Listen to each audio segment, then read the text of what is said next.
E o wholofa ma whatalo whātuna ni tai au fōu le tunu u whamano u whalau manuia o le stofi o tātua ulia o le aso lima o le masina o te sema tau sanga lua whi lua se fulu mo le whā.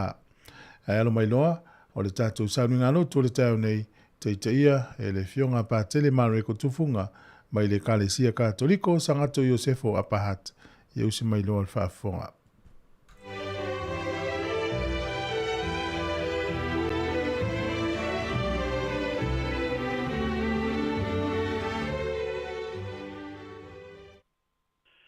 Ia e whatalofa whawhelo i atu le pa ia ma le mamalu o lo tātua tunu Samoa.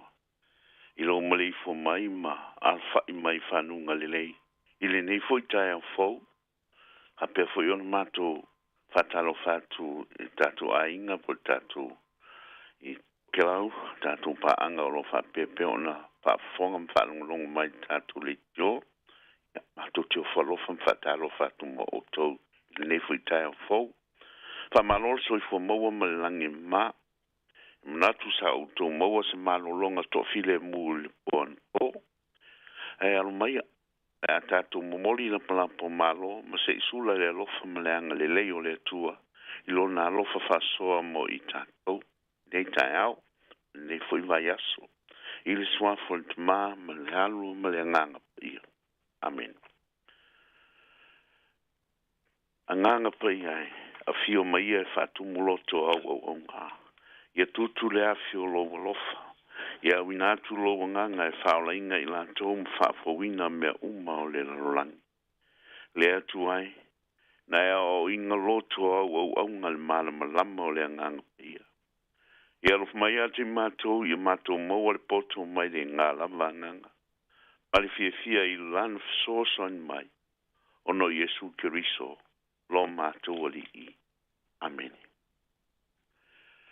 O le wholawhainga o whiong pa i ane tua mo i tātou nei tai au. O maile le evangelia Luka. Luka lonu mta upo sfulma lima o lonu whai upo sfulma tasi. E o atu le tol sfulma le loa. Whetala i atu o Yesu o le tasi tangata e to lua o nā tari. Whai atu le wi i lonu tama. Mai. E au mai i atea u lo tofi e oa. Ono vai lua lea e ia o ana mea i ate i la ua. O mawai na i aso on whapoto ai lea e le ui i mea uma. Wānu malanga i le nu uma mau. Wha ta api ai ana mea e lea nu. O so ona ula vale. O mātu ana mea. Ona onge tele ai lea o lea nu u. Ona whanto a tiva ai lea o ia. Walu ia wano foi le tasi tangata le nu. O ia au wina foi ia i ona whanua e whangai pua. Tupula na mana o i ia tingi mea e ainga pua. Ia a onai ia ma onai o ia. E le ai lava se tasi wa avane sina mea ai ia te ia. Ona ata mai ai leo ia o whampeane. Le to tele ea o ngā lo te mā. Whaula ia la tu a reto. Wata toe, awa, te mate la inga. Lea utu lai, alui lo te mā. O te whai atu ia te ia. Lo te mai. O wang sala i re o i le langi atua mauluma. O le toe au ngā ona ta ua lo watani. Ia vea uia peo se tasi o au auna. Ona tula i lo ia walu i lona te ma. Wai loa mamau hatu fo i o ia e lona te ma. Ona muti vale ai lea o lona alofa. O momo e atu o ia fusi i ate ia masongi atu i ate ia. Au ofa maile atali i ate ia. O te mai. O wang sala i le o i langi atua mauluma. O le toe au ngā o na ta ua o lo atali. Au a whai atu le tama i an au onga. Au mai ia le ofu tata puwae au pito le lei ma wha ofu i ate ia. Ia tu se mama i lona lima. O wha se e i ona vai. Au mai fo i ma le tama i povi. Eti ma fasi. Tātou te aima oli. Wālo wātari i le nei nauti wa toi ola mai. A lei lo foi o ia a ua maua. Ona lātou oli ai lea. Sai le vaolo nā tari i matua. O sau o ia. Wa lata mai i le fale. Ona whaanongo ai lea o ia i la au pese o tā matasiva. Wala au atu o ia i le tasi o au ango o afsiri foi. O le a le winga o nei mea. O whai mai le au aunga i a te ia o saulo uso. O fasi ai fo i e lo ta maa le ta mai povi peti. Ina ua toe o mai o ia o la. O na ita tele ai lea o ia. O le mwhai o na ulfale i le fale. O na alua tu ai lea lo na ta maa i fafo. Whaole ole i a te ia. Na tali mai ai leo ia u whape mai i lon te mā. Whauta. Usanga i tele. Sa o aunai i ate oe. Sa le ai lava sa upolo inga o solia. Ai tele i au mai a lava se ta mai oti mau. Mātou te oli ai mau mo. Tai. Lo wata li i le nā. Tāna wha umatia au mea. Atasi mawhine talikane. Sau o ia, ona e whasi ai leo le povi peti mai. O whai atu le tama i a te ia lo watali i e, ate no nufo pia ma oe. O au mea umalava, o au mea fo ia. au fo'i ona tātou fia ma oli. A wā o lo uso, e nā noti, a ua toe ola mai. A leilo fo'i, ai ua maua. O le tala le lei, leli, ke risoe ia i ia oe. Ua sua tulia le anganga. A wā o lea ua ave a somoa i lunga o le maunga. Ua vai fo i lo usua tali, i lo usua tulia, a sangate o falangisisi. E le sili le wha mangalo mai, i lo le wha mangalo atu. Ma le aunga o le fe au o le koluse, le wha mangalo o angsana. Wa le wha mangalo, ma nino ai lauma ai le mata le lei, le mata ngofie ma le mata lasi o le alofa, ami o tonu, ma le file mu o le tua. O le anganga fo i lea ma le fatu o lo momoli mai a fiong pa ia lo tatu o li, le nei tai au.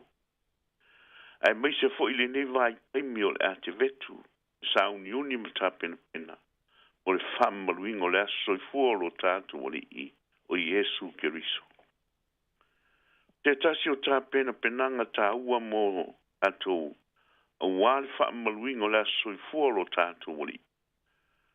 Fai lea on tatou maua le anganga le loto fa mangalo. O le fa mangalo, se me sili o na mata ngofie, o se vavenga. O ala vangi mea o mali pelepe ma fa le tonu i o tatou olanga. Ai maise la i o tatou ainga.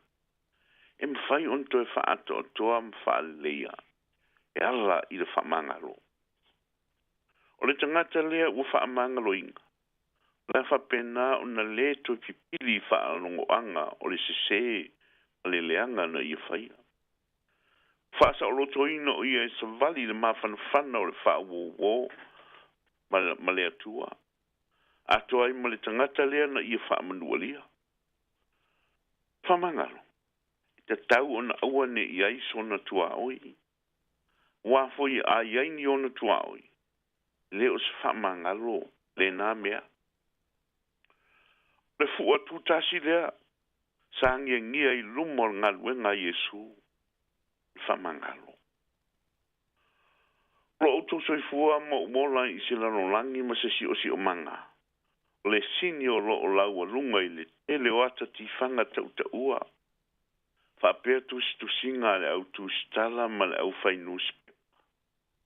Lo auto le tau i masui. A lo fa pena o na latu o mai ai i ni u leo le ita o lo langaina. Ma fa alia i tangata le te tau o na ave o ni fa salanga matu ia i latu o lo fa tupuina fa la velame. E me se fo i latu o lo ave mtangta. Le o se mea fo i e ofo ai tātou no le to tele o i tātou. Le lava le si le fia ma le iloa o ni awala. E fofo to e fafo isi ai le mafutanga o mali pelepe. Ona o awha inga mamanua. Tupu mai. Ona o ni fale tonu manisi o mafuanga. Wa tatou fato o tatou faiva. Tapuni le musu musunga le anganga. Ia o i tatou. Lua tala o le fale leinga. O lo tala no i ele mungili alu. Mo i tatou nei tai au. Moa, pētari I lai titi po le wha maumauoa. E o lo manino le te leo le whainga na I whatupinga. Peita I ntoi salamo ia. Lua, pētari I matua, manatu o ia e le tarwhia ngai, le mere ua whai alon ta mamo lona uso lai titi. I luma mata o na atali I whaingatane e to lua. Na whaalia I le tamase I tua I ngā lofa. E tu ese. Mawinga ese. Mua. O le tamo ele o le tama.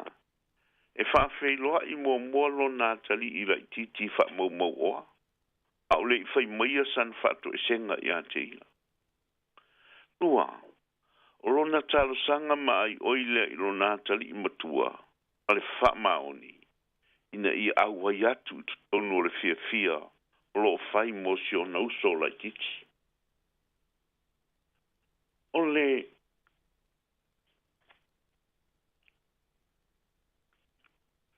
tala I le atali ina leiloa. Fatusa leo le tu ai ngā tangata. Angasala. Le atali ina leiloa o le fatusa o le tangata angasala. Wa malama le lei I le leanga o le mea na I whaia. Whai ma le roto I ai. O sauniuni le lei I ai e whataunu. I whata oto. Yesu. Le tama le tamao le atali ina leiloa. Le whatusa leo le atua. O lo saili. Su e le tangata angasala. O le tau mawhitanga ina ua maua le atali ina leiloa. Fatusa leo le fia le langi. Na ua maua le tangata angasala na leiloa. Le manglia. Lo whama mawha e luka le fia o le atua. Ina ua maua le ua leiloa. O le tala I le atali ina leiloa ina ua toi fo I mai. Olu mea na whaia e lon tama. Mua.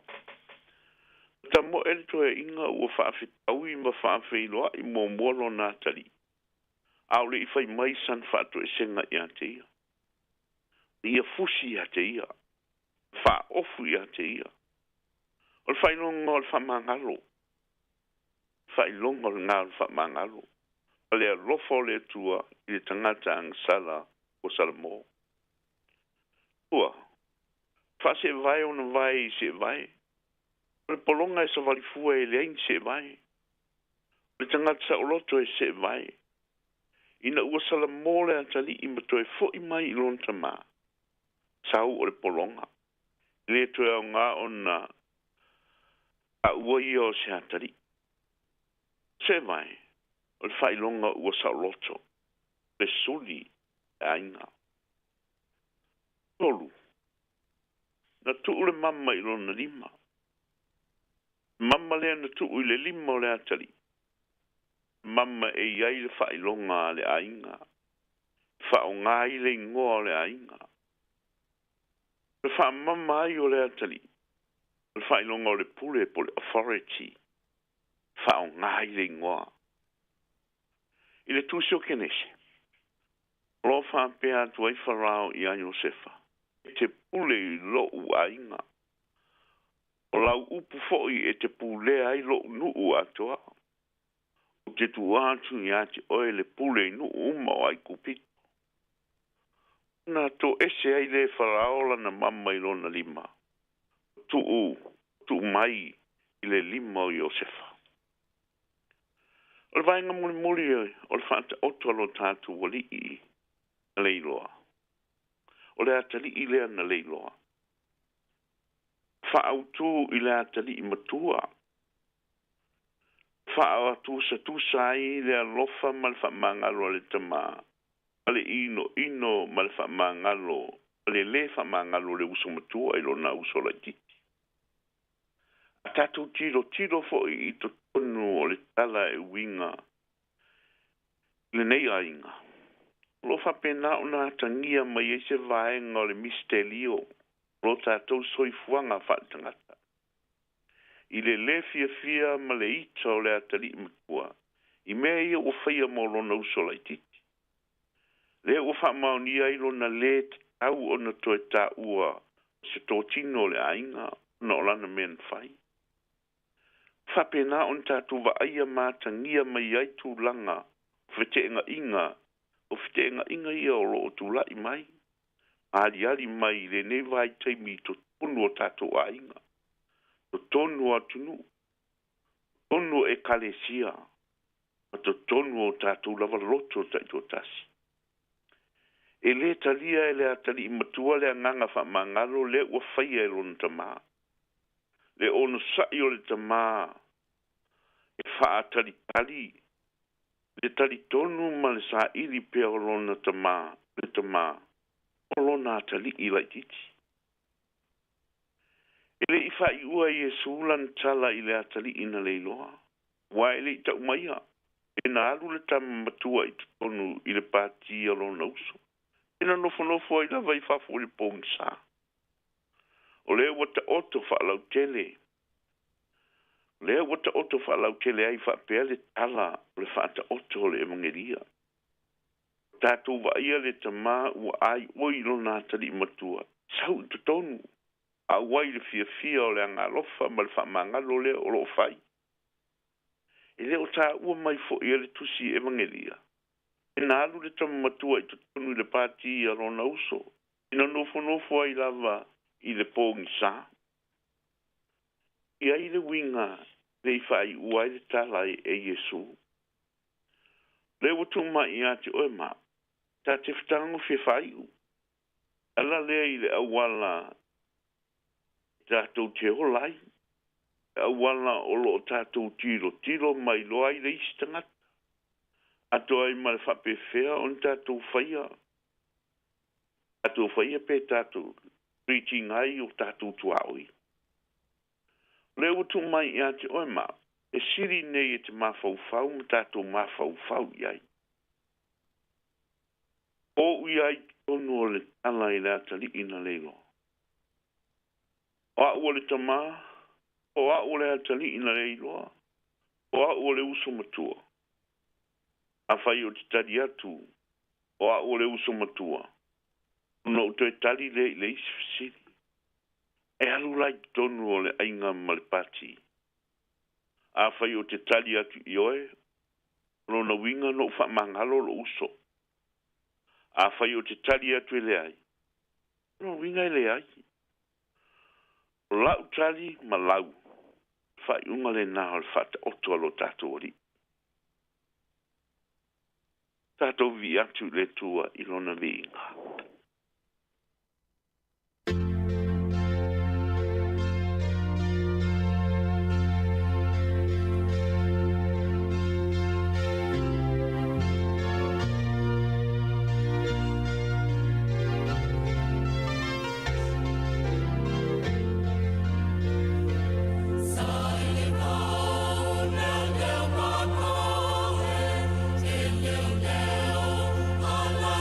Love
tātou te talo. Ua te oto nei o mātou loto, o saunuanga o lau sa mai mo I mātou. E mātou te tuwhi tau whao, mana tunatu, tai ai lo mātou wola whātutua.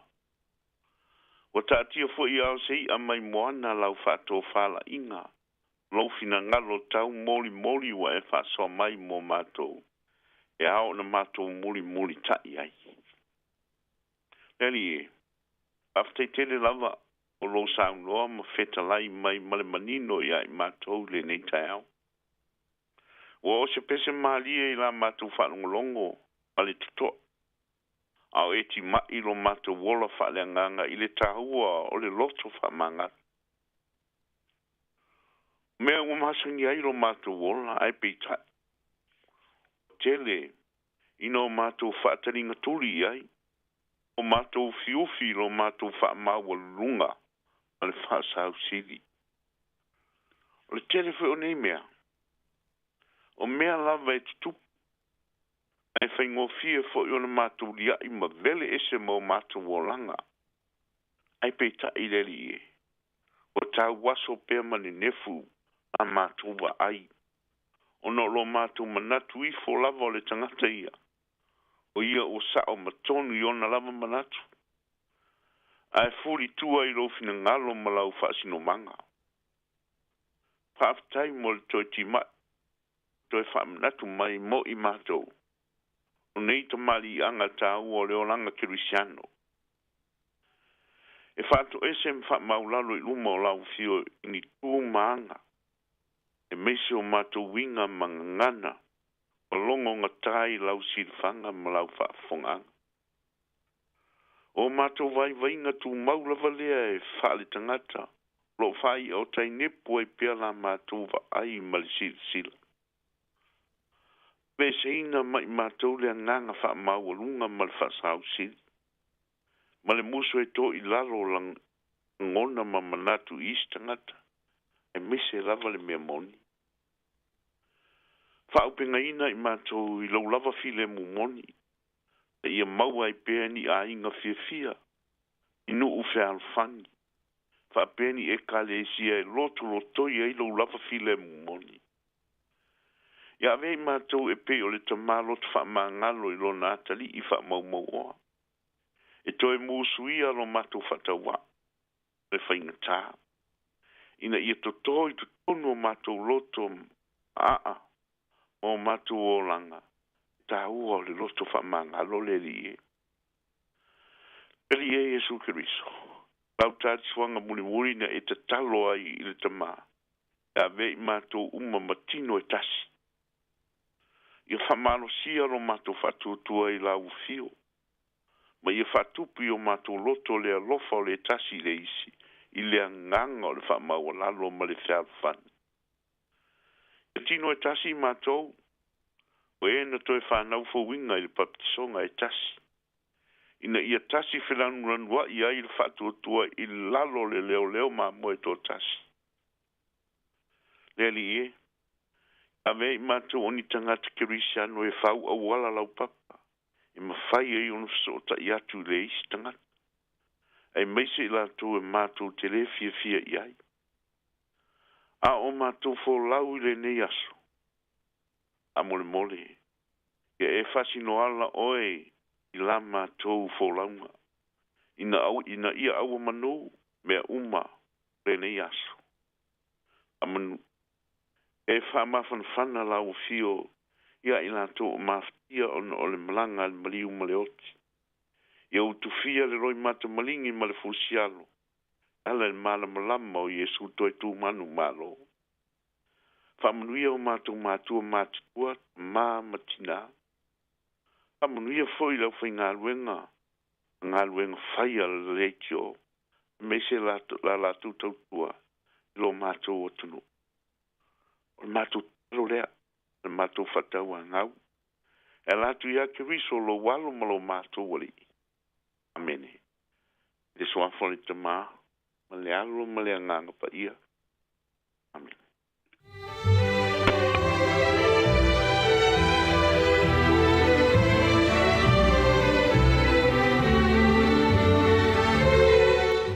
whaafonga le tātou tino ui le sauninga lotu le netai au, te ta ia lana fionga pa tele mariko tufunga, e ka le sia katoliko, sangata Iosefo i Abhat.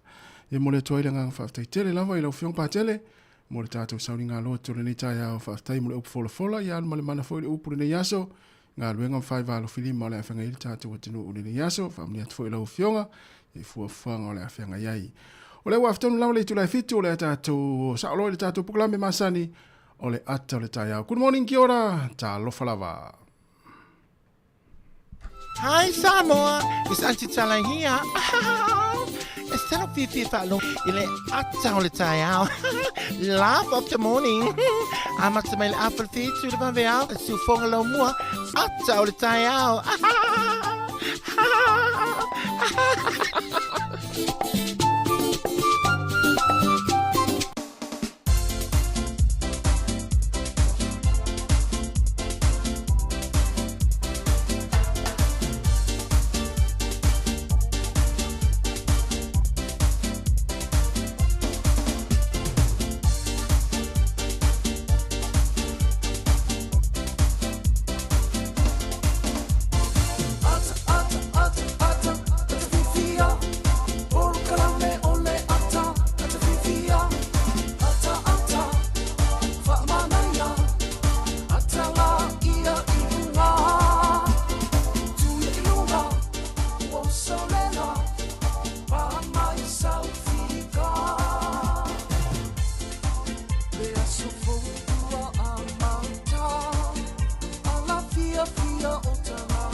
Proklame o le ata le tai au, le si fonga le laumua mna na tautua, o le fo yaso, ia whaaftai le lofo le tua, o tātou toi mafuta fo i lunga pēa unga ngano le ea, e ala le tautua wha ua pēa la wala leo le si fonga le laumua Wellington i lau le tio wha longolongo le tasi o no te si ma le tasi wha mo, e wha pēa fo i le mai moanga i lunga o tātou pengata wha ilangi o le Facebook, mo le YouTube, ma le tātou app, le Samoa Capital Radio Apps, so i fomnu ia le tātou tinu i Samoa, e sua wha maadu maa lo le tātou i whaore se Keriso. Good morning, kia ora.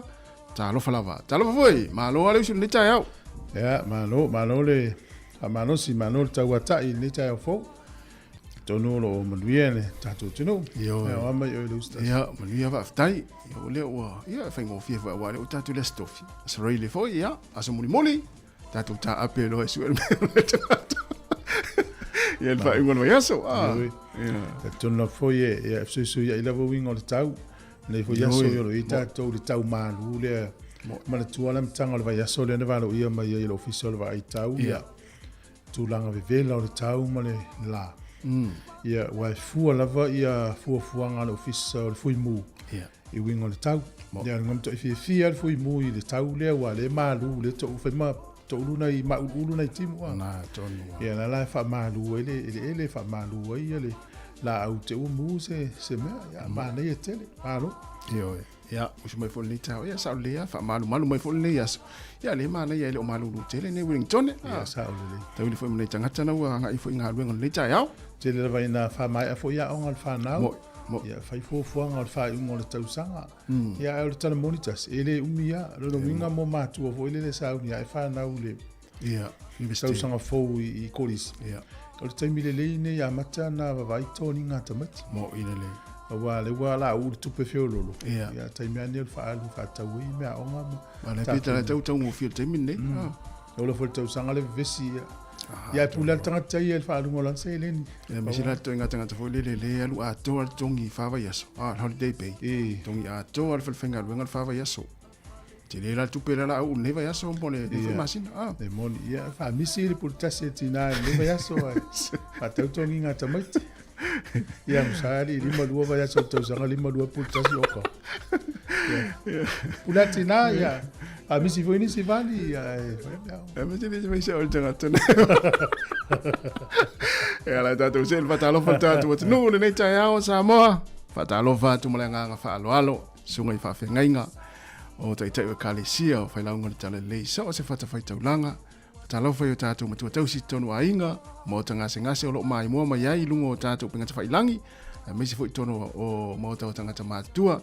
Malor talo malor tapuai na to lo mo pe o tol fia ma fa singa malosi ia tatu mafuta ia ra tau tuar si fonga la mo ile aso ma aso wa ngai foi to tele fi unga luenga le ta ia mafuta mai to tele foi tono fa fa inga luenga ma fa longo fa fonga mai ai ma mai mo mai ai fa talo fa tu ia tatu a mata fia tatu nga luenga le aso ila to fa sanga lu po fa malo atu le tai mana tu nai to tele nei mo wala fa longo mai fa mo molo sa ngale mu la ngona foi o tole vai fai se fa malolonga fo le nei aso vanga so le fo fanga stembe la fia na nei no tato penga fai langi fa talo fa tu le Facebook mo le YouTube por si fonga lo mua ya manatua na fa manatua tu pe ya fa so atu tato Facebook pe share subscribe le tato YouTube ya mo tato app na lo fa longa me le to tele tato wet no tato mafuta le nei ta ya o le pokalame le ata le ta o le wa o le aso lima le nei o le astofi le aso lima le masina o te sema o lima ia so tato fo longa lua fe lua se fuma fara tato a mata ile pese nei male sunga ya siva venga walesi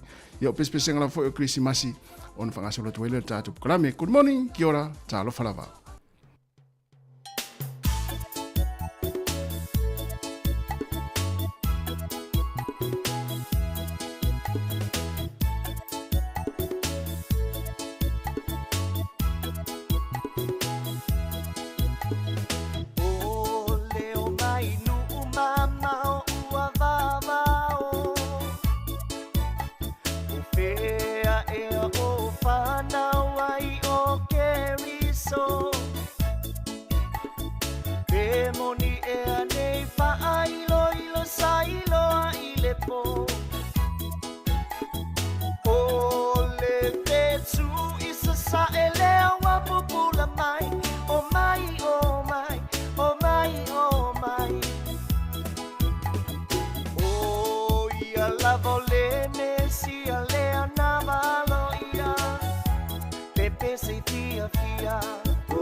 Ya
E o tala whanau smel wha whonga te tana o le tau mō le nei tai au na tui mai fwere official vai tau.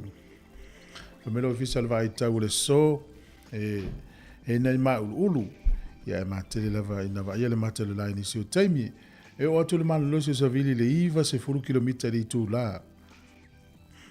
O le asfareile ma le asto na imtu ailangi le lei lava le tau o le sai ina i timu. O le asong fua e mai ulu a matale o na langi le lei le tau. Langi le lei le tau I ka piti e ui wha malu manu staimi I le tele o taimi le yaso. O wai rapa ma Hawke's Bay wha pea Marlborough e matua I langi le lei le tau le aso nei. E nei te mui taupo wha pea ia Marlborough a lei wha pea ia Manawanui, Manawatu ma Whanganui ia ma Taranaki e ti munga le so. O le malulu o le eolo ia I sifururua anga I runga sifurufaa. Ea mawhanwhana le uotu nei le tolu se fulu le mawalunga I Marlborough. E whasolo tule le tolu tasi o I Hawke's Bay. Mtua mawhanwhana le nule Hawke's Bay. Luas fulu lua taupo lufuru whawa I rapa. Luas fulu lo I ka piti. Luas fulu lua manu atu. Ia whanganui lufuru wha luas fulu I Taranaki. Au kilani le so fōringa mai. Le paolo e vai ele matele lai tele o taimero nei aso. O le motu I saute. Ia e langi le lei le tele o vaenga o le motu I saute. O le maulano le fua le malulu se fulu anga I lunga sifuru wha. Ea mawhanwhana lo I lufulu lua anga I lunga lu sifuru male ono. O le au telenga o le aturu nei aso o le tu I sae o le motu I matu nei le eva I ele matu le la. Al watu ai lalo I Martin Bra, Mastone, el watu I Waipukurau, pa solo tu I Napier, Hastings, Gispen, Whakatane, ta milo nei lunga Tauranga. Ia o le situ le tu sifo fōringa mai e nai timu I le so. O le au te ringala o le atunu upe na whairo mai o le motu I saute matele na langi le lei le tau le aso le nei. O pia e whai titiria le atunu. Luas furu iwa fo le vela lufu lima le mawhan whana. O le angoto ifo le lai le so Wellingtone. E le toi fulu ono minute le iwa na ne le fiafi. E o so e la tai au le toi luas futasi minute le ono le tai au a tai au. O le fua le malulu fa mawina I Wellington e manutua oi. O le sifuru ono sifuru fitu ma le sifuru valu. E a mawhanwhana. O lo ye le sifuru iwa nga ilunga lufu lima.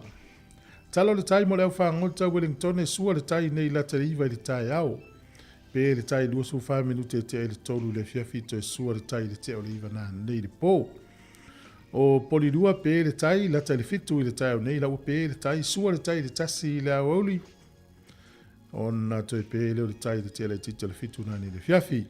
Manuia fufuanga le tunu. Mano lava foi le anga le lei Samoa, tala neo le tupe. Mola toi la fola toi se leni tasi tala New Zealand.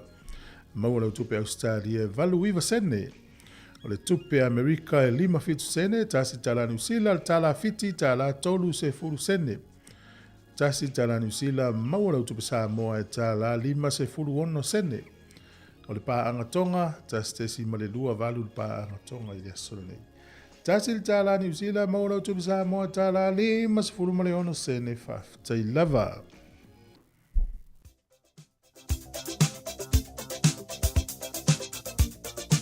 O whamureanga o saifua, o asa whanau tātou imiri masani lava le nā, asa whanau at samoacapitalradio.co.nz, maria te le lava, o tō asa soifua le aso lima o te sema, whaamia le atua ia te utou, te whaapopo nista u sanga se tele, ma fo I pia le malosi, ia wala fo I whianga ia I whiau mga aluenga. Tusi whai tau mua mai le tusi a Paulo le karesia I Efeso, lona mata upo e wha, a lona whai upo e lua. Efeso e wha, a lona whai upo e lua. Ma le loto mau lalo lava, ma le anga malu, ma le ono sai. Ia o tau wha pale le tasi I le tasi, ma le alofa. Ma le loto mau lalo lava, ma le anga malu, ma le ono sai.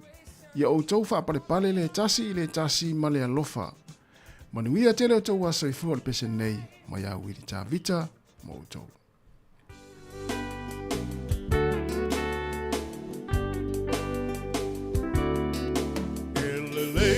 So mawana whaia le atua Ai ese ai o le nei aso malona taua Wa ato ai se si tau sanga e whao popo e lo so I fua Ona le lofa o le atua ma malana pule wha a soifua. O ai e le tangata wai o manatu mai ai. Le tele o nei tau sanga wai a foa i mai. Fohi le atua le vi inga le wha manu ma le wha whetai. Aua ua ono mea matatau wai. Ia manu ilo wasa whanau. Ia manu ilo wasa whanau. Ia wha manu ia le atua. Ilo wasa whanau. Ia manu ia te wasa whanau. Ia manu ia te wasa whanau. Ia wha manu ia le atua. I tō wasa whanau.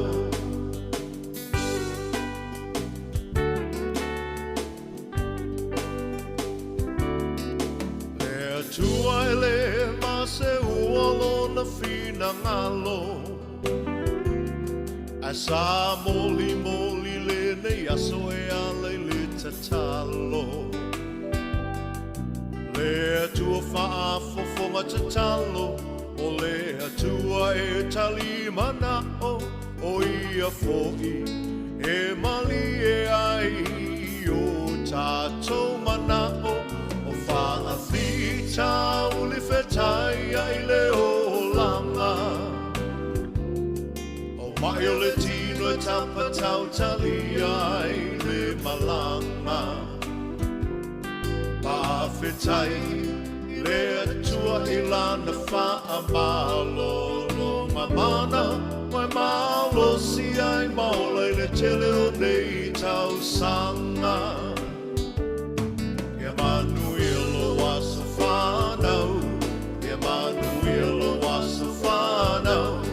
Ia wha manu ia le atua. Ilo wasa whanau.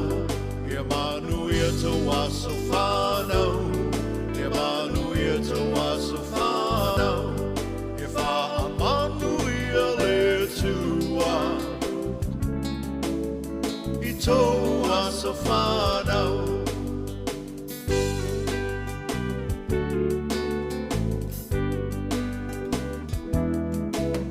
Ia whia la ia le tele o au me alofa.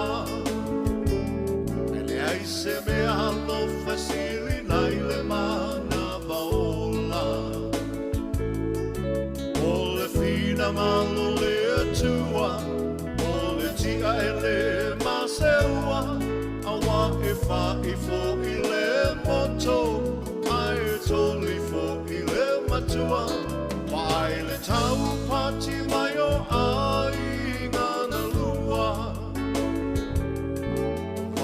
Venga ai ai e mamana le atua. Tātou tatalo ia wha o popo ina e le atua. O nisi aso na se mana o lau atua ia whai a pelo fina ngalo. Ia manu ia lo wasa whanau. Ia manu ia lo wasa whanau. Ia wha manu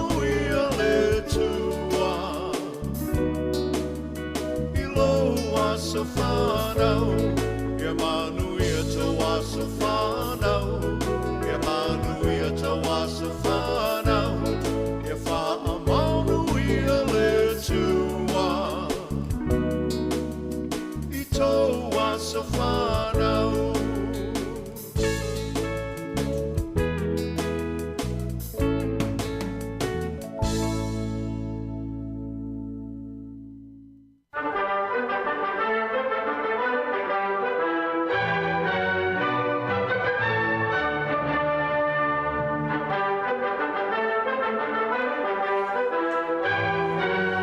Tala fatu le tunu si mai alfa fonga le vai foi le tala fa sul pito o le lalolangi mena tupu le so le solima le o masina le nei o te sema o le sol tu sanga tasi valu tasi lua o le tangata leo Napoleone o le toa o falani. Whapena ia tu ua lusia i le soa toi fo i atu i tu tonu o Paris i falani. Ia o sa ili ngā malosi a tangata nei o Napoleone na voi vai tau o le malosi. O le sol tau sanga e tasi iwa lua wha o le tangata suafa ia Percy Christmas. Na ia tatala ina le ulua i fale o loa a le Woolworth i tu tonu o Sini. Ia na matua tupu tele ia le nei fo i supermarketi tu tonu o le atunu Australia. O le sol tau sanga e tasi iwa fasifu lima. E whapea e lima ni vaale le tau o le malo Amerika na leilo loa i le so. I tu tonu ia mata ua i lea sa ilinga o le vaale le tau na tau o le Bermuda Triangle. Tonu o le vai melna. E le ito e maua lani wha maunga pēna maua nei vaale na leilo loa i le sol tau sanga tasi iwa fasifu lima. Le sol tau sanga tasi iwa limono. Pele tānia mwhalani o ana vae ngā au. Nau ese mai ai kupito i le so. I le taua na taua o le susua. O le so fo le tausanga e tasi iwa limas fulma le lua. O le pua o a tele na whaina ilo na tona i lima aso. Ma e whai mai wha mau maunga e pea ma le se fulu lua awhi i la tau na a fia i o la tau uso i fua. I ngase na mafua mai o le pua o a tele le nei. Te lele a whaina o whio inga, ia ma whaina ai, ia le soifua malolo ina o tangata i tono le tona. Le tupu i le solta usanga te si iwa lima sifuruma le lua. Le solta usanga i te si iwa valu sifuru iwa, na sao mai ili whainga malo, al tamaitai o Margaret Thatcher, le pale mia leo pere tani le nawa i tau, i lana te ita inga mua, i le uto e manu malo, lana vayanga wha upu whai. O le solta usanga e tasi iwa i wono na whiliwhilia ai e le Palestine o Amerika o Bill Clinton. Le tamaitai mua e suafa ia Madeleine Albright. O e whai ma ulua i tamaitai o whiliwhilia i le Secretary of State. Ia o le sole tupu e le tausanga e tasi iwa i wono. O le asole le tausanga e luafe. O le li i ti e wa whailani usida o Peter Blake. Na fasi o tia o ia i Brazil i le so. Tangata whao mea i tu tonu o le vaitawhi o Amazon River. O le asol nei le tausanga e lua awhi malvalu e toa se fulu tasi i tangata Australia na whaasau ina mai i le se laulua lua o tangata i tu tonu o se meli na whelua i le Antarctica ia o le nuu lea o Argentina e ana le meli. O le sole aso malo lo o le nuu le nei o Thailand e whamanatu ele as whanau o lo lato tupu. Na whanau tonu o Massachusetts i Cambridge i le tausanga e tasi iwa luas furu malefitu ia na veo ia matupu o le malo ia o le lae o le ilo nas whanau e whamanatu la Thailand e malo lo maile atu no tātou talana toi maua le whapoponga tai masani whaftai lava Malo whaftai uleo to e 2 minute no e o to 1 minute na tale o le valu fa foi tātou tala mai sa mo pe a tale valu mo tala fo si fonga lau mo e Wellington ya malo lava le usu nei tai ao ngā luenga ma futa mai fo to tele tolo ainga ya mai mo mai lau TV la po ana ilu mo lau sitting room la na e po pe inisi na fi on lo to fanga o fa fonga mai i tau sanga e tasi iwa tolu wha i le solimo te se mana sonei tasi iwa tolu wha na whapa i ele maatu le manu o le whalesa po le manu le kalesia katoliko i loto whanga. Ia tūlou lava. O nei le ise wha mawha i lunga o le ale iai. Muri. Ia po loto whanga. Al maa lie la ia pe wala na whaila utala. O matou melena matou isa mo le tausanga ne. E la umato mai umato ui me alai nai le whanga wha solo mai ai whale alili msi ungu monu ui au. Mato tau mai lo ngā le boi ele lau papate le anai ai. Mato whatafa lo tua u whatu lo i teine nai sa vale la wala. Fato o whela la wala le aluanga i le mafa. Amal teine a ele se awale ui atu ia le mafa. E mafua mai ono le ngona tu si lungo lau papa. O loto whanga. Ai o loto whanga. Loto whanga i sa whata. O loto whanga. Ai anga le se wha mamafa e lungo le amul muli. Sa te rein se se te mata loto whanga ma loto whanga. O whatu, mai. Ele tai ia, ele isa wala ia uia tualu mafa.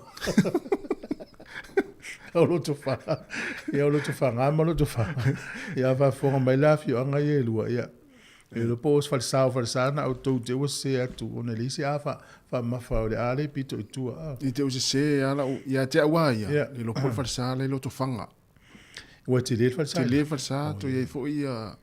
Lo ia fo no fanga o tamaita i tapousa. Oi, e sa o la. E lo po ina. Ia, te siva tolu fa. Au vea tu fo le asone na maliu Nelson Mandela. Oi. Lua fes furutolu. Ia. Ale riva lima ona tausanga e mara tua foi maliu Nelson Mandela fia se lau miliona tata na mai moi lona to sauninga na faile stadium e mara tua se men tupo na to sauninga na Mandela e wanga lola ya e nei la tama na tu faile sign language o ia ai mane matua ne ele lo fa o te ofo pe fa fena saul tanga tele lunga sao le na vai tu tanga ye mal sign language ngana fai tanga tua esse ala me fai mai lunga e vai la o tinu voi le puipuinga ele malu puipuinga o ia tanga te o me fa pe e sa le ya ai langa ya me fa pe e la tumu mo na pisi ai lau tele i loia i tanga tele i ele te tauna i ma le tu fo men tu pe Australia i le por tau sanga le tene o le tanga taula na mi o le halu i fa poiponga ai le fa la udia ia ta si telo la me tanga tele o la na me fa nga o i me alo fa poiponga so tu le pisia ainga ale esse ale me le i tanga ma tau dia ai ni fa poiponga tu tanga ele lo ele si ia o ile tanga tele si kai di fa le tino la ititi ia le na ton wale tama mo o le vesi ai nga fa poiponga ele va la dia le ula le ai alu fa poiponga na te lo fa poiponga pe ana va la dia pe masan wa ti le fo ito ninga i ofo tanga tele te unga tanga ma tua celebrity ma ia o mata tu foi me fa pea esa o lele a vesi ai nga fa poiponga la sfana ia se va ia me alofa ma me nga le ainga ia a tele ani tu pele inga vai se camera fa tu pa wal mer camera le o le pu e o tanga tai to ton e maua ia i se tanga tai fa se me fa pea e vai sawa ia le na ia mai foi ni vai taimi o tele le tau fa valea le na ia fa ila tau ma futa mal tau tu le ni tai ao fa tu tina ma tu ia tau sanga fanga io ia fa pe foi ia le sunga pati le la ulu ma lo se fo monia e ka mo e fa talo fa tu mai sola ma lo se fo fa pe foi le sunga tali voi ma tali mo ni fo nga luenga ne yaso o waina fu vai ma lo fa tai ma fa mai so ma le ala le ulanga o le sunga ya Sefelina vaoa ma lo fa tai le sunga Robert Peterson ma lo Robert o le sa vidiamu to le fo ma ni la nga luenga ne yaso tamu e va pe foi ia le faltu ya fenga ya isila manu amosa ma lo fa tai lava le ma fa mai fa fawina Tanielu le sa sa lo fa ea le wana sa mo mai o le sunga ia faltu ya Jailin lini ya se unua ma lo lini mo ni fo le yaso patalo fa tu le to tele le ma fa mai dunga tatu wala le ia le la talo mo pese le so i mata tu telefo tala mai Samoa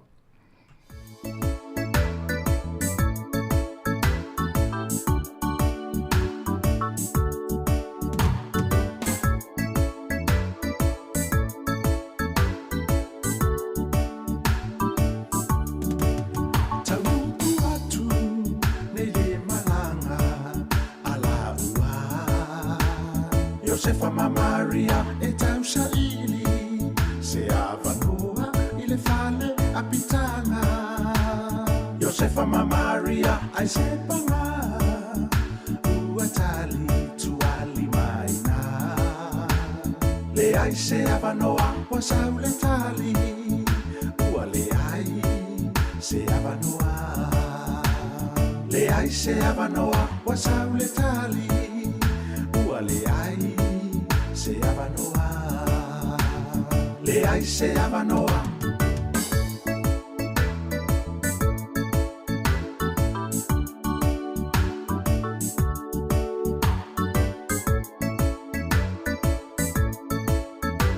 Toi fa tu tatu pese nao na le watali tu la valu si mai fa fonga ya tatu tala mai Samoa.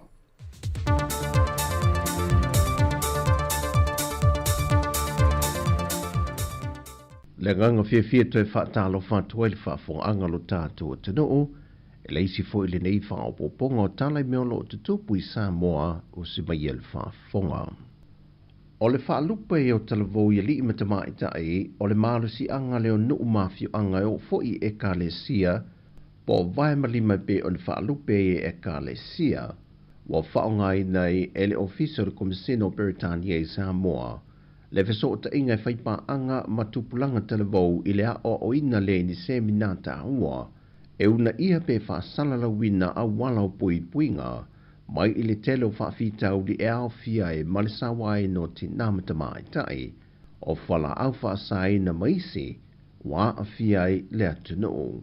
O whaasoa kung nisi whi o uso o ko whaafinga ni ngakaili o kongo a inga ro whapinga kakova I o kupu I pia ia nisi ko whaafikau le sawango kinga. O le lango ma le fiso swani le malo Britania ni Port Kalame I le whaata waina leo le se fulma leo no aso e le ngata e mana tua I le maata ngā o sa wanga mangayo inga na whia I alo ta maa I tai o le atunu mai o la tu lava mātua maisi e da ia te ena I le mawhawhau ma tāo fia ia ngā yoinga e tu tonu o lo tātua tunu Kerisiano. O se tasi leo Port Kalame ale to manga moe popo ngā tia le o la tu na ia whaantasi male malo Britania ia tupulanga talavou e na i o la tu avatu le fe au I le atunu atoa e ta ofi nei loa sa wanga. O le tausanga le dewa amata e se tasi o Port Kalame u whaata aua I nai mtanga wengo tina matama I tai a tina unuk maanga fiso tai e mana tua I le tele o tina o le atunu I o la tu sao maanga waa na tautua I nai le malo Samoa e meise o la tu mea lofa mata le ni sa whaatino wa whaia le mata I ala li mata I ta I nai nisu talavouta maa I ta I o Samoa la tu te o oina mamulmul ta ia. O le wha moe o le mtanga luenga o tina mata maa I tai. E na ia tu whaatasia pe tu sia se tusi o soifuanga tau tu o nisi o tina ua moe mai tia sa na avea masao ta wele atunu.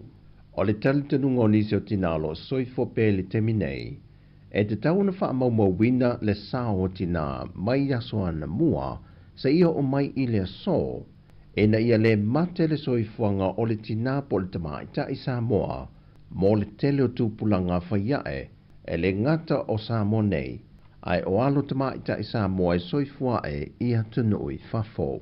E le saunduanga au tua le fiong le tamai ta I minister tanga luenga mo li pola ana rosa ale mo li o. O le aunga le nei tau mawhainga ia aloa ia le wha maumanga o le tala wha soro pito tina mata mai tai ua I longa lo lātou sao I le ati na e ina o Samoa I so o se vaenga o soifuanga. O nei wha maumanga e awala mai ata tusia po portraits.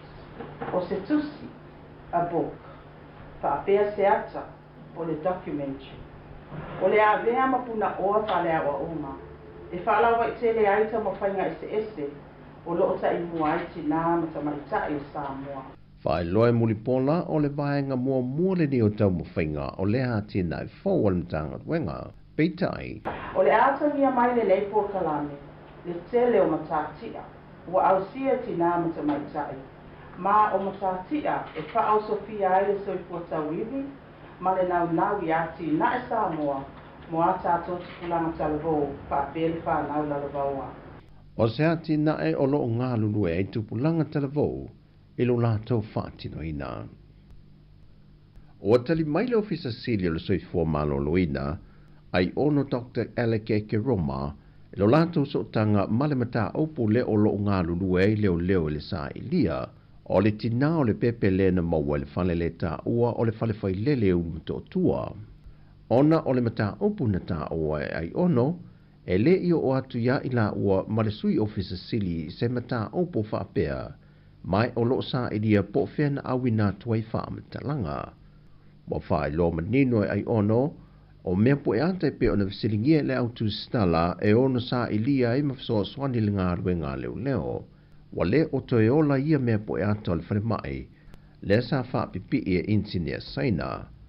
Pau mea po e ante o lo ola I le teminei, o nisi o mea po e ante o lo wha pipi solo I le whare mai, ai le o le lei foi o na tausia, Ma ele o mawhai la e me poe anta i le vaenga pe o na ta ua na mawai le pepe. O na mawai se feso swani mosa ili ngā malu le mano. Pe tai ua whasi sila whalawe tele elemtanga ruenga o leo leo. Ili tina le ina i o oane ili ofisa. Ele ngata mo le pui pui ngā lona saonga le muli soifua malo loina. E fia tu wina tu fo iai di whau tuanga. Mo le anga i luma o lona soifuanga. Ena ia wha amutai i. Lona toe whaia foi o sea ngāio inga lea lofa. O le mai e atu o le isi vai aso te tongi o le malo. Na toe wha leo ina i foi la ngona o li matama i tai. Sa a vea ma leo leo fesoa swane le teimi le fon. Tanga te itai o malo le tau pulenga.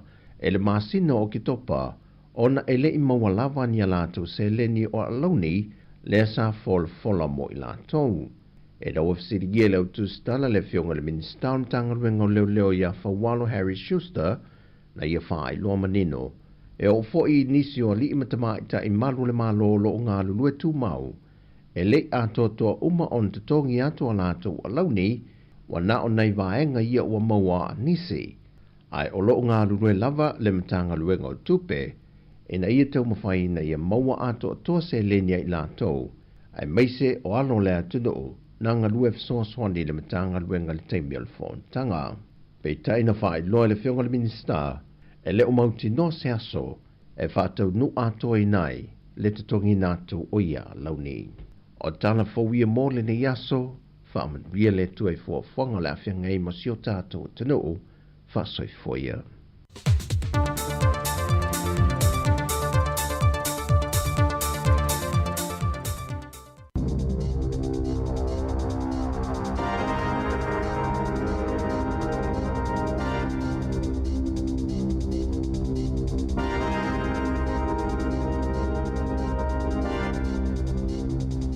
Tala flawa alfa apoponga momo tala fau ma le siu fonga le lau momo le so lima o te se malua a whelua wha. Sa te talaina ana na while vaita ele fōa na e nai loa hat. Lima tau sanga taluai na amatawhai eile ngā luenga ina o tāpunia le vaita ele tuai. Ona upopolenga ele lava le malo si fuai ma fui e. O lo o awhi se vai e 5 kilomita. Lona umi e pe o vai mo le Olimpeka. Whaatasi ma se isi vaita ele e iai mani slides whaape ai ma se whale to lene. O le tāpuninga le vaita vai le lua fisfuluiva. Na matua whaina i lava nai nai pe ona sauno le polenu o Campbell Barry. Ona o se no whangai poto ai le to tele ma fesosoani i le ola lauli leo tangata. E ono se 10 miliona tala le tau la ngā luenga ma o se tasile o polo ke te o ngā luenga pito sili o na mawa ai loa hat. E lua 12 miliona tala. Na fōa i le malo e ala i se whainga pa anga mal whaala potopotonga mo ngā luenga te tele ale malo. Le toi whaanga ina le valu 10% o ni vaenga mai le vai tuai. Le ana whaasao ina ile sili ama le 10 wafi o tone o a mea. Masi ma mai le o inu whaanga i la fuai i ai la pisi. Sato ina atu i le wha ilo whetue 5 lanu mea mata o na olo na whaunga o lo whaatawa ina ile si o manga o le ngā luenga tele.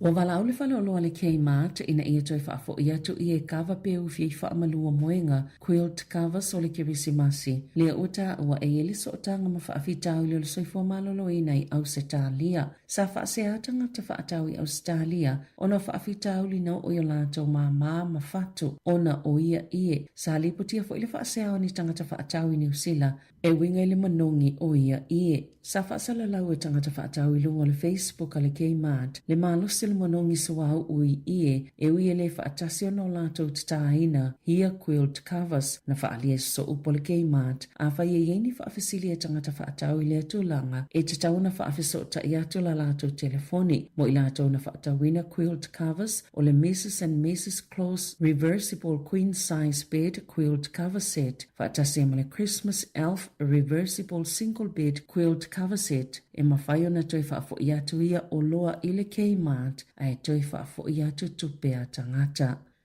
Wato ina atu se whaasila silanga i stama ina fumoa ina ua mamate ni moa ito saima se whaamatalanga ale matanga luenga mo Primary Industries. O le lua ili o la fumoa o le ipatia fianga mai le bird flu.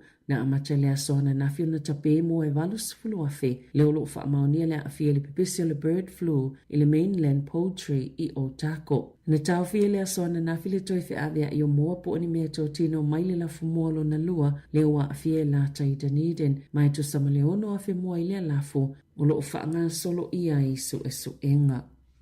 O whaamaonia mōlianga le li isaina o Ting Jun Gao I le maliu o le tamaita I whaatau whale kalai stete o Yan Fei Bao e fito vai aso na whaanga solo le whaamsnonga ai le ato se luai tula na ilo ilo ai lau whaatino le whaamsnonga bole jury se whaai unga na tuli Ting Jun ana lo ia ai tu mo ia lava na fsosani e mani whaamatala upu se tolu na lipoti ai le I whailo aina ni fōlinga wa ai o Ting Jun I le whaai unga le whaamsnonga o le aso fito mati lua filua o le ato lau ina I whaasalango le tau lea lea. Sa whaafetai le to lua o le tamaita ai o Yan Fei le wasenga o leo whaapele au whaatono le whaamsinonga mo la lato ngā luenga. Sa whinau Ting Jun na pepelo leo na o lato whawina ni moli mau whaapea mani ata e tua iai o ia ile mali o le tamaita ai. O Yan Fei na leilo I la sosfulu iwa yu lailua whelua tolu a o ia whamatamata ina Ting Jun I se whale I Trevor Street. Na longa le to lua Yan Fei le ofisa leo ina ua leo o atu le tamaitai aina o le telefoni na mawailu ngā wao I tafatafa le ala tele I le asolua sfultasi o iulai o Ting Jun 5 tau sanga le matua na taunu I New Zealand ini nai masina mua o le imaliu Yan Fei sa tau fia malokaina le tau lea lea I le malaiva lele kalai stete ini nai aso tala mai le taimina maliwai Yan Fei mana maua leo o le pepa malanga politike da Ting Jun ina o le alu Shanghai ai le se pepa po se ticket e toi fo I mai ai I New Zealand.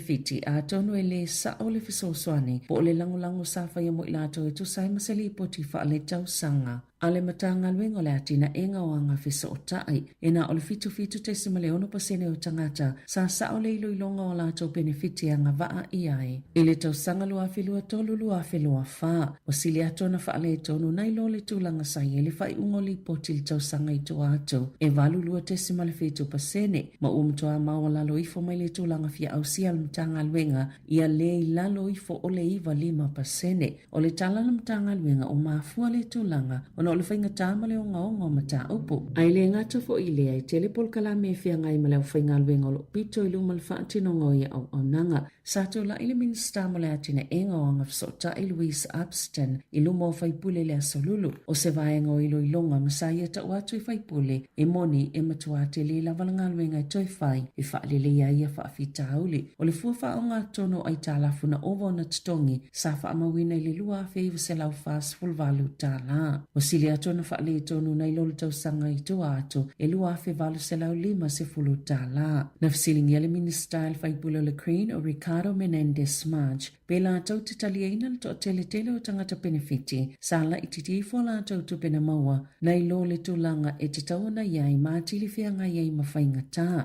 Po le ovo na tutongi I ai o tupe, o na toia whaina le ai tāla fo tupe ua ovo na tutongi I ai, na tali Abston. O se lu I tau tele lea whaafitau li pe tai o lona whaanaunaunga, o lea whaalilea le moni o nei tupe au whaai, I se polo kalame tele ua fuafuaina, e si iti ai le au nanga whaate konolosi, a le matanga luenga. O le vaenga mo le ilonga le komisi su e New Zealand le tali le malo I le COVID wata uai sa pa uilunga o tangata Pasifika ma Maori le avenga o le pa lenio le whaasoanga le soifua maloloina na ta wele li poti o tangata Pasifika e fōlinga mai e masani o na itutono le lio o le mafutanga o tangata sa pitosili o na afia I le COVID e tele isi li poti mai matanga alwenga le malo na whaelo ai a afianga o tangata Pasifika mai le fitaui po le pa lenio le tali atu I tūlanga tau I anga fisotai tamao ainga tūlanga le fisosani le mafau ma le tino masai lua lava ia whaafitau le o ngā titono o le lua whelua tasi I o atu le whai unga le lava tau sanga le sape pese le Delta I Aukilani aina whaatuwai le whainga o tui pui mo tangata Pasifika o le isi tūna I le popolenga o le whaonga o le tracing app o le pui ngā malo tūlanga patino o se atu ngalunga pitosili le asafa mawina I pui of sota inga whaate konolosi pe ona maua I suenga o nisi tangata Pasifika sale I aini nofo mau mai le nofo le leia I lanto le whailo loa lātou whaamaunga pe te tala nisi wheso o ta inga. Ona ole popolenga le tūlanga o lātou pe pamalanga. Sāpito sili fo na Afia Pasifika ma Māori le umi o Māsina. Le ana tāpuni malokai au kilani i le lua whelua tasi. Sātou tumu whale na nonofoi mga alului au nanga. Sāpito sili ona mo umiaina po Essential Services. Ai sāpito mawalalo fo ile numero e na whaia o lātou tui pui pui. E la te le valu se lauta o tonga na le whaatauna uina pe tōlu pō.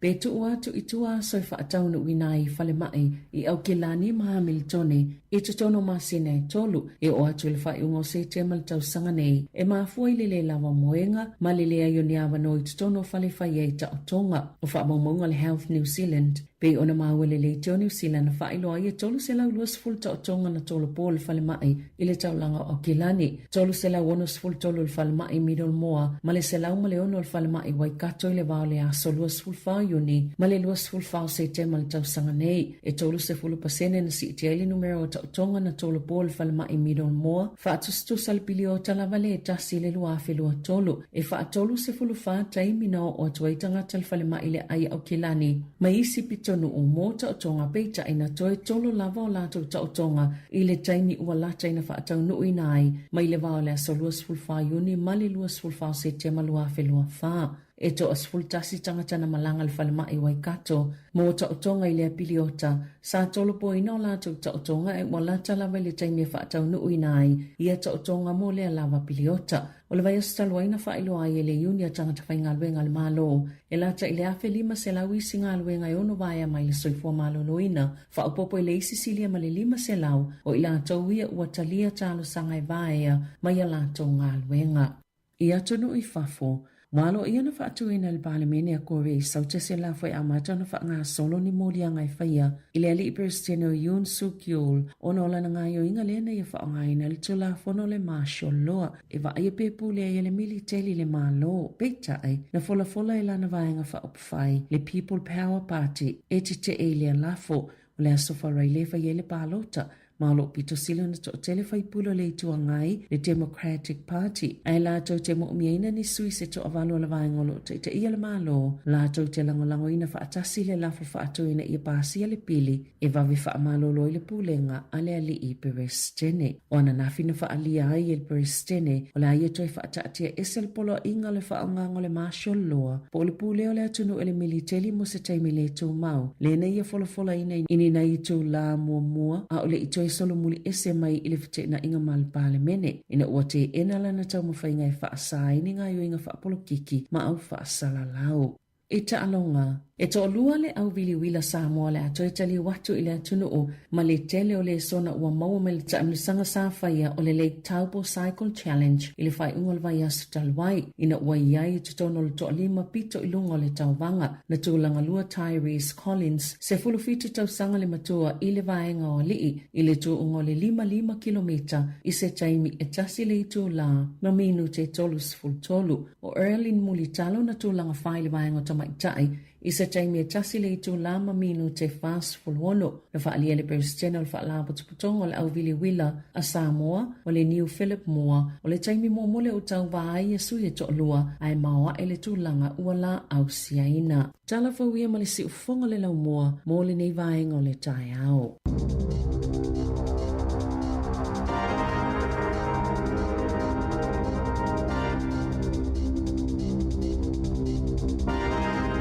Alo va taile fa fonga mai tinu na o fa fonga fa po mo tatu telefone ni tai au pe ona tuna atu Sabrina Casiano e mtatu tala mai Samoa pe ona fonga ni sunga ta se Salam Sam te fa fonga ni tu live ta nei o se atu tatu tai mis fuluva minute te nei le tu live malu malo no hat sa nga ya yo le tai na o eto vai ta el fo ya ule ne to sa se nei na to vai ta ele ma tu man ya ma lima ta sanga le na mai ta telefone na ia na final vai le fatu ato e mauale tele tu pele le fa ah nos fulu valu milion mana ia o matolia o atunu ne ia pe o atunu ni sila Australia matunu tel ala to fa ye vai ta ele motino ia fa ia ile le matele mo e pe le vai ta ele le polua ia o fa fo fa ia me ia tangata mtala no ia inga ta ele tamiti ton wal man ia pe fo si vai ta ele ia lunga tu I Palmerston North Hastings al matango fie ia Malo, ia nau mo la no ia la silfia le pulenga no male. Ia. Ta ua le vaenga mo tangata i o ta fao i ma feilo ia. Ai mai se la lo fitau tonu ma taimi os fia. Aso malo lo, yo ia inga mfana we ta fao foi mta ele ai. Ma le tu mo fu ta vaile i tau sanga o tu nai. Wa le si tu pe sui o le tato o fa longo o tato li ti o le uspo ta o po swimming pool. Ia le o matina ma tu ma. Ia le a nga i na u mana i le vai o. Ele to so fa fo pe a. Ele polo mo o tato ta mo le. Ya malo. O le fa sala la u le pulenga nu polidua. Te lo le so lu o verso fo le la tano le fion le di pule. A fam sanga moresi ia ma anita peika. Ili porkala muli le pulenga nu. Lua fe lua. Lua mai lava no vato I fina ngalo fa alia o le atunu utatou polidua. Ini tu la fono po ni pai los e pui ai ia meola ia pi ia pusi o moa maisi meola tono polidua. Oi polo. E lo ise tu la fono foi le lima te inel vai ngo pusi tonu nei. Polua ale fa mawina pe amale ono afe pusi e tono le tatou nu nei. Fia. Ono afe. Allah. Ero no inga ese ya puse sfulu wala ye lo inga yo no afe. E iba se la al sfulu fa. Sorry. Na li to ti tele puse ri tanga to polu. Ole inga le tu o imartato visale pe lu e pe tol pusi la poye. Ya na, esa ole. Ata usu merta ole tu mel fa mala mama. Ya lo inga la fo ye ta o pusi ya ta to next to pusi ya le o no afe ya. La. Ana na ya o pusi li ba. Ave fa forme pour lu ele si di canso o pusi ave fa lo fa popol numero pusi la ole stala e o no afe. Allah, so. O no afe pusi la ole stala por lua. Ai so. Ya, ai fo le tu la fo no meio beehives, pio po me fa mo ngapi. Ia. Tu sa fa pio le fanua e 5 square meter. Fa sana I tonu se fa mo ngapi. Ta wil fa mo ngapi. Al fanua fo 5 tasi anga le afe square meter. E na le lua fa mo ngapi fa tanga. O jole. Ya o to inga fanua fo ile le afe square meter ngai lunga. Ya pe amal fa mo ngapi ya.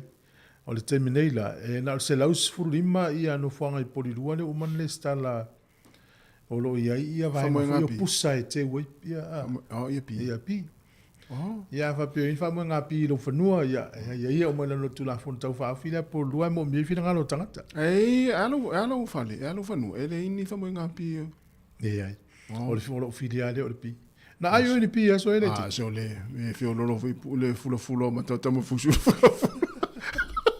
Alfanua ile na ia la tu ai oepi. Ai sa ole so. Alfanua ile na ai oepi. Ma to fanua. O ia la. O me o mana fsi le tangata. Awa ma sani to fanua te no le ia me le fa mo ngapi. A fa bi fanua se si ainga. Ia la le te mulu tu ila lo popo fanua la inga le. E lo le ai pi e se tangata. Ya nga foi vini mai tolu valu lima lo fatas. Pena ai o pi o la me na fa ye. Sa ole le. Te lo la ai o pi disi aso. Ma tonu la ile le tuli manu na le matafanga. E ila au tonga la au lo fainga la disi aso. So le la ut vetu mo me o nga fa uma mango fo ia. So le wo te ia lo te so atu to so mai disi nga fa. So le pingi lo au pi. Te lo la messe no foi. No sulu san metolion matafa. Metolion la onna le ti le fer la. Oh. Allo la tu la tu le tu e. So le si oui. Tu le tu e pi pong al sam. O lo le fiafiana. Saulo male sa e na mato no em au. Le te ita I fa mo. Ya o ti nga lo. Sa o la pini lo. So pingi lo tu mi al sa e sau la amea. No am au lama tutu maleafi tu sa o ipi pa fela na ani au ngai le tamo na la kasi tu sa la tu finga so lo ya ia na ifie nga se o le finga fa long tu na so ato so e sa o arta la vo so le pi ai pi to le foi tau na le Ana ale mama ole mena ai e pi mane samile na. So diol mata fanga. Oh. So diol mata fanga pero fatu. Ele urungo monga le nel fanga ngapi. Wa fu wa le no winga tala. Mama ava e mama ole mena na turi e pi. No winga ye le mele na lena umina turi o e pi. Wa pi e o ato e foi mai. Ai vai na le te suru al sami era o tu api. Diol mata fanga le na ke. Ja, oi. O fena ai e pi. Ai nunga ku ava. Oh, Ta ro pula ku ava. Ia. Al watu te mai tu al mato fale. Pe avale sol. Te va e punna mai lan. Ioi. Tu ale ai ani tu ku ava pula sai lunga. Saula to ilan. Io. Ano no pa uma, ano pe amlo. Ie. La vele ie lunga le mon le awole mon le ponati ole ku ava. Ia. La vele nana ie. Ia e sau atoa ila rotato. O anga mo tangata e pi e le ia se te na mea pa tu lo atu fa fo ala tu ia te vai ia te tangata vai mai sole la tulli atu e pi tabalo alo tu a molu la lo moenga on me over ko ava pesto fa no te lo le ia ah so le mato fa no oh yes le tu ava tu sa ola ia te mi o la iti le te mi ma tu te mi la iti tu te le lo ni me na te ia tu no fa fo me tu no ai lu le ha to te mano tu li tu ai pi fu to fo i me pi tu on moenga ba ya tu no li mo vatas ala ta to ini so fa si la ngam tu ta si me ne ai se imta tu tan no pi se ta no pes o te no vo yo te re ta u mo ina pa uro ia o te no te no mena na ina so ni ma tu short sa fa ngai te no mena na ina sulu sam wa fiolo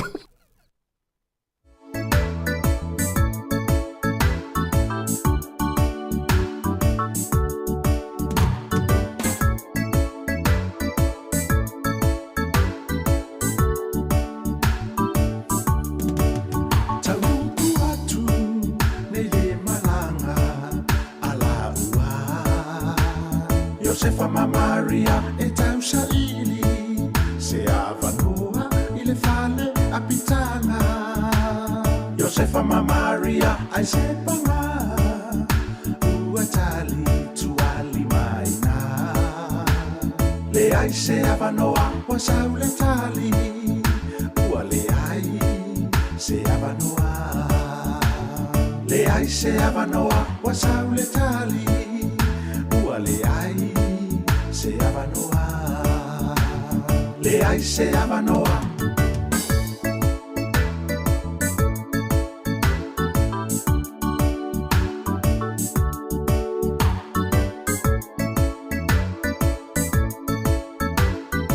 ia to fa tu tato pese na el tato la ule ton fai mai talo fal vlau Malo tasi. malo se fo Malo se fo suma. risat Wow.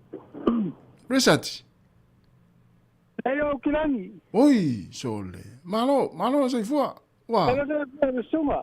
tai tele lava o e fenga luenga Ya de forma ya kuya ni liwa tayao ya. oi malo Ya. no to ya na ya kilani Pa ya suru la. oi sole malo ya manino mai tato fa salonga ina ile vaenga o kilani na te anga i launga luenga Olo ke I no so ama ko mangingo ni le. oh la wala net fanga i net fanga long mai Facebook por YouTube Ole YouTube. claro wasa o met fanga long mai ai Pero o sai maru kiriba. A pa o teni o ka rongo yo o ka ko fa kasi ya mo teni o ese me wa wai ya o. ai tele na sau i wai kato si soria oh ya sa no mai me na vanga de FIFA so mai ai na tuli ni pi ya sola ia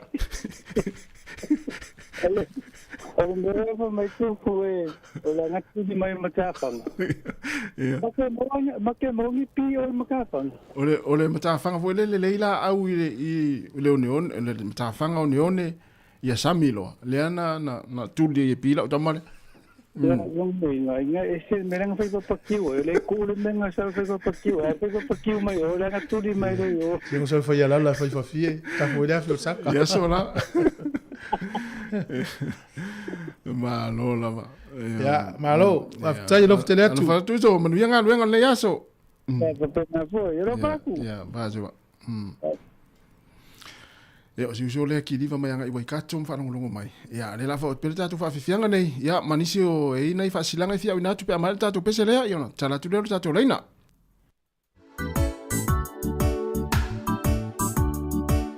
Na fa asino ia ila ua le fale o manu le anga mama tama ai satalia e ila ua ma le fia talia ma le fia na api ainoa o ila ua i le fale o manu fana oi o Yesu fana we Maria o lana pepe le lio le file mu wai ngone ya Yesu fana we Maria o lana pepe le lio le file mu wai ngone ya Yesu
se maso sola I ai kupito ine imaua mai e rota le topule anga faya le yona maua mafasi oti I le tama Yesu le fa aula le yona maua mafasi oti I le tama Yesu le fa aula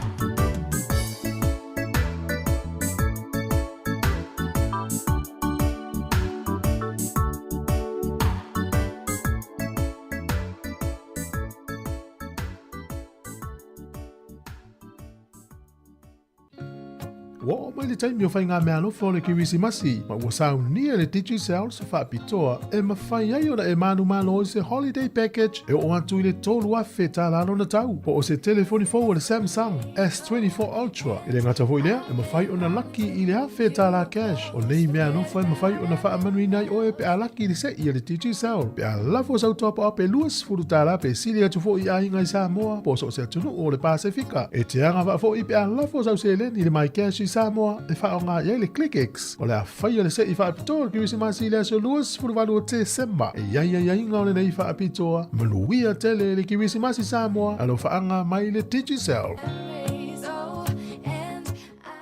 Whaasila si langa tā ua. E tusa molo mātou tu langa e vea ai ma ofisa whaasara lau. Mātou te tausisia tu la fono o sau nia e le Broadcasting Standards Authority a whai e fia whaia sau whaasea I se mata upu na e whaafonga iai I le Samoa Capital Radio e re tau na lafo mailau whaasea tustusia I le tuatusi Limatasi Mangavin Avenue Porirua Wellingtone pe ole I meli mai te alu moresi@samoacapitalradio.co.nz e le tau na whaia I le tonu o le luas furuaso whai ngā ruenga talu na whaia le whaasala launga. A whai e le o whaamalia ina oe I se whaai unga o tu inatu e ma whai o na tu ina sao lau whaasea I le te mana whanonga kai pāho po o le Broadcasting Standards Authority e maua nisi whaamtalanga I le wha ngā solonga e whai alo ia lau whaasea i leo penga te whailangi bsa.govt.nz. Whawhitai. Whawau tātou whaset silanga. O le si whaset silanga le nei, i le swafa manu mālo le li o Yesu ke wiso le whaola mātou te fia o wholofa mwhatalo whātu sa mō le tino pele. Ai o le whaiungo le nei vai yaso i le so fitu ma le so valu o te sema. Asto na ima le sa, o le a whātau nui nai le sa uninga whaapitoa wha evangelia le Ecclesia Worship Center Samoa i le lau monei o Wellington en Polidua. A vea ile nei avano mātou te valaudia ai ma le whaaloalo le paia ma le mamalu o se o tātou atunu o lo alala mpapa au le lau monei manu utua oi na ia tātou awai whaatasi le nei whaamoe moe. A one MCL nei avano tāua a whaasoa ma ile upu whaawina ne tua le whailaunga whaapitoa mai Samoa le sunga le whai evangelia Pastor Siangingi Wafusuanga o le whai evangelia le Ecclesia Worship Center i Samoa ma lalulangi. O le astona i nei o le awhaatino le Youth Rally maftanga wha au talavou a tatala le avano i so se tasi a mata i le afo le ono i le fiafi. O le asosa i le se fulu le tai au o le ataulunga le sauninga wha evangelia wha apitoa ma o le a whaia uma nei sauninga i le hall al Man Kevin Community Hall i Porirua i Ranui. Samoae o le upumoni o lo utou soifua matata wola i se lalolangi le mautonu o lo itau mo whaingata a o le fesili o fea maua i se tali o fea maua i se fofo nei mea. Samoa fetalai lava Yesu o au nei le ala upumoni maleola o na o Yesu le tali au mailo ainga au maisa uo au ne emisia le nei avanoa e wha amanu i einai oe e ala i aitema wha leanganga wha pea ila na upu e pei ona moni mau le Roma sfuru fa sfuru fitu e tupu le fatu tua le tau longolongo atu le tau longolongo atu fo yo ile afionga pa ia le tua lea. Sa inia le nei fa silanga le stete e Ecclesia Worship Center Samoa i Wellington e nei fa tai. O le isi fa silanga le nei i le awa tele ma le fa aloalo e wala ua tuai le pa ia ma le malu le maftanga fa ifi au so fa atasi Wellington e Porirua ma le Hard Valley. O le awa tenu ina le tātou fono tanga muni muri o le nei tau sanga i le aso lua le aso se fulu o te sema i le Ecclesia me to tisi Samoa i atai tai i le itulai se fulu i le tai au.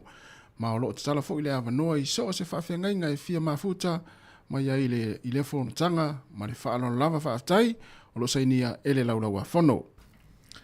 O lo e isi whaasiti silanga i pio na matato laulawina na fi o le malanga se au malanga whaia onga mai Samoa. Au malanga whaia onga le Samoa Primary School. Ia usi mai ana whaafonga. O lo iai Porirua i le Marae Roa Marae le au malanga mai Samoa Primary School. Maunga fia i vailele. E to lua sifuru whaale au whai o sunga i whaia onga. O le mafuanga o nei ngā whai ngā malanga. Ina ia whaalau tele ina le to mai ma le au nanga whaia onga i Samoa.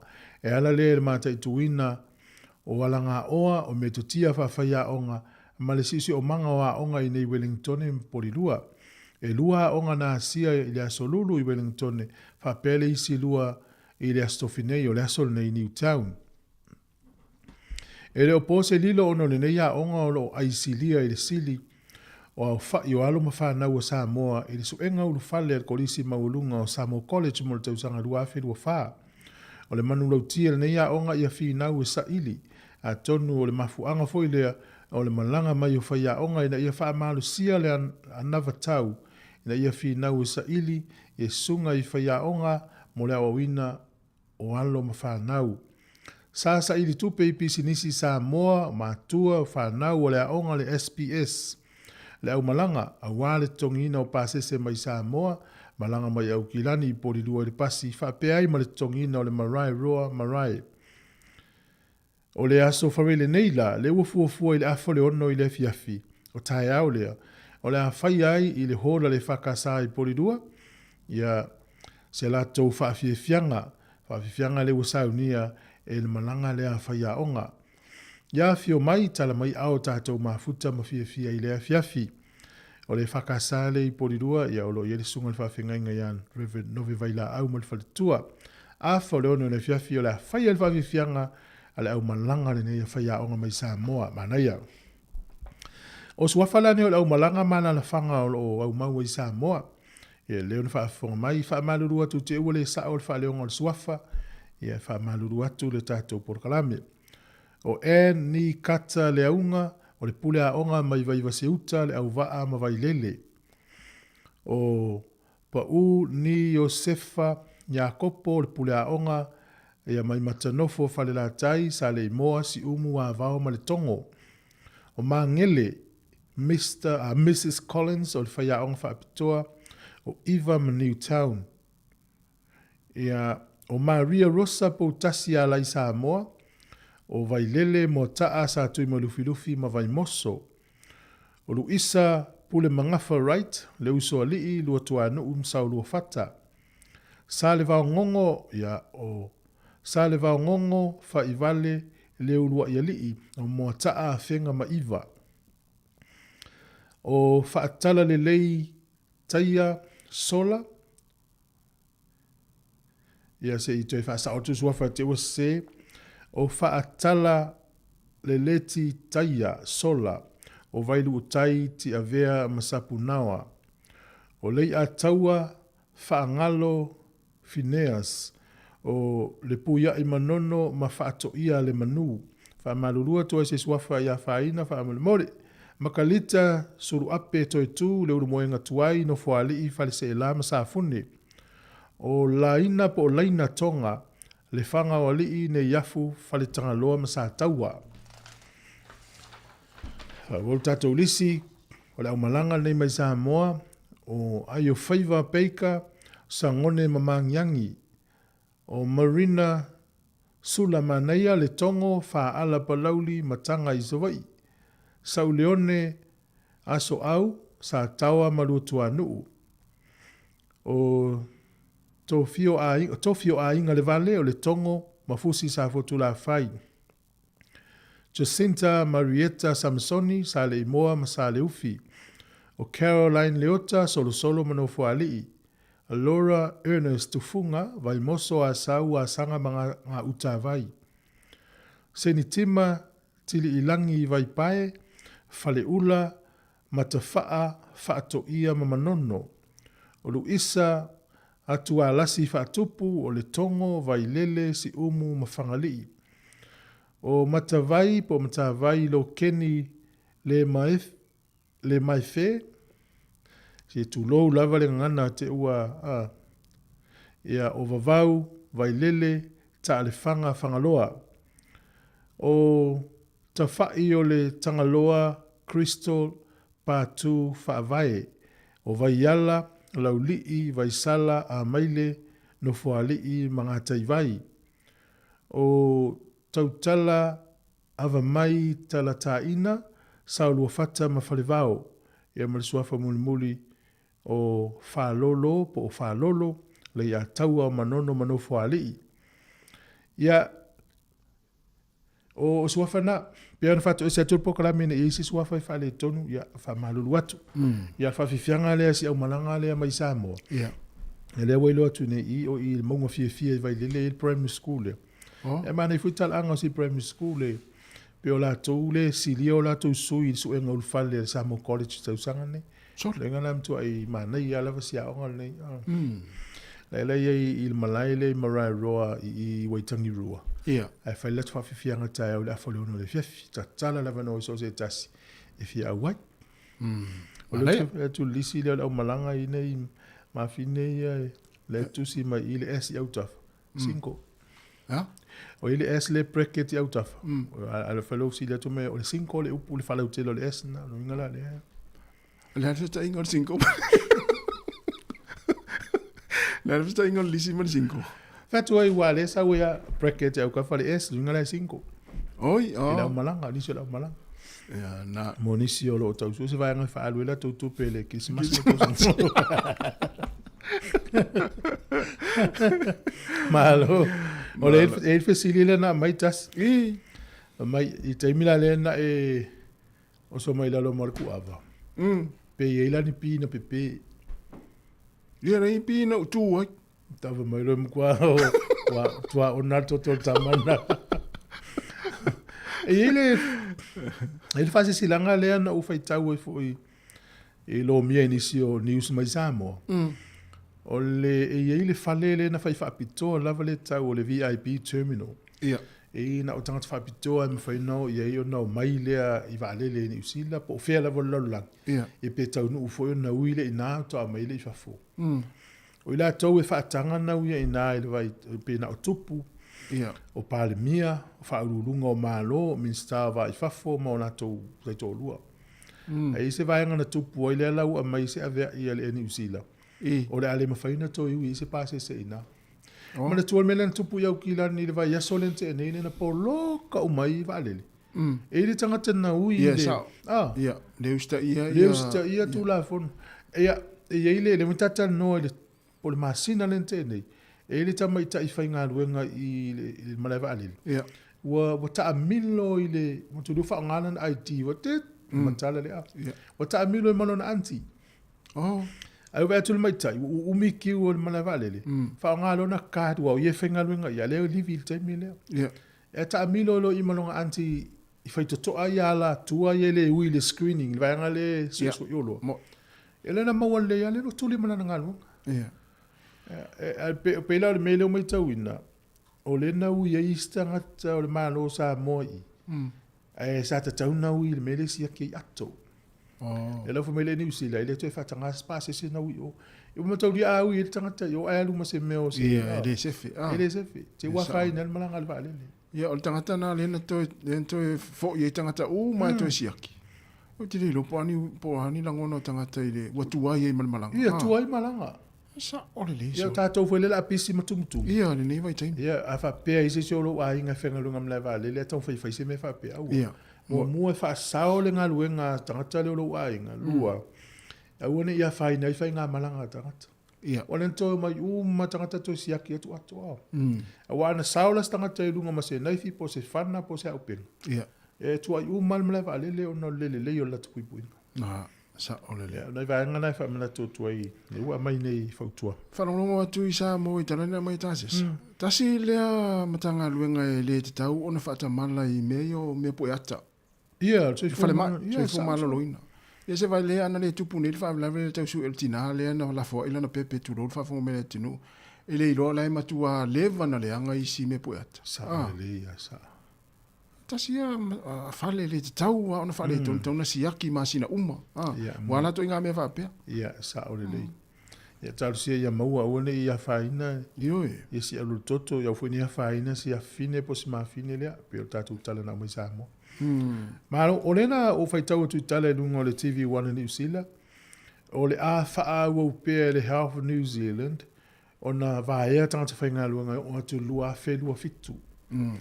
O le ripoti le au mai ia o le tūlanga nei eilo na winga. Le tatu tala no ni vai yasu. Wa te le na one nurses po tau soifua le faa umai ia onga fafo mai nurses. Ai sa wela ititi avano whainga luanga. Ya alfa fitau dina le utupu mai e umai tangata fa mai oya onga ale onga woi umai ale ninga luenga yo e ole wala e stadi ya le la uvalo ia termine ia e nga fo e silfia ila towie e nga lulu e soifu manolo ina fa wawa se vanga na lava ya ole wa felis palo tata to New Zealand yo disi dua fi mluono o va ya ole na winga o tato le o tangata me fo na lu tau e tato tatou tangata pālota, tatou lei le pawa mariki e suia mea. Wela na o tangata i tonu o meo o whainga malo. O le pawa le lima o tangata pālota. Aia tatou le pālota. E tu mai tangata tau te le fia i lato polisi mana tau whainga whaavai. E na whiita ia le tolu tau sanga. Aia pālota uma tangata. Ia ona mafuli leo tanga se filifilia tangata yo fai tonu e manuia umai tato. Ia se vai la le o mel fa ingole tau sanga o le la vai a tangata fai ngalu. Tau fa sa oina o tupe. Mon. O le tata no le verso ne ia saina le tu mai le no ai tangata ni usila e visa free le na mata ne fa un November mata. Ale la wa mai le tala mai le tuno Japani. O Japani le uta tala mai le no i tangata ni usila le passport ni usila. E le val full valuta usanga le tolu full usanga le matua. O le uma faina talo sanga fa alua. E apala i meta o le working holiday visa. Ninga te alua te holiday mai whenga luenga i Japan. Al mesa i na le tasia le teimi whena apala i me follow ni fa alua, whena fa alua. Ya, na maula no le telo tamite i nei fio o Japani. Ciao. Ya, Afa pes fulu valu to sanga tolu su tau sang. Ia va ai le lei ia ele Ministry of Foreign Affairs a Japan. Le la tatanga fe su e foi la le website. La va tu le link. Tuti apala ye. O ista mete na o South Korea. E o fa ya on l'Inglisi. Sa. Fe la ho Japan, yo fa ya on l'Inglisi. Ya, tata mete e fio e fa foi mo me overseas experience wenga. Ya va Japan yo, ya foi me lo te fa wo university po tu la pa. Ya o ista mete na o foi malanga ile tu no le Japan lo to foi mai. Mai so le tu no o le foi le ele vevesi tangata fa me fa aloa lo yo tangata ai tele na le fa nga tangata ta vale sa va valia ya ole vai tau ya ole watu na ta tu fa na u matangata malanga atu va ai fo ile o langa ile atu no fa ta wa sa vali so fo malo le tio a umi so fo tangata o ya tu ya pani ole tu pito sili na tele tangata o val se lauta usanga le matua pe a fua ile no mela o tangata ya pani pe a fa tu sa isi tu no la ya pani numero tas ya ai ole sona no maua mai le no ya pani pe a fa le inga ya pani te lo mo me o fasila a unga lua ie le tu e me fa me me o ne e fatu wala au na lua no le lesa la le wingole me ele fa alo but tu ta tu sa mo ia ta tu atu manga ne fa na e tau mafa mai tau tala tu lo ngana ia e dem fa foi na fe ai tata fe gwa so o ia pani na fa mai atango tuila au lua no le lesa fa tu fa pe no e se ele fa alo mena sole ta ola ya pani le me sta me ai ya le fa tali me so la tu tongi fa ta wa tongo le fa tu ola au lua no le lesa e va ai tata ya pani le fa alo e nga foi te ulu o ya pa e tapu ya tu le fa foi alo ia le le la tata to pese fa malo fa tai ma to mai le o to 20 minuti on talo le iva to tu ne si fongo lo mo ta to wanga tu ki mas me to son fo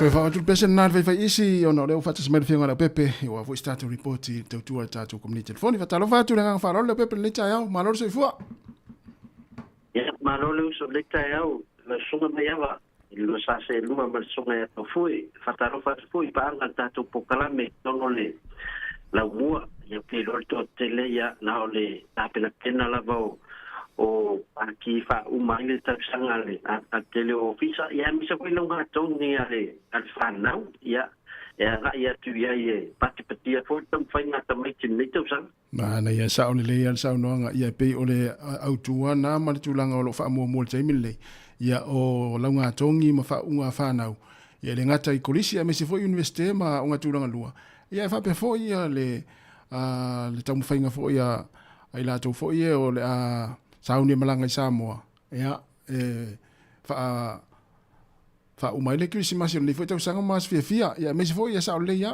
masina le fa uma foi nga luenga ma party fa nga luenga le wa alo to ilta to tinu le yas le va yaso ma le foi masin io o le fie di tele a ma ya va wa fele fia ta to ofisa polo filo uma ta to lo mo pole le aso taimi po foi fatino ya mo le tali pupu atu la pepe o le tātou ofisa e fia I te iasa unga. O ni si whonga lau mua e fia, e whai a fia iasa unga. E tala hoi nele loki se di mtu fu e a whamsanga. O te e tātou fia e mea whamsanga. O e ta whai iasa unga te me kati. Ia, o le tari pupu atu nā le whionga lau pepe, ia o le ofisa nei, ia e whai a fia iasa unga. Ia na we sa malo a fai tulangan na lo ye foi a so mai patia so mai ya. Ya paina le tu pa malia to ko ta ya pa nga ta tu lo wa ya ono le ai pa ya so mo fi la udini ya le inviting ta tu ai mo ta tu el ta tu pa sal mo ta wa ma ya ma ya ai man tu ko ya ta tu na ya ta tu tanga tu ya na le na sa ili mo ngar wenga ya stadia ya ya wa umman alun malangao o petopa alu malangao November. On mutuani leia whainga ruenga tangata e nao atu inei. Ia la uato e te tala mai fo isi ava no mo December. Ia a weini si o whalongolongo mai o lo tangata e o whainga ruenga. A weile passport New Zealand. Ia o lo matua e leonos furu o tausanga. Tusalo no winga o lea a mata tulelu se furu. Ia ngai lima. Ia o lo mano si atotoa. Ya apa itu lo pengen buenga untuk mana mier sele ni waktu singolah inga. Ya lo ya tatu apa no ya setalia. Lo tala me mutesema. O tuton oleh meat processing lo no inga buenga fasiman. Inga buenga ton oleh apa oleh packing. Ya inga buenga la tu ba ya mesin tulang apa pena ai eledo pap sota ai melhorau. Da fa pete o intelligência inga buenga ya. Ai au setalia ya nga te mo tato ia wale o fainga buena malo to sa ili se so ani mo na ya ngo tala mera bangai mo bua to ama na ia ba ngo o la to io kura mando le mele na mu o atu ye ya ma wanu la to nga buena o le vai ya fainga buena tangata ona o le tala le sau ya e ma wala to su vanu fast food tu lai faso ya la so fo la stofi a las parelias to na i mana sa i fi fanga na ya sona ya tu sa over time na la fa po lungo lo sai le ni fa ya so ya ta wona so na to po mo ni si to no lo mo ni so fa no lo mo o lo na miel so ni ti me so fi ya i la ta sai le ni ya ai le on fa yo na i ona mo se ngal wen e o tu la na tanga tene fa na aveli to do mo fa na u pe na tanga ta ya ya por terminar no tangata le whainga ruenga whaio mo. Ia, e wha mo whainga ruenga. Ia, ma wha ai hoi o le area lai whainga ruenga ai pe whetau i lei mo le whanau ma le ainga e mu watuai. Ia, ona ta pena tuai na ielo tina ma le whanau.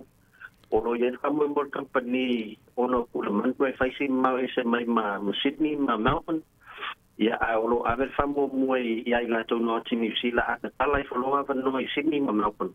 Ya, fai ona transfer ye la to ya ai ona termine yo lo le wa mo mai ava no ai korbanto yo na la wa fa mo tu ai ma e mo ta to no tu New Zealand que to po no vemo e over ba to no fu ta to we no vale a ona le tele le o fai nga ta to na o ya le o to ta la mai company sia no mo tsema o lo fai no so ni company to ngi lo pasese ya ana watu leo ya fato a TPS mai la ele ita ve yaso ya le se le ni sapangu a lo pasese ya o lo fai fona sa ili mai la accommodation te fa mo tuma a matai ya eto tongi ya lo port fa no watu pe mo se la ula va yaso le port la tongi mo la to mai o tinisila ya fata tale a no na va te mova o so fale mai a fore oi ya fai foi ona arrange tu langana mano ia vai nei si vai ngale maua ia la to va no e wi tu ta fa sa longa e mo fai tu company o le fa sa lo ne sa mo capital radio la fa sa long ia awor poli e le to ia se si le tio e te le ni ta fa pe lo le tio ia o lo fa lo ma to tele ma le fa na fa company fai ma lo fa mai io ia mo le fai fu na la to ia le ma lo la bit ma ne tele ma to o me o le tangata na mo wa tatu litio la talo mai mo tatu litio ya va me lo manuia ya so no ira pepe se vai ngai fai lo fa formela tunu sa tu o nanga community phone fa mo wa le tatu fa sa lo ngale yo se Christmas ia ma le tātou mai lātou ro fi malanga i Samoa fia mo tātou SIM card so la soro fu vanu tātou se a wone ngalo sa tapa pe lafu ia apena fo i le whaungai no tautua le ClickX ia ai le ngata na ia o ro ba ilo mo fatle SIM card tu fui na fo e malanga e look forward foi la mate ta pa le Samoa mal sunga tu ia ta po ia tu e mai apa se ma o se vai pe moi me na tu Samoa pe mile na malanga ta sanute Ola ofisini mun la ni fia fai atu fa mai tatu po kalame. Ya ole sa uni la tamo le koleni la tama. To koleni la uri, koleni la fiafi. Ya ai fitau fo ya mara vai atu. Ya la fo te koleni e pe folinga wa fa se do tu ngata la e limele la lo fa zama. Ya. O anga le te koleni voi le te anu o e nai se au te la tu fo io o ngulu e ta. O te la koleni tu fo na fa tu wa le na la ingo fa fini. Ya e de maro lo le fa ingo fa au me na la. Ya malo va tai tele la le pepe monuia la yang adu ngon le yaso ya me se fo danga ya tu fa ingon va yaso va tai. Ya monuia do aso. Sai fo. Ya ole utara iva u se mo ya fa fonga e ta tu tala mai Samoa.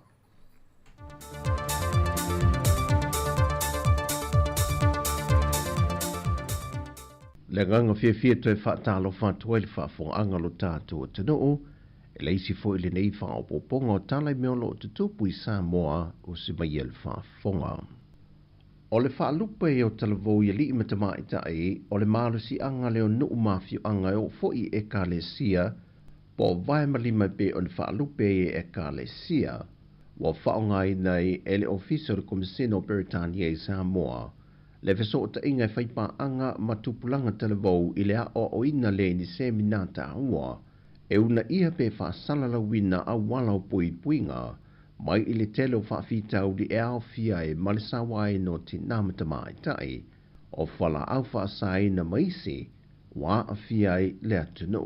O whaasoa kung nisi whi o uso o ko whaafinga ni ngakaili, o kongo a inga ro whapinga kakowa i ro kupu i pia ia nisi to whaafikau le sa wango kinga. O le lango ma le fiso swani le malo Britania ni Port Kalame, e le whaata waina leo le se fulma leo no aso, e le ngata e mana tua ele maata ngao sa wanga mangayo inga na whia yalo ta maa ita i o le atu no, mai o la tu lava matua maisi, e na ia te ena i le mawhawhau ma tau fia ia ngā yoinga, e tu tonu o lo tātua tunu u Kerisiano. O se tasi leo Port Kalame ale to manga moe popo ngā tia, le ua o lātu na ia whaantasi male malo Britania, ia tupulanga talavou, e na ia o lātu a vatu le whiau i le atu no atoa, e ta ofi nei loa sa wanga. O le tausanga le dewa amata e se tasi o Port Kalame u whaata aua i na ia mtanga wengo tina matama i tai, a tina unuk manga fiso tai, e mana tua ai le tele o tina o le atu no, i o lātu sao manga waa na tautua i na e le malo Samoa, e maise, o lātou mea lofa mata le ni sa whaatino, wa whaia le mata i ala e li mata i ta ina i nisu talavoutama i ta i o Samoa, lātou te a o oina ma mulimuli ta ia. O le wha moe o le mtanga luenga o tina matama i tai. E na ia tu whaatasia pe tu sia se tusi, o soifuanga tautu o nisi o tina ua moe mai tia sa, na avea masao ta wele atu no. O le talitanunga o nisi o tina lo soifo pe le teminei, e te tau na wha mau wina le sao o tina mai aso ana mua, sa ia o mai i le aso, e na ia le mate le soifuanga o le tina po le tamaita i Samoa, mo le tele o tupulanga whaiae, e le ngata o Samoa nei, ai o alo tamaita i Samoa e soifuae i atunu i whafo. E le saunwanga o tua le fiol tamaita i minister mtanga luenga, mo li pola ana rosa ale moli o. O le aunga le leita o mawhainga, ia aloa ia le wha maumanga, o le tala wha asoro pito, tina mata maitai, o i longa lo lātou sao, i le ati na e ina o Samoa, i so o se vaenga o soifuanga. O nei wha maumanga e awala mai ata tusia po portraits. O se tusi, a book, wha apea se ata, o le documentary. O le avea mapuna oa wha le awa uma. E wha alawa i tele aita mawhainga ese, o loo ta i mua aiti nā matamaita i o Samoa. Whae loe mulipola o le vaenga mua le ni o tau mawhainga o le hati nai fōwal mtanga wenga. Peitai. O le ātangia mai le lei Port Kalame, le tele o matatia, ua ausia tina mata maitai. Ma o matatia e whaau Sofia ai le soifua tauiwi, ma le nau i ati na e Samoa, mo a tātou tukulanga talavou, whaapele whanau lalavaua. O se ati na e olo o ngā lulu e tupulanga talavou, ilo lātou whaatino ina. O tali mai le ofisa Celia le soifua maloloina, ai ono Dr. Alec Roma, lo lātou sotanga malemata opu le olo o ngā lulu e leo le sa ilia, o le tina o le pepe le na maua le fale le ta ua o le fale fai lele umuto tua. Ona o le mata opu na ta ua e ai ono, e le i o atu ia ila ua ma le sui ofisa Sili se mata opu whaapea, mai o lo sa ilia po whena awina tuai whaametalanga. Wa whae lo manino e ai ono, o mea po e ante pe ona visilingia le autu stala e ono sa ilia e mafsoa swani le ngā ruenga leo. Wa le o toe ola ia mea po e ante o le whanemai, le sa wha pipi e insinia saina. Pau mea po e ante o lo ola i le teminei, o nisi o mea po e ante o lo wha pipi solo i le whanemai, ai le o le lei foi o na tausia, mai e le o mawhai la e mea po e ante i le vaenga pe o na ta ua na mawai le pepe, o na mawai se fesoa swani mosa i li ngā malua le malo. Peitai ua whaasi sila whalau i tele elemtanga ruenga o leo, ili tina le ina i o oane ili ofisa, ele ngata mo le pui ngā lona saonga le mulu soifua maloloina, e fia tuwina tu fo iai di whau tuanga, mo le anga i luma o lona soifuanga, ina ia whaamutai i, lona toe whaia foi, o sea ngāio inga le alofa. O le mai e atu o le isi vai aso te tongi o le malo, na toe wha leo ina i foi langona o li matama i tai, sa avea ma leo fesoa swane le teimi le fon tanga te itai o malo le tau pulenga, e le masina o ki topa, ona e le i mawalawa ni alato se leni o alauni, le sa fola mo i latou. E da wafsiri gie leo tu stala le fionga le minister tanga ruenga leo ia Fawalo Harry Schuster, na ia wha i loa manino, e o fo i nisi o li matama ita i malu le malo lo ngā lulue tu mau, e le atotoa uma on te tongi ato alato alauni, wa na o nei vaenga ia ua maua nisi, ai o lo ngā lulue lava le matanga luenga o tupe, e na ia tau mawhai na ia maua ato atoa se lenia i lato, ai meise o alo le atuno, na ngā lue fisoa swandi le matanga luenga le teimi al fon tanga. Pei taina whae loa le whionga le minister, e le o mauti no se aso, e whātau nu atoa i nai, le te tongi nātu o ia launi. O tana fawia mō le ne aso, whaaman ria le tuai fua whanga le awhianga i mo sio tātou tanu, whaasoi foia.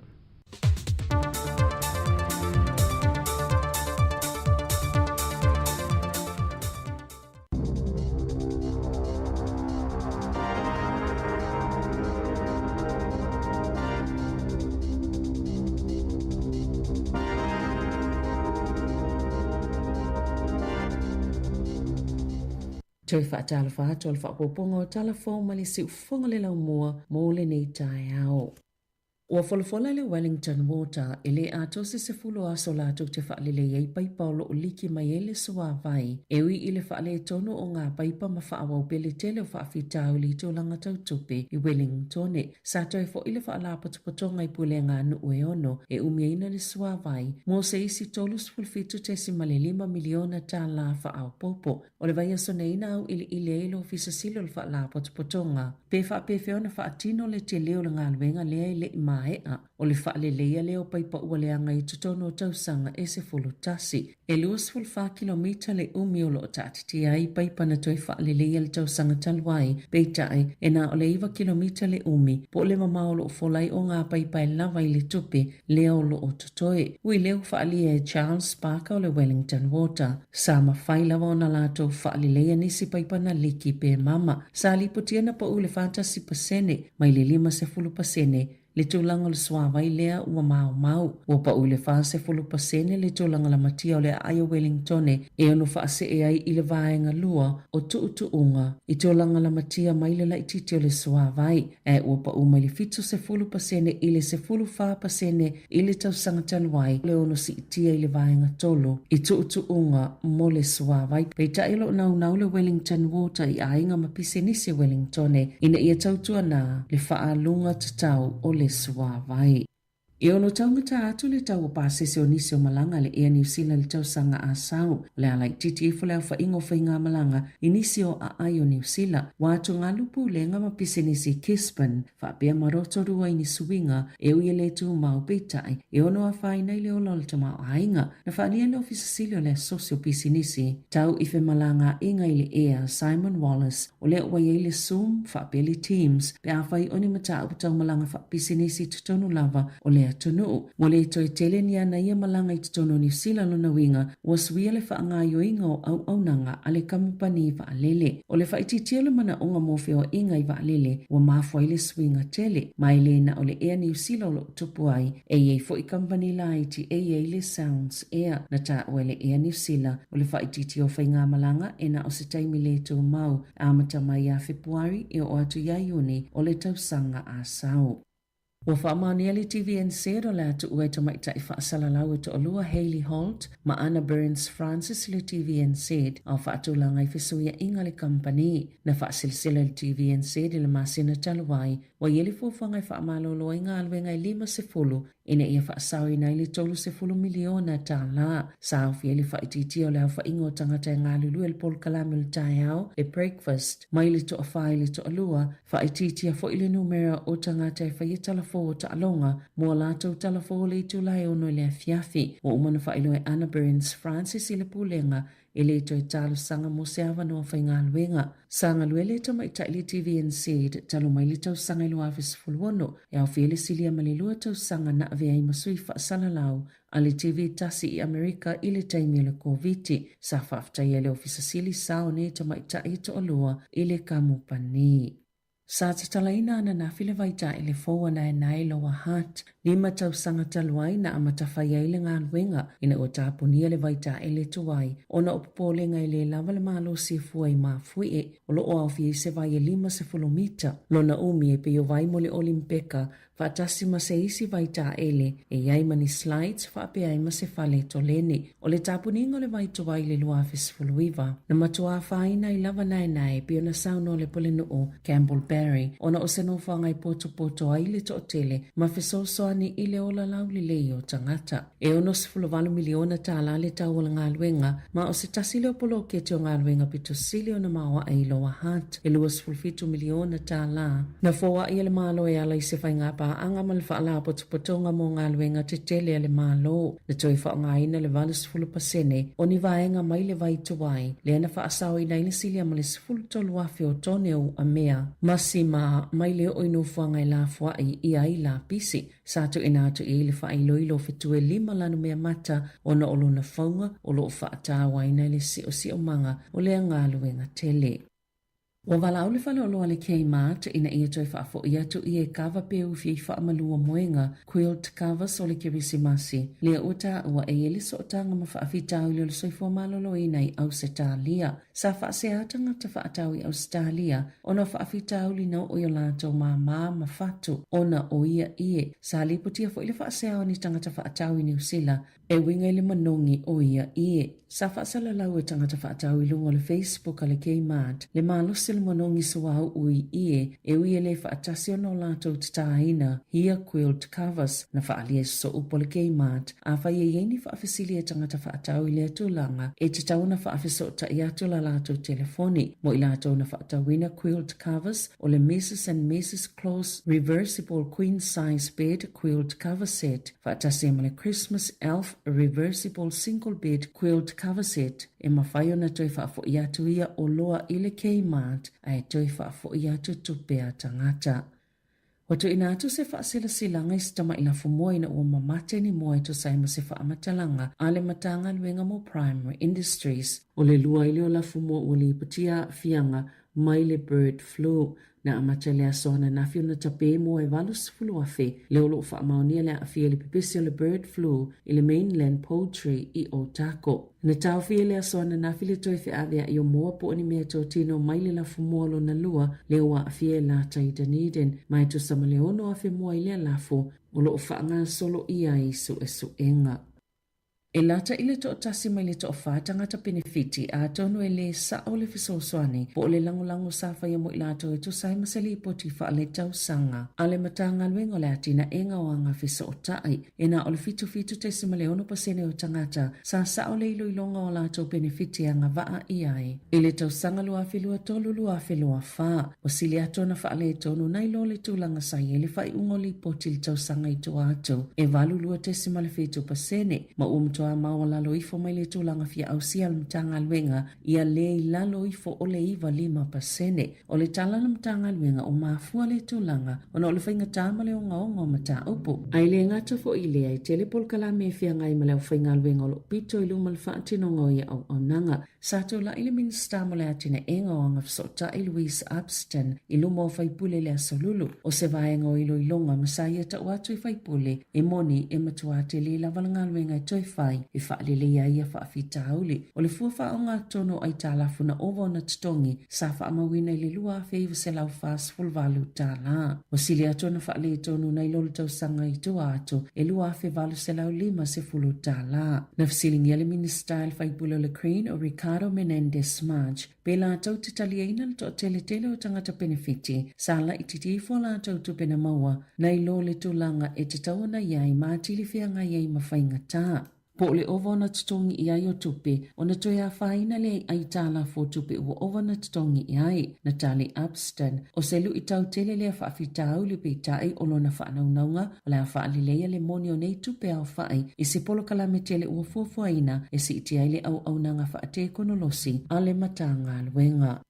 O whaamaonia mōlianga le li isaino Ting Jun Gao i le maliu o le tamaita i whaatau whale i kalai stete o Yan Fei Bao. E fito vai aso na whaanga solo le whaamsnonga. Ai le ato se luai tūla na ilo i lau whaatino le whaamsnonga bo le jury se whaai unga. Na tuli Ting Jun ana lo ia ai tū mo ia lava. Na fsosoni e mani whaamatala upu se tōtolu. Na lipotia i le i whailo aina ni fōlinga wa ai o Ting Jun i le whaai unga le whaamsnonga. O le aso fito mati lua filua lima o le ato lau ina i whaasalang o le tau lea lea. Sa whaafitai le to lua o le tamaita ai o Yan Fei le vasenga o leo whaapele au whaatono le whaamsinonga mo la lato ngā luenga. Sa whinau Ting Jun na pepelo leo na o lato whawina ni moli mau whaapea mani ata e tua iai o ia ile mali o le tamaita ai. O Yan Fei na leilo i le aso sifulu iwa yu lai lua whelua tolu a o ia whaamatamata ina Ting Jun i se whale i Trevor Street. Na longa le to lua Yan Fei le ofisa leo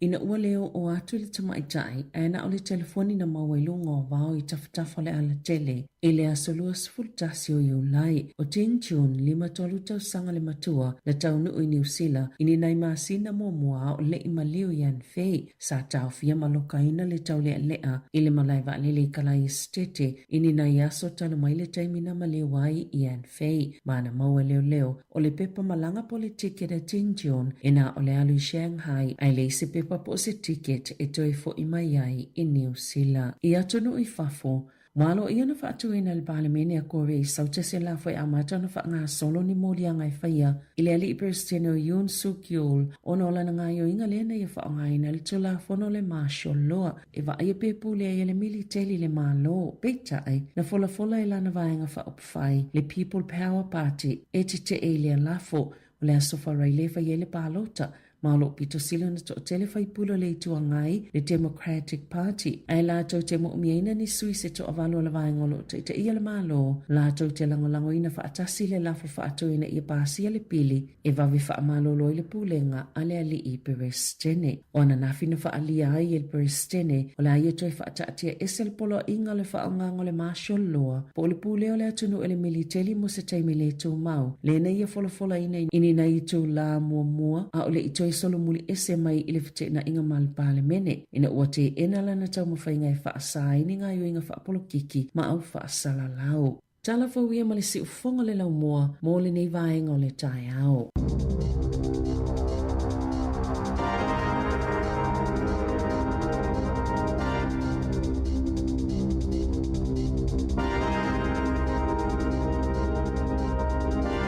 Malo whaftai to whafonga le tulas whanma le lua i leo li nei, i tātou whapopo muli muli o telefou, a mai se tātou tala mai Samoa. Sifulu iwa minuti o tia nei le tula iwa, a malo le tātou atinu, malo lava le mafuta mai.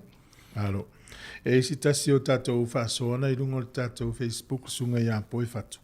Whapeo no masina nofo i Japani. Nā lai whamaunia mai i le tala i whatau nuro i Japani. Le whamai. E ono masina sa nofo i Japani o tangata ese ma le fsosoani. Toi au le mea uma. Matanga o fia le tunu. Ole mtaupule na mai mulmuria e sa vedina i tātou telefou le masho loa le na. Pe ole la folia pole mene sa fai le PlayStation e tau fai na ia take over pe o mai lo military e va aile tunu. Ai ole a fa pa ui foi la lo ia le power man malu si anga o fai nga malu. Te va ila le vesi o tangata ino. I South Korea. Ai pe ole mafu anga pe ole pufa mai le mau na u fa longo tu news. Ole tau mafai ole fai nga malu le nei. O la tau puipuinga ia mai pulenga mai le tau whamatau mai a kore e mātū. Ia e peta ia ne le Italia e tangata le mtua i vivese ia le lau te ua tolo pō ai fua. Le ua tolo pō. Ia o i tangata so le mtua le fia tangata. O while la mai le militeli e pulea le atu. Ia e sa o le le. Se ala ngona fo le pulea lava e le whainga malo ia le atinu. Ma le toi ngā whainga malo le pulea le mincheli. Ia le file mu. Sa o le. Ia ne atinu ono tato ia. Antoa me le ia. E pulea oe te mi te se valvali atunu mo la au le. Le sisi e whaime fo ia. Nā tonua. Ia wana se valvali atunu mo la au le a kore sauti. Ia sili le a. Ia. Eso e uma oe fe sa wai le alme oe o mai la lo la au le. E uma. Pesa ai fu NP. Pesa ai fu NP la lo la au le. Manel tala le lo mie lungo newspaper fiti in faitau e tau le Fiji village. O le i le o i o se dive instructor. Tangata fo le whatonton wale au maulu wa. O se whaia o ngao. O le taimi la o le COVID-19 na e se manatu i le o le awhaia san business o le masima le sami. O matau lia o lalo le lo loto le alu o ona foi ngā po le mamau i telu ona foi na o le sami o le masima la i tuto. Le alau mai tau ina le taimi nei le manuia o le tau whainga le fiti le. Le ua matan whaatau atula na Fiji salt, sea salt. Whaatau i fiti, isi tu uma fiti, te whaatau mai whafo le laulangi whafo. O te alu lo le wharoloa, o lato lo su epe maua le masima lea. E wale masima pito sili le na le lei. O le ingon masima? Fiji sea salt. Pe a fua isi masima i e table salt, ia. A mga tiri na whaina le soi fua tato. Sa o le lei. Ia al tamale o le masima le merisami. Ia al masima le lei, ia le au ngā le tino le tangata. Ia lo ne vola le la kili va solo la langi pe fa pe ona ia le tau fainga. Ia le na talu sia ia mau ine New Zealand. O le sile me te mafofau i Samoa. Ma nei foi le company le mos company fa pe tatu tunu. Masima. O le masima. O no fa longo i tale sta fa inga la o le lava sale ula. Te vela le o le lava na o pasi mai lumana au o solo le lava o tua. Ia. O le matua ona o le samina i tua.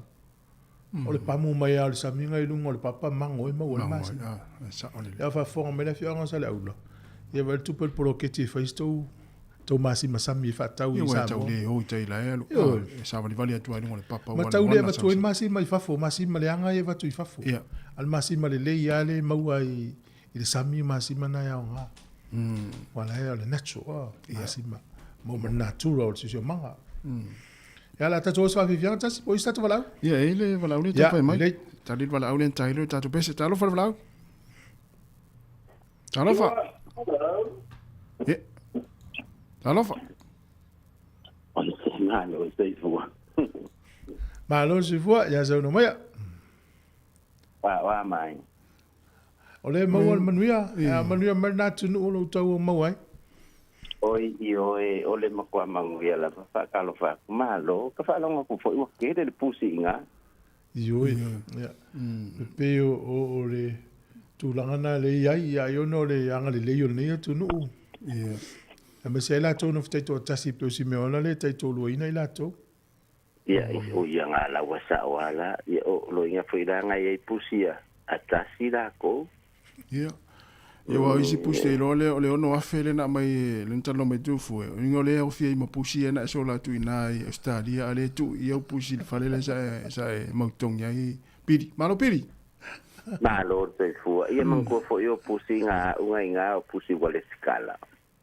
Oh. Ngā sa tau na la tua mo ina e fai so pusi. Ngā te wa i pasi ai ngā ma o pusi. Piri. O a mai lau fionga. Le sunga. Le manguia fa skai va fo i wa fionga i fa lau. O mai te ngā ko ka ke le ko sei doa. O mai tau i auto in Australia. Vela po. Ia. O vai a solen ke ngai fue matasi e ha ko dua so malu. Ia e fa so sa mai un ko luiva fast food. Ia a ko luiva ro fast food ia o ke da tanga ko mai ngavanga dua ngai kasi. Oi. Stula forno a ole. Ia fue mo sa ngale mu. E man ko foi o lua tu fue matasi ole ke la ma to nei. Ele tu sa mo le vela ni si lam sa mo a vela ke fiero foi la lola. Le vela Australia a vela Australia le ki ela le ia le fa mala mo ka vale ele fenga li fa fo con ele me ka o le heat wave ia e pa wala me ke fi yo lo mo fo con o fale ia po lo walu fo le sami ia o fale la Australia ele ma fainga so nga kala ia fa malama ma ia fa malama fa pon sa la mo le a ko ai sa ia mau pe le malu o le fale ita fa pe ngai ma ko vela ia no ka fa ko asa o ringa ia ku o vela ia ka sala ku fa do o lo ku singa fo nga ma ko ngo fo e pon sa ia ka ia po o kala ku ka kala ku ia fa malama ela ku ske nga fa me de ia de boka ma sang so le sa ia fia la ia ta se ngo fo ko nga ku ngai wa pon sa ko Ese foi lá i ngol le atu. Ava fer ava ngala le tai mio le winter le tata la i fa malama ia.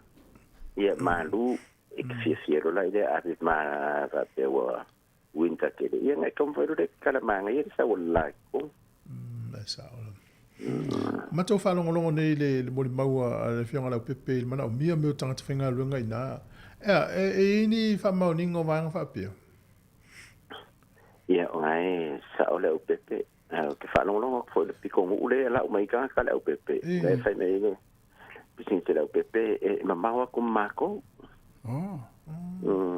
mako a ngai ai Sydney me ka o Western Sydney le mau ke ai ia e maka ukia fo o ia fo ia ngai man ko me le malai va le wa fai le malai va le fo o ma to piko ka kala la le lua fe lua ono so o mamaula ma ko malai va le fo le nga pe ma le fulu ma ni uke la tala mana ia la kalaka so o le nga piko o a ko ale ru ko ia ma ko kingo o le vao a ko sa ia ia o le ko a vao ia o le ngai o fale fai nga ruenga lo aku makanga movie ai company mai a Julai ia de kausanga ngai o le mela lo kupunge Australia o su e kangaka ia nga ruenga ia so ia o su e kangaka nga ruenga o ke va yo ia o mo fo me fa longa ila so pe me sa kupunge sila e de fia fai nga ruenga o so li valide company fai nga ruenga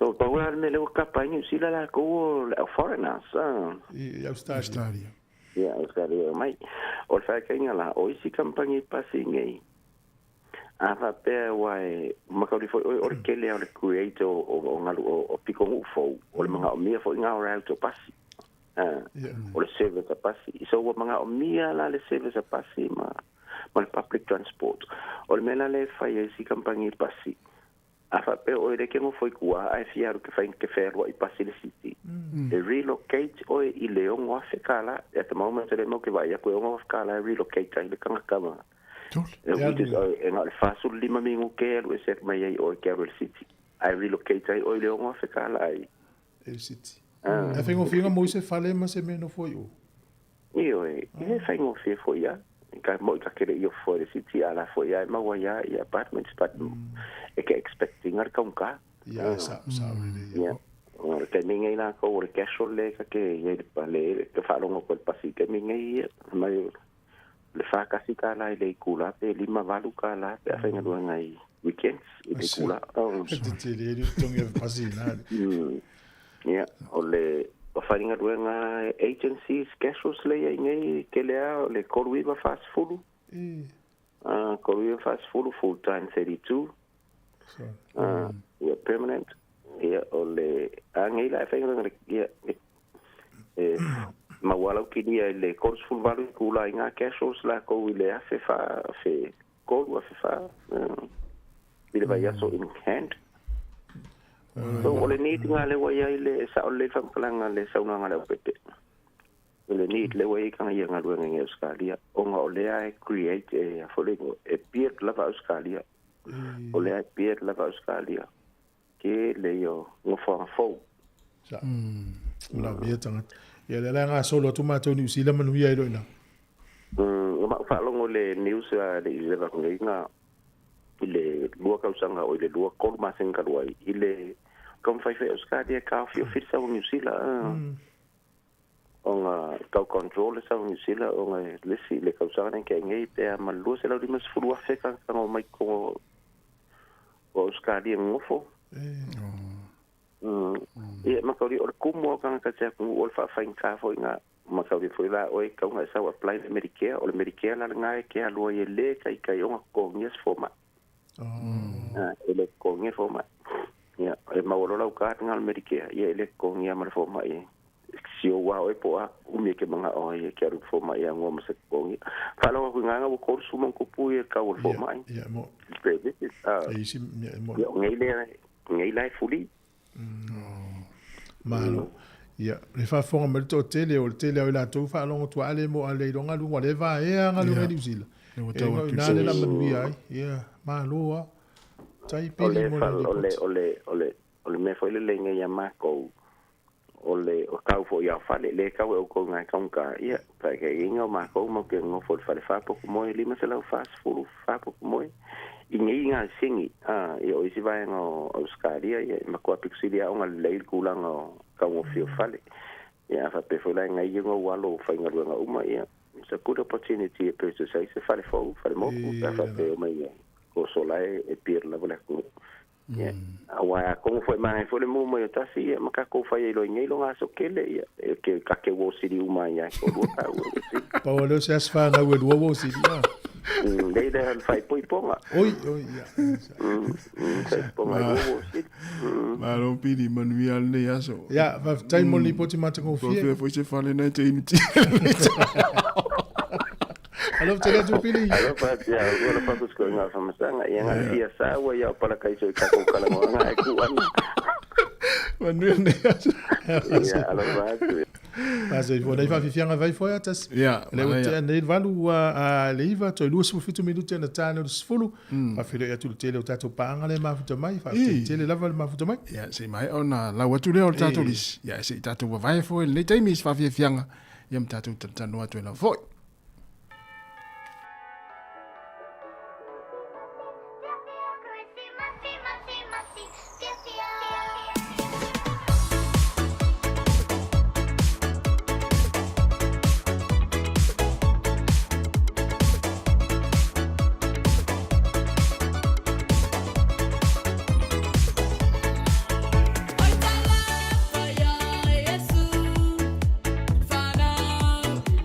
Your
Le si fo maria te mata ia tara au mara sulu mara pese kirisimasi fia kirisimasi manuia ina o toe lua se fulu ma le 5 minuti na tale o le tula se fulu. Alo, ma lo lava.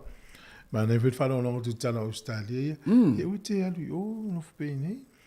La na o te se ti tala pi. E la na ule alu o. Vai atu pili e pe folinga o la e nuti se falo se ai. Ya ale po fe la tu na pas. Ma lo si pili fa le fai tu le ingal fa to sina mengo. So le fai e pili le ngal fa la wilo a mo Australia. Ya o ya fa formai ya fa ya ulton o se ti vo mo ma pili. E il faut langan fai le national parliament.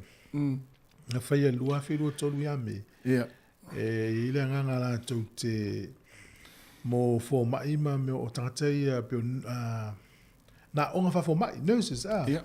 So soni la to te tongio la to o me loan student loan. E la to te lango ina ia na I fo mai nge nurses. Ia pete ya ne o mal temne le fatino ele lo po le al temil period to no le tolu to sanga le la fatino. Yeah. Tal si fatino wale fo na faile te va na I fo mai. E vai aso nei pe mal tolu sfulu mon to po fe la to na wai. Yeah. Ya no le tu langa na le la to tongi mana to I tu la fenga luenga. Ya ma ya ingo la to nga luenga me fa pena. Ele lo po fe uma e fa e uma ia na tau usta unga le ina fai mai lava le vai ngale fo mai te pale mai le pale fa world time national male coalition government.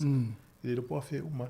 Ya so te la to tongi ta lo fai nei fo mai wa tasi le ya e fanga malo ia la to vai nga fo le na fai fo nga te mi ata tasi le mtanga luenga le te ona tau na le te tongi o tangata so fo malo ni wa pe o le ono tangata le I mo nei tangata fai nga luenga wa to ol fa mai Wellington ste mi na tamai ya sa ye le tau sang nei o po se me o uni pe o le me na le o mai tau ina le fa mai le Wellington ya te le o tangata mai fa fo fai nga luenga wa tau le vai start Pacifica me se a fo mai nurses matangata ye fai nga luenga so le tutonu I mtanga o nanga se se fa mai te le o tangata mai fa fo sorry. Ioi. O pe po fe o I tatu teine matama sa mo I sa tu mo tono val. O Australia pe. Ya wa matana me I statu o me va ngala. Yeah. E se company I feeling all no Bay of Plenty. Company le la to ina ya le la lo kiwi fruit. Yeah. Ya le ufa sala ina nei le company na ile se la wa fetala. Ona o le o le tonginga o tangata whainga runga to tolu. Mo tangata ia mai whafo. Tape, tau si au ni la veni to tangata whainga runga mai sa. E wai to tele fu tatu tangata mai sa mo le I pito nuuna. Tau ranga ma Bay of Plenty. Na, al mea le le whai ma maua la uri. Ia na. Na tui whai lo me pio ia, e maua la whai tu la whono. O le mea tangata ia le ia o la tau visa, la e visa ta whao, o a visa whainga runga. O la mai por kala mea lau te ilo la e ta taun whenga runga ni usi la e whai e tangata nin me se ia la tō. Li poti. O no wha, ia maua o mau wha maunga. O I tū la whenga runga wha maua. E sau tamai api wha maua. O lo to tongi na maua el vaso na wha pia mei lua se lau tā la wha mau. Wha mau o mea umana. Ia e maua e ala uli I e whai a wha ngā ina la I tangata e su e la tō tupe. Ile te utamana o e wha in le sa mo pos Pacifica I mea uli. E la tō whainga I e le Hamilton. Ala statu o le uta o le uta uta no vai ngale nga wenga fo le statu fa manatu mo statu tu ala lo nei fa na we malanga mai nga wenga fa mai taimi ile o mai fiu nei ai fo le vidi mai Io te le ngata Australia fa pe fo New Zealand ia sa o te lo tasi ia o la o le manu si anga le tu la fono o fa vai taimi sa mo pui ai nei tina ia no ai o mai nei tamata le vo e fengalo ia sa tua tu se o le ole le so soni tama o aingo zamo ma ainga ia wala uli ia wo mainga luenga nei o nisi sa fenga luenga o lo fenga luenga o manatu e o mai o te tele tu pe mo a le fa ina la na tu pata tu le o mai o tele aingo mane pele pe sa ia le la mane fu fonga na ai lo fa nga ia tu la fono le fa wo muri do tangata to fa fo ai tina mta mai tile sa mo ole sauni ele fa mna twe na mo na to fa fo mai le sa mo tina mta mai ti si a lo fa le si tina mta mai ti la fa lo fa fa mu lipta ko mai ia wa ta tele lo pole ale ye ingo le umi o le mai a fa na ia mas wa te va tu Australia tu ia nei New Zealand atu va tu Australia o ise woli na mai ale tolu tau sanga i ngaru fa vai ti la ta te va tu ai i ngala te fa umi la tu te fa umi ne fu le le o finga lu ia le finga lu ia on me ia le ia fa ia fa ina ia nei ti na fa na ula fa mul mai ia la to te lo tala tu si ol me lu lu tata ol mena na tse le mena to tau po ia wa pe ti wa ngale le fini au mo si fini e to ngale le fini na le na ol me lu lu mena se le ele se o puna tama leima tene leima la fotu pe sa mo le wala ta Christmas va ta we me ata lo tamait va tai fo ya lo so lo ta dies foto an tu na na foto no tu falo ya pi wa no le foto ina o ta pena la wa to wa se ti ta la pi va te ole man tu mo ye pi pusi ya lenta ta no tu e ono fe awa pi sa no fo nei por ru yo le sila tanga tele le arwa alu i Australia no foi ai tia ia no pusi spese furu fitu ia no pusi na tia i nei le wa alu ele la ele o tau ile ono afela pidi le sta tantele fa le tono po lu no se tu lo le wole le ta tono ya na fa fifiamo le Christmas ya ni ta pena ngala malanga ya fa manatu atu nei taimi si yakilo tu sfola na tono na si yakilo tu sfola oe ai maol mala vale le expire tu sfola ya ia pe wo umale nga to tolu masina lo tu sfola le falito na ai ole ale fa pe ole la umalanga sa mo ale lua vai aso tiaru e fies tu pe tau ona o walu ma sa pocket money fuole no te tiaru pia tu vai tiaru sa vai ia lua vai aso a la titi ya ole no afi tolu afi le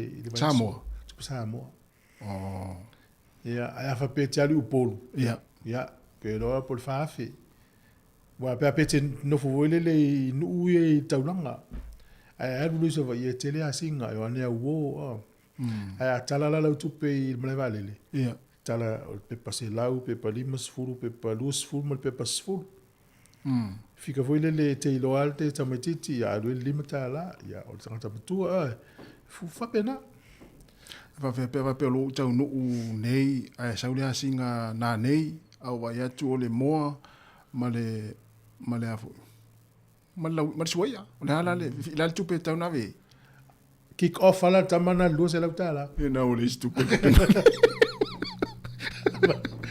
tolu asinga fa me fe mo salu asinga mai le salon ale foi mai se qua sa wol pasi mo vo pong sa wole mala mal va faire usu sale longo no foi mai asinga ele mo me il fa ai va vera po va pe o saule le asinga sto na taiao ol poa tu non fa mo ol fier tu pe tau na lu tamana e fuole no usa afa pe tanta to anu do se la afa pe sa mai fale a lupo pe sa mai ale pata le sa mai pata sa asi o tonu pe fa se la na le sa mai pia ai fuole fa longo po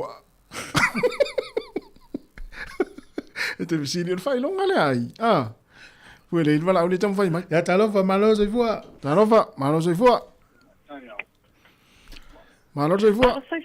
ia lange ma atai ia sauno mai ia fatala fatu lo songa tia kono netaya o vitile te fori oi talves alo flava ia malo ama le mta upwa pa la vala o faso atu winga pusi ia ona na yele ai ngai nei se tulo fo eo sa masangina o alua se tina no foto atasi pato wa aila le ile me ta o telo pusi telo pusi lo matua ia manatua la ole tula fono se tauna na spray na finga tonga fiki pusi na ofa mai la ele veti o pitone e vet fo ai pusi ia no saule le siaso o le tama faisilo matua e tu pusi tono ta vale e aveta I tolu peta I fa inga le wai peta I tasil masinga nga ile service nga e avatu e faitu o pusi e fai fuala a wai tonga ta falta o tu Ia, ngā saula whasoani lea whaingi. Ile toka pu e ngā pusi konga ta avali. Ia wai le whape atu atu ta avali ngā ngofo file mula. Ia, E tu aku ko ta vale la tapunga ko punga mai fa fole ile le winga la tala ile lo fa fo ni tina ile ta singa ni me ola a ia na maliula se tina tele lo na po le ale me na tsupuanga pusi wai over mai se fulu pusi la tala monia a e over mai se fulu pusi ia e tango foi la a fa na ula pusi ona tango le fa sala fo ngale nga wo pe ni si mai manga pusi ia ele man o tanga ta o mai mo e fi pusi ai a o ta singa finga ta ala winga la tala no atu ona o tulanga le mai tanga tina ma fai lele ma tina ye o fai fana o le opusi o e fai te tenga tala vale taimi e mai tanga se tina ona se tulo e yai mo me siama e fe ave e pusi e ma fai ona afia ia tina le taimi le mai tanga ia ai me se foi taimi tanga fia me ai ai me se foi wa se tulo opusi o se tulo fai la to fe awi ile tungala au tulang fa pena ia em faila na watu tina pe faile tonga la au ia ma tango fia ia tulanga na fia o pusi se tulo e telela fianga o tina mai tanga pe a fai pe sia mai pe ia ini sia manga ma fua mai fia o pusi eu foi ai pusi tono fale ma ma faiona afia ia tina sia manga se ave pusi pe tulanga na fa tuina e a fa pe se ai ni pusi te tauna ave faila tu pui ina ia pui na foi ia na tina ia mo mai tanga a me se foi na fa na witi fa na pepe ia wa isi taime ma wa ina fa na witi e fa mai ia ai sa tu tele lo ia pela ma fua mai ia ona o tulanga na fe a pusi se tulo wa wata tal no atu ia nga fo ile ata tali fo ima ile tala ia ai ta fo na fa mala matu e ia fo ia na ma fa na ma wa ita so ia ona o tulanga i pusi ia o le vilia so le fa mania le so ta sai fo ma lo poka la te la vesi ia mania le aso fa sai fo we ia le fa no mai ia le afia ngo pusi ia le fa mai ta to le na o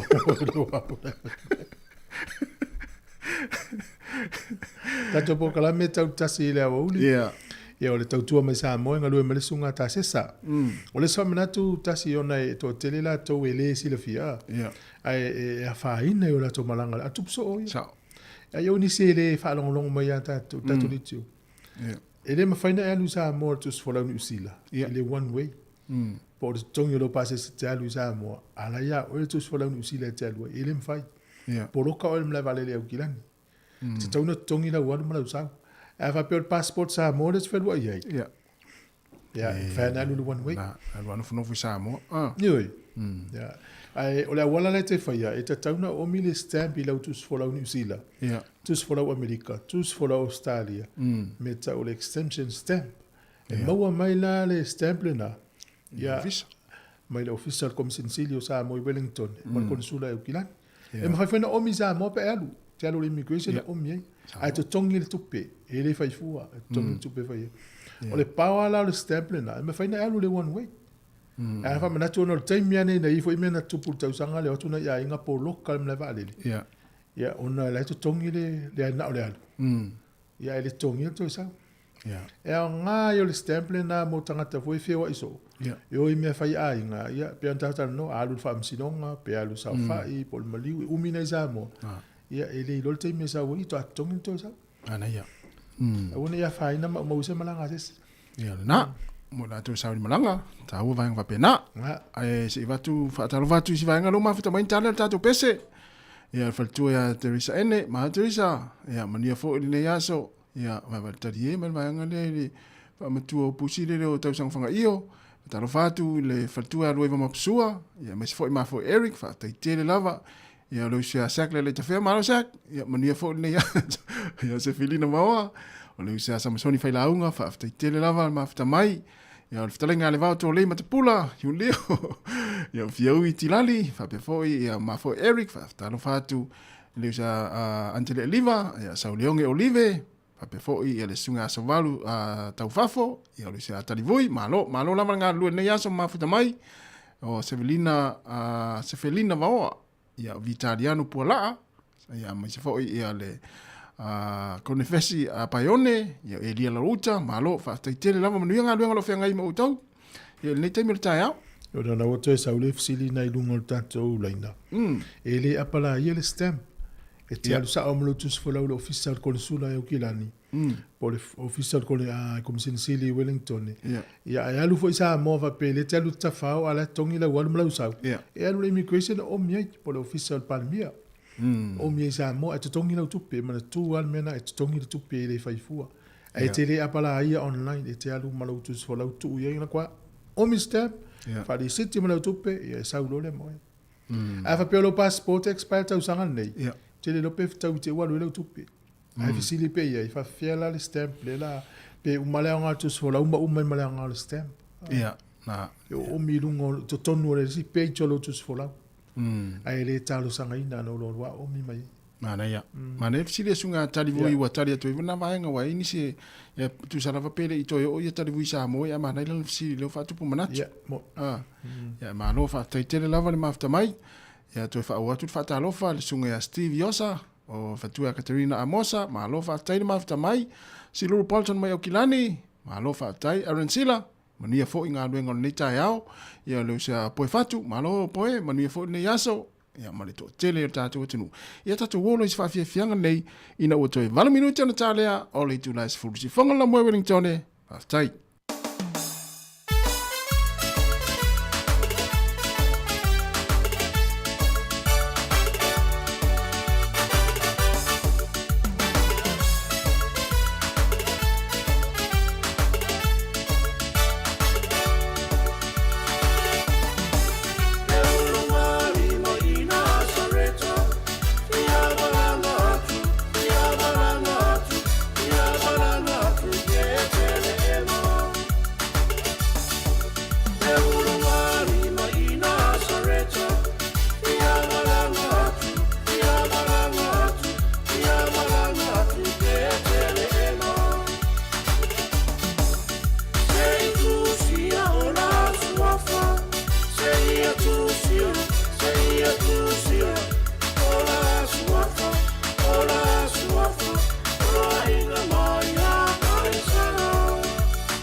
se fanu si poti ua sili lava pinao I mea tanunga ua manana ia tele o na wharesa ua whaafua tonu mai maunga sa e isi sifa le meko isi la mosa male ka koriko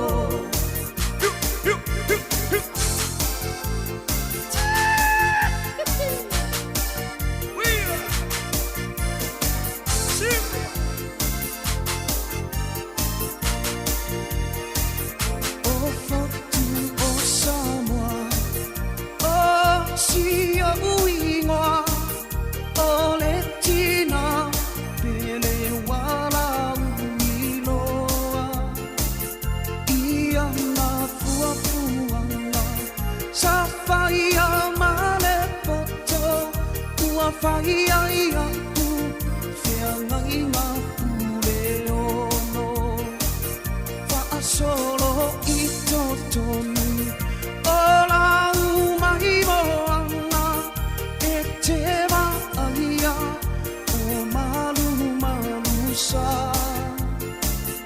O whale lomo, ua whai mata pasa Iwa alo, ialo fala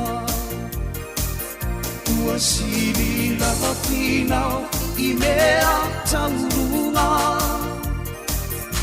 Ua manana ia tere o na wharesa Ua whaafua tonu mai maunga Sa e isi sifo Le meko isi la mosa Maleka koriko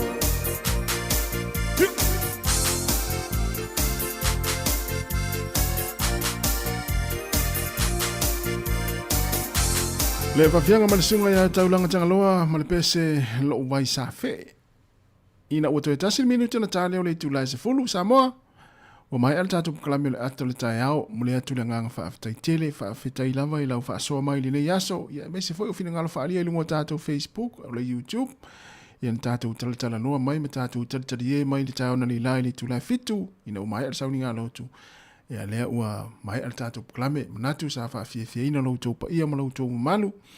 Ia e ala foi le tautua ma le unanga, ia ma le tātou kalame le ato le tai au. Mo e tātou le fia, ua foi le fianga ia I fia au mga aluenga. Ia mesi fo I tapo inga mau tonu maota malalawa, mesi fo I tonu maota ngase, o maota o tangata mātutua, lo mafuta mai na I o tātou tu a mātutua, natu sa whaamle ina lau whaafo mai. La tātou mafuta pēa e le tautua le nei aso, o le ala avatu nei whaafianga nei, o na solo le malpokalame, ia peon whaafunga la langi wasa nei, la fionga la wano ati lawa, ia o na tātou tu e mafuta fo I lea, ma tātou eva, ia o lea masina. Ia masina lava o vai vanga ma tāwhaonga ma whai unga foi o ngā luenga ma onga. Ia o le aunga o nei vaenga. Ia mau e tātou fia au tātou wanga ia tu whai unga foi o netau sanga ma tātou whai wheleo ia tu. Ia le kirisi masi. Ia ini nai vai aso lo lumanai. Ia tātou mafuta pēa. Manumia foi ngā luenga lo whenga ima le tātou atunu. Le ala wala o ngā luenga nai o lo e whenga I nei taimi ma e whaafonga mai ai. Tātou mafuta pēa le tātou poklame. Ia ma le tautua si whonga lau mua. Ia se pa ia le tula tasi. Tālo fo disful tasi. Ia tātou tu e tala noa. Ma whainia tātou tala. Ia ai tātou I le tu e tala noa I le ainga o le li leo tūfu e pīle na ai e nunga mta whanga. Ia wai le asiso tātou e le ai e mea nei o pī. Ia o isa moi wha moe ngā pī. Ia ia manuia lava. Ia le nei aso tātou e tino tātou mafuta pēa. Nei whaafia fianga. E vai foe. Ona solo le mal poklame le lalo langi o so nei le fionga la wano ati lawa ia au la to yo mafuta mai ia fatalo fatu fa fita tele lava manuia fo inga luenga fu fuanga lo fianga yai ia me se fo ila to lo mafuta mai tonu ainga ia le taimi o le tai au le o tasi minute te ai nei le tu la se fulu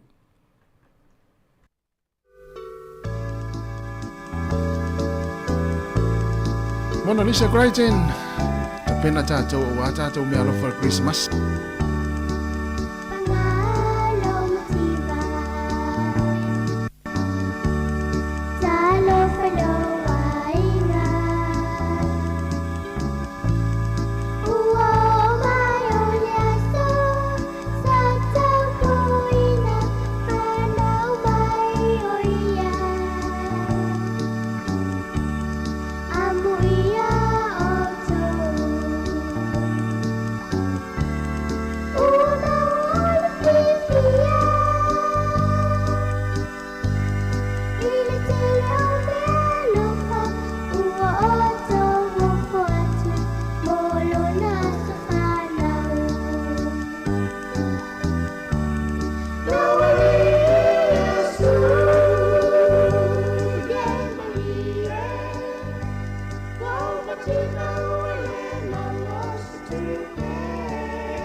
Elima tau sana ua matamai o le tau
Ia o te whiwhia lava i le nei vaenga o le aso, whawhila ai ma toi whaatalo whātu i le mamanu uma o le au whafonga i le nei tu la.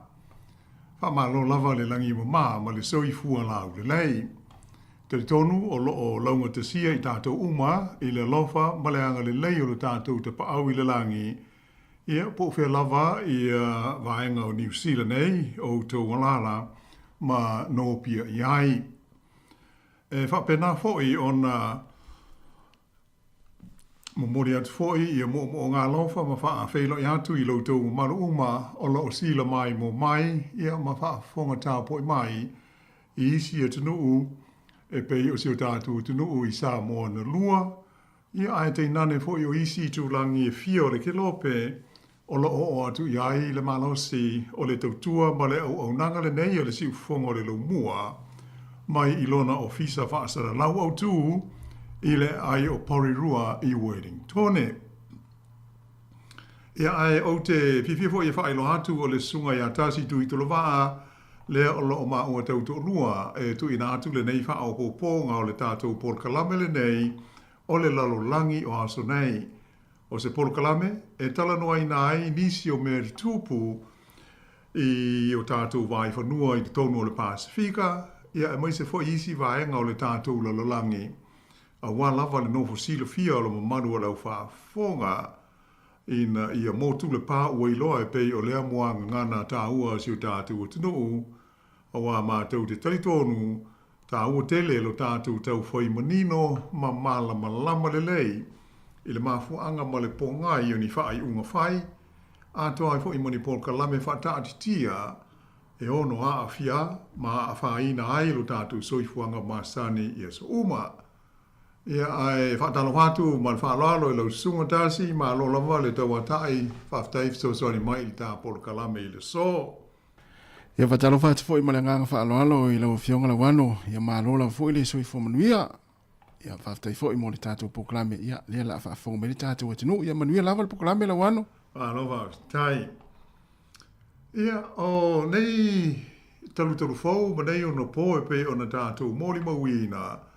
Ua matua le alo fia lava, le mau wha fila vei u wha pena, o na fia ai loutou si manga, ma le tātou soi fuanga i aso reitasi, o na o le malosi, ma le tele lise o whainga ma suinga wha te konolosi, ia o tele ina wha o ngā ina mō ngā luenga whai, ai mai se o nanga lau tele tātou te mo'mia i lea aso ma lea aso. O les foreile le nei a mātou i New Zealand nei, o le aso luas fulmula iwa o Novema luafe luas fulfā. O lona winga, to e tasi a le aso lea o lo to e nei, ia o na uma lea o le nei masina se fulu tasi o le tausanga o Novema. Ia ai tātou ulu fale antu loa, i le vai tau o le tau mawhanawhana mō le nei tū langi o le kelope e pei ono ma sani ai. Ia ma whaaso solo tu i lau fōi i aso malolo ma so fia o le kerisimasi ma le tausanga fōu.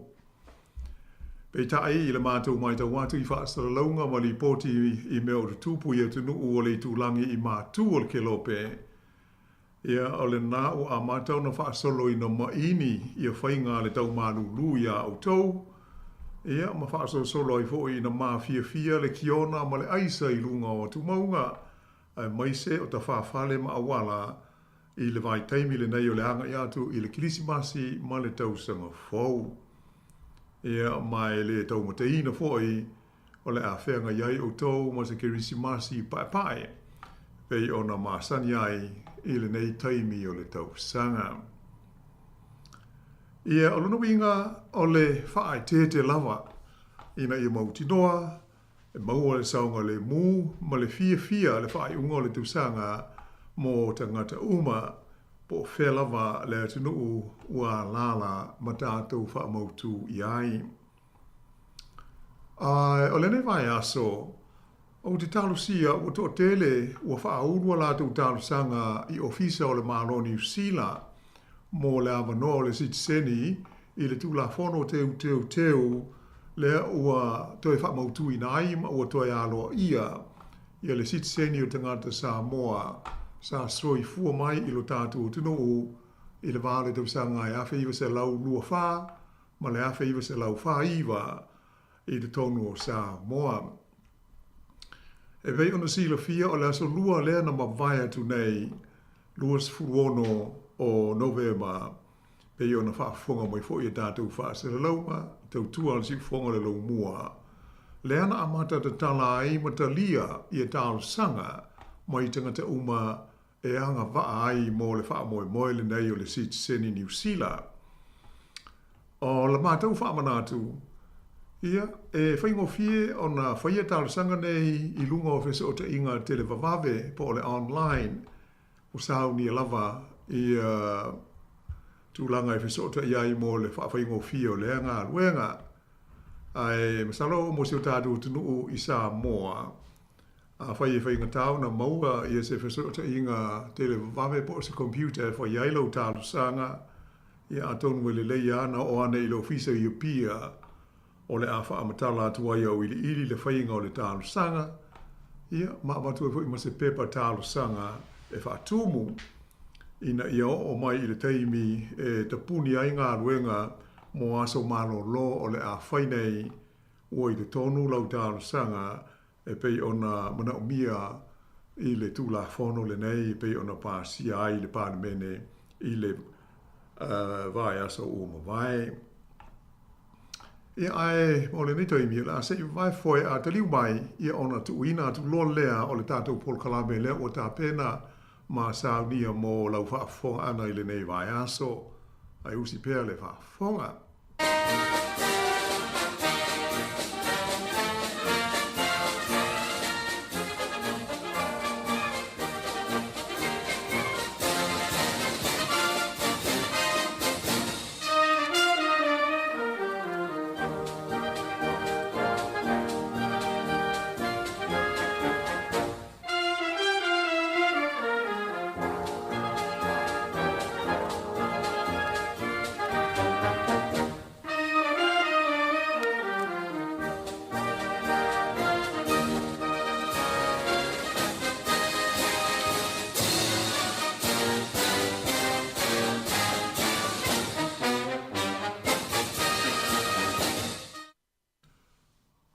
Nei whaapoponga o le tātou polkalame e fia to mua ia se whaamatalanga e winga i lea tu nuu tele o Saina.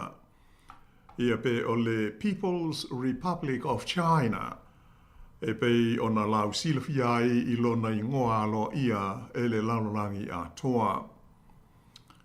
O le nei atu nuu tele ia e te lea hoi ina tātou tau le manino pe malamalama le le iai. A tonu masalo pe ona o le te le na wao le nei atu nuu ma le mamao mai i Samoa whapena ai hoi ma New Zealand nei. Ai o se o masalonga taruai ona o Saina o se atu nuu e pulea i whainga ma talito nunga whaakomnisi. A tonu e seasa ai ona tātou maua i aini whaamatalanga sao e tusa o lea tu nuu mana pūlenga. Ma sa tau le tā ua foi i le tonu o a onga sa tātou wa onga aia o tātou la iti. Ona o tātou o se tasi o tu nuu sa hawa o ina o tātou tangata mo na tūpulanga i whainga ma pūlenga whaaperetania. E pei ona sila fia lo tātou tala wha solo pito. Ai au te mana tua i nao na pō, e pei o se mea leanga pe a tau le upu komunisi. A wha popo lo i ai le wha upunga o Saina komunisi. Ona pei a lea o se mea ma mafa ma ino sia. E pei o se mea tau wha fefe mo tangata e le malamalama pe manino le lei i le winga moni o meo whainga whaakomunisi po le communism e pei ona lausi le fiai o se tasi o pūlenga e tausi ai malo mātunuu. O ia tūlanga ma ia i tu a inga o talitanunga o lo o tū mau pēr lava ona iai le taimi nei. Ia pe atonu foi ua faa te teleina. E pei o na tātou mōri mauina i mea ia o aari eri mai nei le tonu lo tātou i tūlangi o le Vasa Pasifika. I le anga i mai lea o mālo te tele ma mālo losi o le laulangi e iai le United States o Amerika, ai whapea i a Peretania tele, o Falani, ma Initia, ai whapea na ai fo i Australia ma New Zealand, e tau mawhai i ani whainga mani awala, e tau anau ina ai le langolongo sua a mālo mātunu o le Pasifika, e awala lea i le whaatino ina o ni ati na e mani Paul Kalame fe soswani, mōno lātou ta mau ainga, ai mai se la vole tu tau i le pui puinga.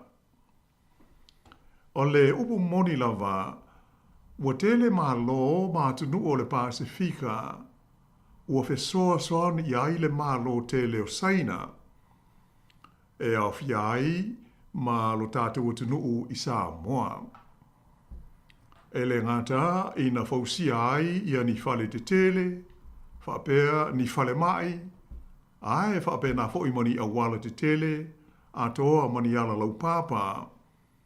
Ma le tele o isi ati nae e awhi ai mea tau whiso ta inga, maisi.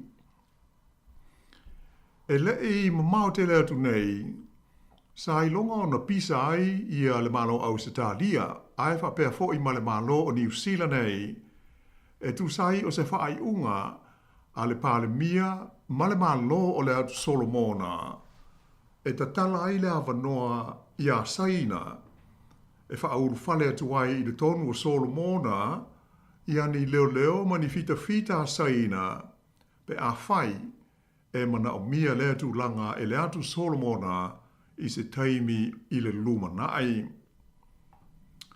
E le ngata i lea, ai o tele nisi ati na e te tele, ua whaatino ina e le malo Saina, i le tonu o lea fo i atu nuk tele i le Pasifika, o le atu Solomona, po o le Solomon Islands. O le nganga o le fia o Australia, ai whapea ai ma New Zealand, ona e whapea o le awha ina ai le saunga le mu, ma le pui ngā malu o le Pasifika maono tangata, i le ofi mai leo Saina, ma ana vainga au i le lumanai. O le fōi o lo tūla i mai pēr, i le ese senga tele o manatu malangona o tangata, i le mata upue a awhia i le whea ngainga i le vā o le malo o Australia, Amerika, ma Peretania, lea e whaingoina pe te ua o le AUKUS, o le Australia, UK, ma le United States, le i le vātu nei talu o na whaamautu wina, na whailo mai o le nganga au tū o le whengainga, le AUKUS lea, ina ia ngā rue whaatasi ai mālo te tele nei e tōlu, i tu langa tau i le puinga o le Vasa Pasifika. Ai o le vaenga o lo o tele ina le fia i ai tangata, ona e whapea, o le a mawhai ai i lalo o le neifenga inga, ona fausia ni wa a maulu, mo le malo o Australia, o i tu ai ngā wa a maulu nei e wha ngā ina ai le malosi wha a niukilia.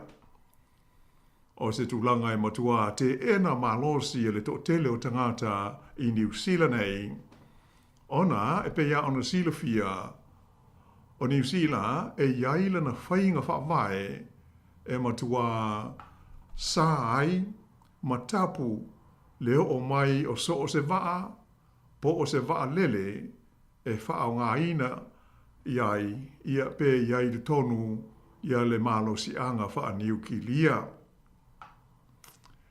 O le wha o punga aloa ia mai tai o malo te tele nei e wha pea, e te tau na wha malo sia ni whainga e wheso soani, ma lango ai ia atu nuu o le Pasifika, e tau te atu i wheso soani a toa ma Paul Kalame, o lo wha atino ina e le malo saina mo i la tau.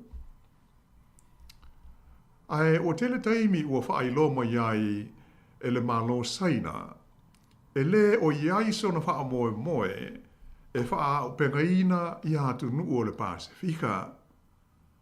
Mai na wha alia moi fo i le wha noa noa o le malo saina, pe a whai o le a whaatasi atu le malo o New Zealand, e a vea masui a wai, o le whengainga le nei ngo o le AUKUS, e pei ona tutu whaatasi ai nei au Italia, le United States o Amerika, whapea ma le malo o Peretania tele.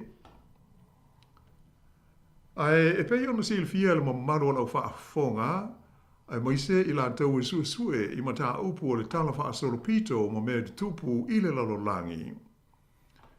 O le Pasifika, e toe paua leo le itu langi o le ke lope, e le i o ma i aini vevesi, mani taua wha le vaha o malo, e pei ona tātou mōri mawina i isi tu langi uma o le ke lope.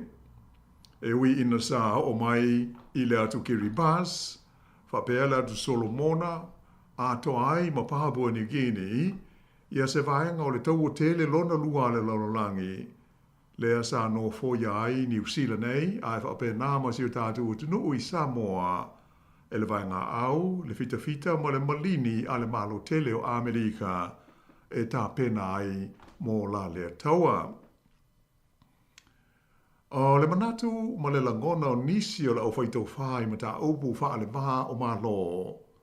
O lea o wāta ngia mai fōlinga, o le aho o mai i o tātou vai whanua i le Pasifika. Ia ni vevesi, mani wha le lave tātou te le fia wa ai ai, ona o inga matulanga e pei ona tātou mōri mauina nei, i le tūlea tau i le puipuinga o le saonga le mū o le lanolangi. Sa au ta umo mua o tele i ngā ruenga māti nae ua whaatino ina i le Pasifika ai whapeailo tātou o nui sa moa i lalo o Fesor Swani mai le mano tele o Saina. Ia mai ua lelei ma ua mausa li le tūlanga o le maa whealoa i wha malo o Samoa whapea ai ma Saina. E pei ono sila fia o le tausanga ia whai iwa se lau fitu ono, tasi iwa fitu ono, lea na whaawai nai ma a mata alo ia so tanga wha malo o Saina ma Samoa. E ono winga la, o lea ua whaase fulma le valu nei tausanga i le tausanga le nei, talu ona iai tūlanga nei alo ia i le vā whealoa ai o le malo Samoa ma le malo o Saina. E toe lua ana i tausanga ia o lo o toe, ia ona aulia lea o le 50 tausanga. E mai le o se teimi pupu, pe lai titi foi ia lea mawhtanga i le vā o malo e lua. Pe ona sila fia, e tele manoa noa ai, ia le maupolo kalame ua whaatino ina e Saina i le tonu o lo tātou o te nuu. E mō le sila fia, o le malo Saina, e le aisa na polo kalame fe Soaswani, e pei o polo kalame a New Zealand, ma le malo au se Italia. Ai, o ngā ruenga uma e whaatino e Saina i soo se te nuu e au fia ai ma tātou i Samoa. O lo whaia i ni whaaune ngā tupe e no mai e le malo o Samoa, ia se leni mai le malo Saina e whaatino ai ni ngā ruenga peila o le whale mai.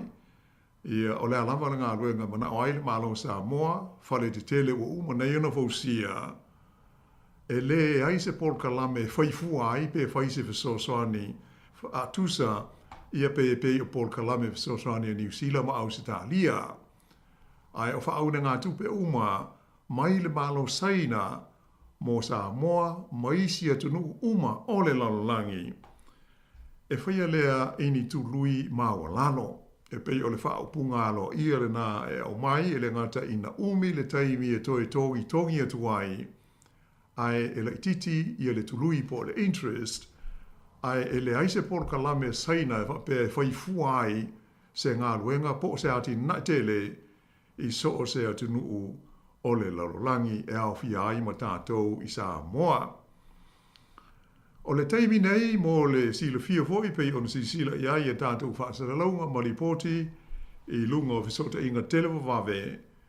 O loo iei nei saina le pāle mia o Samoa le fionga ia fia me Naomi Mata Awha ma se au malanga alo ia mairo tātou tunu o mo se a si singa tau o loa o se official visit e iwa aso le umi.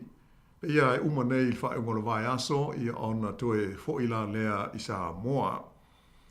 O le whai ngā malanga ma le au malanga le fionga il pāle mia o Samoa o lo au fia ile min stau tupe alo tātou o tunu o i Samoa o lau timu ia a fua uele se va ai ia ai whapefo i ma whaaululunga po o whaatonu o matanga luenga i fitu o le malo e patino i le tele o le mawati nae o loo whaatino e saina i le tonu o Samoa.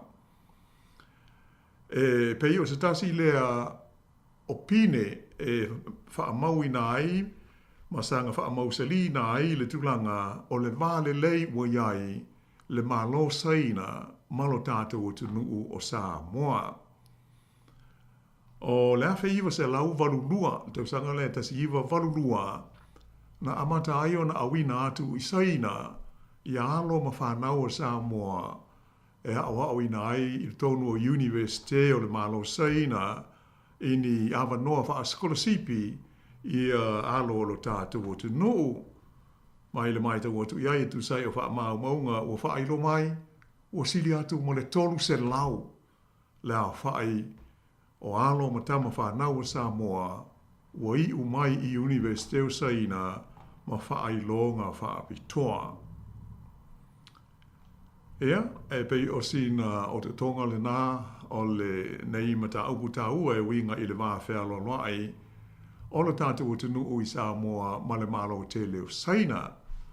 E pei o le tūlanga o lo tātou mōli mawina pēr i le taimi ma le taimi a maise o whaasara launga i le nei atunu o ia e te lea ina te ena i New Zealand, whapea Australia, maisi atunu o te makalasi o le larolangi, ia le malo saina e whapea o le malo kounisi, ia mai o se whainga e leanga, ia ma le lei, mō le to te leo tātou na soifua e i whainga malo sa loto, po o te makarasi e pei o na iai ia le larolangi. Ai mawai le marolonga ia ona whaawau atu aila leo le tātou Paul Kalame mō le so.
O se lipoti sa whaasara lauina mai e le whaalapo tonga o mea tau whaasara launga whaale vāo mā lo e ingoa o le Globe News Wire mai i le ai o Beijing le lau mua lea o le atunu o Saina i le aso Luas Fultasi o Novema o le tau sangale nei nā tā uai le whaia lea o se fuafuanga so o whaatasi i le vā o le malo o Saina, ma le malo o le atunuu e ingoa o Brazil, i le kontineta o Amerika i saute.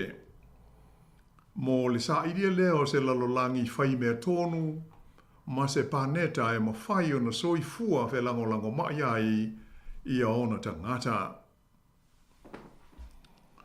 Ua se fulu nei tau sanga, talu ona sainia, ma wha mautu ina i le tau sanga e lua afe se fulu mo le wha, Ia se whenga inga o loo ngā rurue whelangolango maaiai ia saina ma Brazil i le atina ina lea o le malosi anga wha e le tise ua wha ingoa ina le atina e o le Belo Monte UHV Transmission Project. E pei o le ingoa wha peltania lea o le atina tele lea o loo whaia i le atunu ule nei o Brazil e langolango maaiai ma le malo tele o saina. O le nei atina e au fiai ia lau whanua po lau ele i se mamao e sili atu ma le lua afe kilomita e so po iai ia vau matua o le Teropika atoa mawaitafe tele. O le ati na ele nei ua fausi ai se fesota inga tele mo le malosi fa ele tise ua mawhai ai o na fesota i le tūlangi i mātū ma le tūlangi saute o le atunu tele le nei o Brazil. O le ngata ina mawaile ele tise ua lava matotoe mo no fuanga tu de tonu e yai pisnisi ma falenga o si mea o lea atunu u. Ai ua whape na fo i o na fo i ai ia whaafita auli tau ele tise mo le sili atu i le lua se fulu ma le lua miliona o te ngata o Brazil pe tusa lea o le se fulu pasene o le whaitau a whai o te ngata uma o le nei atu nuu o le lano langi. O le nei ati nae, o maua mai ai le tusa o le se lau walu se fulu ia meo i tu lai ta ua o terawatt hours o le malosi wha e le tise e maua mai i le sua vai. Mai ua wha sao ina ai le ono se fulu ma le wha miliona tone o le koale. Ma ua wha pe nao na wha i ti ai i le se lau fitu se fulu miliona tone o le kasa o ona o le karaponi e masua i le ea mai i le sio manga ona o le tau whainga o le lātou e le tise. Ua whaamatala ina mai i ale ati na ele nei o se mea le lei au pito i longa lea o mo whai o na ausia i le ngāru lue whelangolango mai ai o le malo saina ma le malo Brazil i ni fausanga fau whaaona pō nei. Sa whailo mai ai le Palestine o le malo Brazil o le li ingoa i a Luiz Inácio Lula da Silva i se talanoanga ma le au whaasala laua saina e whapea e tele maonga i a le tulanga o a fianga o le malo saina i le atina ina o le malo sianga tau ele tise i te tonu o lona atu nuu o Brazil. O le so lulu na tuna e tunei sa feilo i aita i o malo e lua le Palestine le nei o Brazil ma le li Palestine o le malo saina o Xi Jinping i le ai o Brasilia le lo mua le o Brazil mo ni talanoanga alo ia. Na ta ua ai le Palestine o saina e whape o Brazil ma saina oni pa anga vāvāna lata e wheso swani lesi i le tasi ina ia manuia ma le lei. Mai ua nofu sa uni fo saina ngā rulue whelangolango mai ma Brazil i le wha le leia o lona ati nae mo le lumana ai o ona tangata.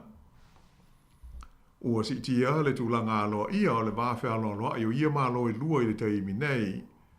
Ua wha vai na ise mafutanga vāvāla lata e tutusa ia wha moe mo le malo saina ai wha pena ma Brazil a wase manuia e sidi atu ona le lei mo la ua tangata ai maise le lalolangi a toa. Ina ia mawhai o na lava ma te toe le tamau ainga e whaalangolango iai. Ia mai o maridi ai nei atu nu e lua. E tu whaatasia fuafuanga mo le ati nae o Brazil ma le polkalame tau ati nae whaale vāo mālo a le mālo o saina. Lea e whaingoa ina o le fusi pau ma le awala. Ia po lona whaapelitania o le Belt and Road Initiative.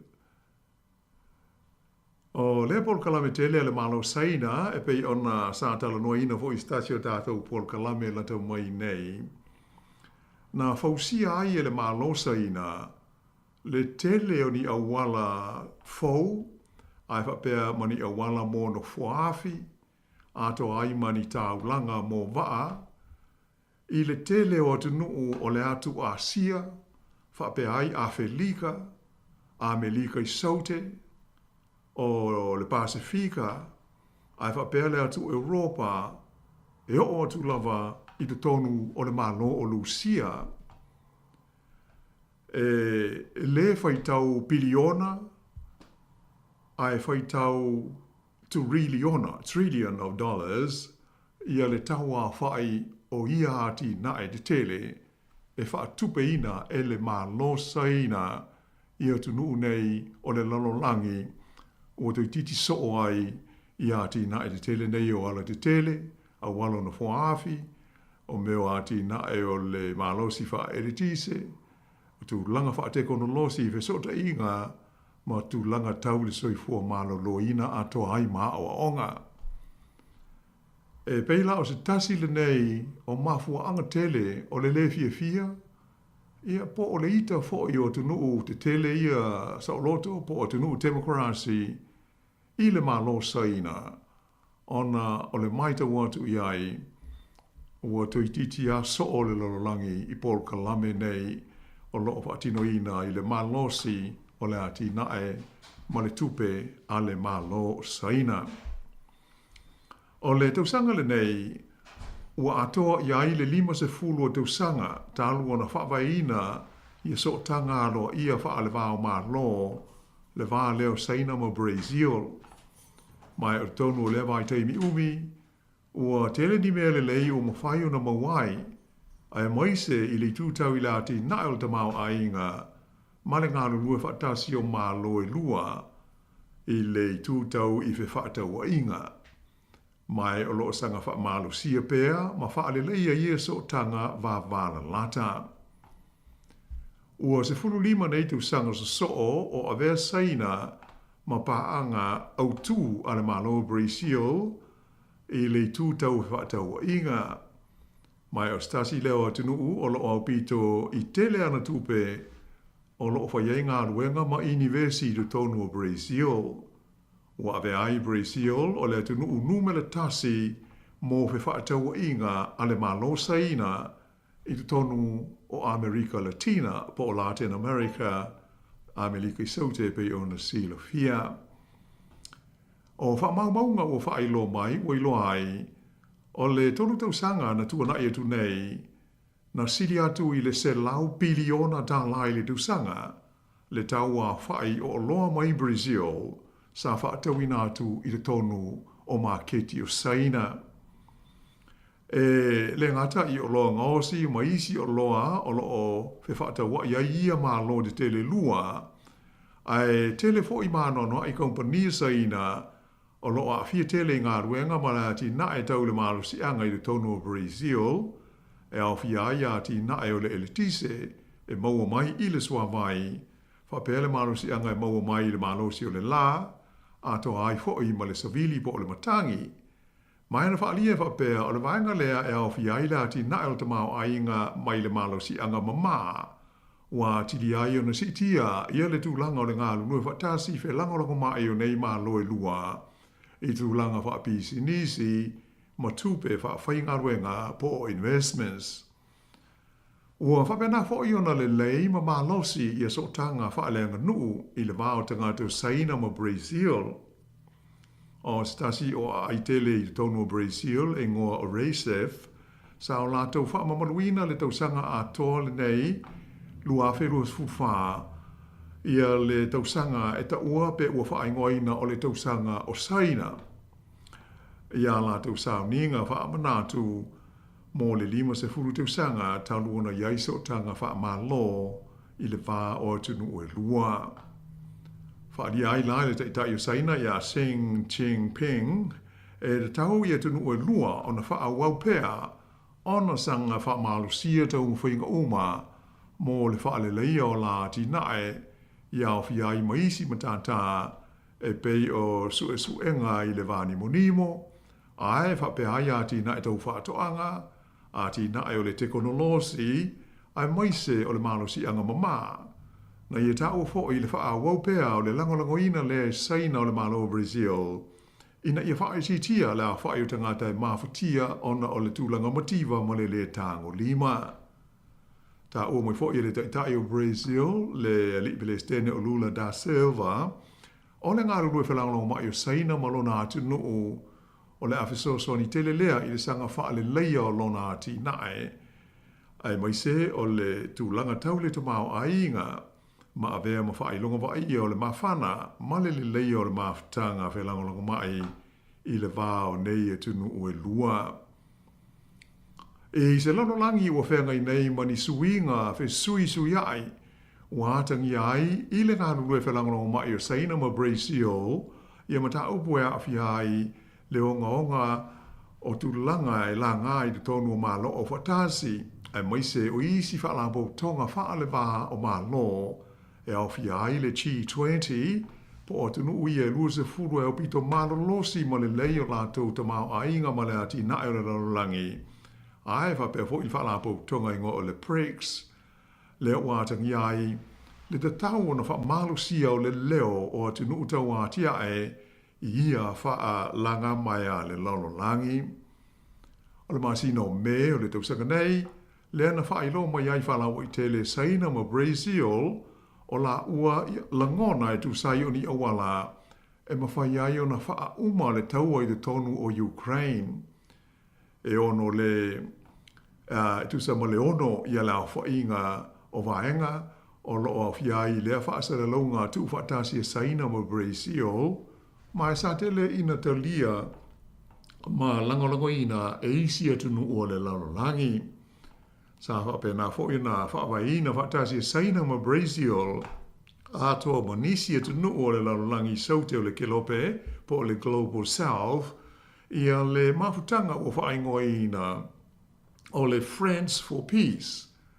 Ia po nuinga o wo mo le file mu mo le whamoe moe ina o ia mawai se fo ma se file mu moni le taua i le tonu o Ukraine. I le tūtau i le fo ia le motiva ma le mate la hina o tangata o le larolangi. O lo o iei le whanaunanga o nei malo e lua ina ia tau mo whai e fo ia i tu a inga o whaafi tauli. Ma ia whaasoa atu ia awala mo whainga i isi e tunu e fo ia ia tu langa. Sa whaama whaina mai le pele steno saina o Xi Jinping le matua te tau lea ia saina male malo Brazil ona te tū malosi e pui pui i le file mu ma whailo atu i le lalolangi lo la ua malosi e pui pui ai le file mu moni o le lalolangi ma le foina o whaafita auli a awhi ai le lumana ai ma le soifuanga o tangata uma. Whaalia mai fo i le taita ai o le malo saina e mo mia o na wha malo si e pēale ngā lue fantasi i vaenga e au whiai la ti nae o le malo si anga mama, po le clean energy, ai wha pēnā ti nae tāla whengai, mao ngā mō tangata uma, ai moise o le tali atu, i suinga onga o le tau, ma le sā i lio se whainga, e pū lea le ai lea ta mai whaafolinga, lea e ta ua o le AI, le Artificial Intelligence, e pei ona tātou mōri mawina i le nei vai tau o le soifuanga. Ia ai usi mai pēa le whaafonga.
o le amatanga o le vai aso na li po tia mai ai i le atunu o i tia.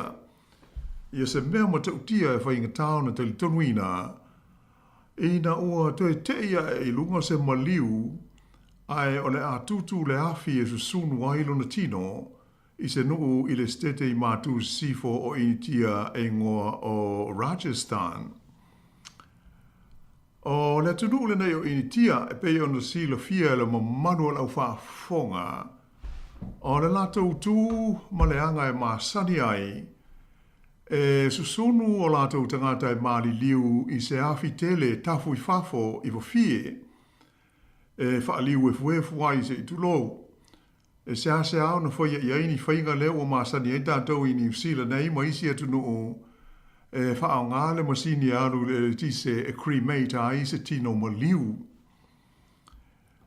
Ai o le lipoti o le newspaper o le Daily Telegraph a Beretania i le songo fua na ta uma ia i whapea o le tangata na afia i le mata aupu le nei i initia o se tau le lea e lua se funu lima tau sanga le matua e ngoa ia Roy Tas Kuma e whapea o se tasi e whaale tonu i lana tautala ma lana whaalongo.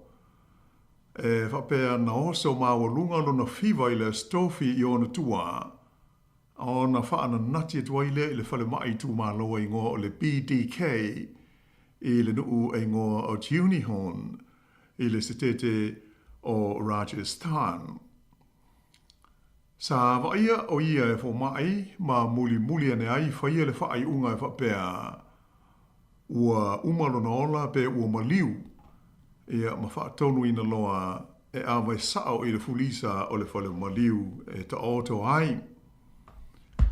Nā ta ua la i le whaamtalanga le newspaper e whapea o le whainga e maasani ai e te tau na whaiese ta o tonga whaapitoa maasani ai tātou le ta ua o le PM po o le post-mortem e whaamautu i nai le mafua anga o le maliu o se tangata. Ai vei tai, e le aise ta o tonga whaapea na whaia o le nei tangata ea ma whaapea o na whaatanga i e fo mai e avelo na tino maliu i tua ia ma avelo e susunu pe cremate. O le nei tangata e whapea sa nofo i se whale dausi ai tangata e le aini a inga mo ni nai masina e le i mamao te le atu. Mai o se tasi o whaalapo tonga fiso swani no latu aveina lona tino maliu i le nofuanga e susunu ai e maali liu ma whaiai mo na toe sao ninga. Whai mai la le tala a wha solo ai le toe sao ninga o le nei tangata mai ua umawhoi o na tuu lona tino i lunga o le whaupuenga o whawhie e sauni ai e susunu. Ai whaafosei o na whaalongoina le manawa te tele o le nei tangata ma wa ai ua amata o na whemingo ia ailo na tino. Ea, mai o se tūlanga na matua whaate i ai la tau sa ai mo na toe sau ninga. Ma tau whai ianu waile tangata ia le atoa ina ua mata tau. Whapea ai o se anganga le anga o la tau wa ai i ai. Pei tai, na iloa muli ane le ai e le i maliu le nei tau le lea o lo soi fua pea. Ea ma toe whaanati nati atua iloa o ia i le whale mai. O le nei la whalawalawe, o ilonga o na tula i mo iai le mau whai tionga e whaasanga i le pūlenga o le whale mai le nei o le BDK mai ua whaatonu i nai e le malo le whaia lea o se komisi sua sue e sa ili a mionga ma le whaatino ina o tiute o fo mai sa a fia ai i le nei mata upu. O le ripoti au pito la ta mai nei na ta uai e whapea o le teimi nei ua wha malo lo le tu mau pe ua suspend ia fo mai uma nei e tolu na fia mai na whaelo mai e se suisi ni o le pulenga o le tu malo na tupu ai le wha le velave. O urua i ripoti ua iloa ai sa i linga u whaia ua iloa e le i whaia se tau tonga wha apitoa po se post-mortem o le tangata na maliu e ui ina e mo'mia o na whaia le tūlanga e foma ai na fiai. E paule mea na o lātou whaia o le whaatumu lea o le pepa whaamaoni o le maliu pe ua uma le ola o le nei tangata ia mwhapelo na au inatu o ia e susunu i le nofuanga e susunu waiti no maliu. O le manatu stasio fo mai whaapitoa a initia i le sa ilia o le mafuanga o e mali liu waita ngata, na ia whaalia i whapea o nuu mai tu malo mao tua o le tunuu e pei o le masani le whaia e fo mai e ngaru lue ai. E le aini to tonga whaapito e whaia o tangata mali liu, ai nā o le whaia o pepo maliu, e tu si ai le mafuanga o se maliu, awa wala tau sila fia le lei o maliu umalawa e ave e susunu e ma whapeo na mou atu ai e le toi maua ni wha maoninga sa whaia pele i whaia se tautonga e wha maoni ai mafuanga o le maliu o se tangata. Ta ua fo i le fo mai o leisi mafuanga ona o le totele fo mai nei de tonu o initia e le ia awa o ina i le whainga o tautonga nei ta ua post-mortem e au ili nai mafuanga wha ane soi fua malolo ina e umai le soi fua o se tangata. Ia, tātou tārusia i leo tupu reitu a ingo wha le tonu i atu nuu o tātou nonofo ma wha mautu hai. Wa le o se mea le lei le whai o le family service po le sao ninga o se maliu. To e sao whai e lunga le maliu e peo na tātou mōli maui ina i nisi o ata i lunga o vesa o ta inga tele wawawe le nei vai taimi. Ia ai ona o le tātou taimi tasi o manatu ia o le awha muta ia i le nei wha apoponga o le tātou polo kalame le nei vai aso. Tau pule soifua na foi vai aso o momua ia ona toi maua leo se wha apoponga e whaftaili so di mai i le laulo langi o aso nei i le so. Ia, wha malo fo ilo whionga la wano le tāpena ino le tātou apokalame o le ni fo iwa yaso. Ia mana ia la fo i whalongolongo atu ia e tawalunga la fo i stala maali ele. Ia e moin o le e tauti tari e ai. Ia rango atu nua ia e intia. Ia la tau aria tu mare anga nu. Ia a tupula i sa mo to inga me fo lele tu atu la lole le maliu o le la ui pala e to e tu mai lungon maliu. Ia e se va inga o masalo se va inga matautia pe a ia se va inga fa pe sa mo. Ia le la pe ona ia ila wali ia na o e foi le la susunu le maliu intia. Ia o le mena le mo no na tu mai lungon maliu ia alu rol tangata Yesu el me ola. Ala wan. Ia fe me na tau na ia ile fa te tenga ia tātou tārusia. Ai manui tele la lo atu il fai ungol mai aso feilo e pea fa sei foia.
Oloi mata Linei tau sana Ila usamoa Ele ngano atu oe Ile anganga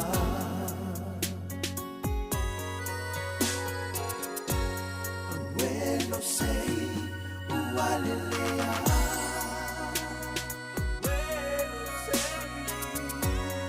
Motule asoa sai loa Motule asoa sai loa Mutile kata sai loa Ele ngalo le la le o folina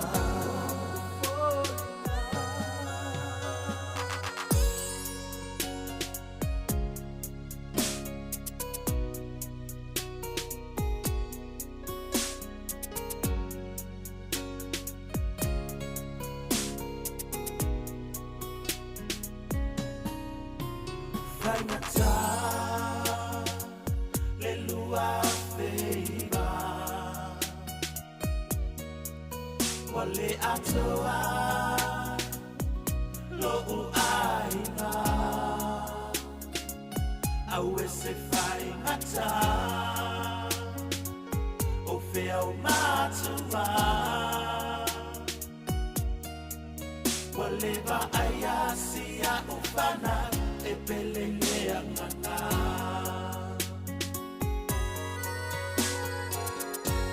Awelo sei ualelea Awelo sei Motule asoa sai loa Motule asoa sai loa Mutile kata sai loa Ele ngalo le la le o folina Lalo manu e pele o e lo fatu Alei bata o elo mitanga O no umalaba Samafatia Talia Yesu Lena Lufaula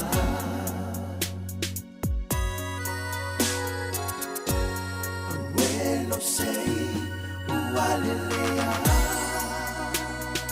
Awelo sei Motule asoa sai loa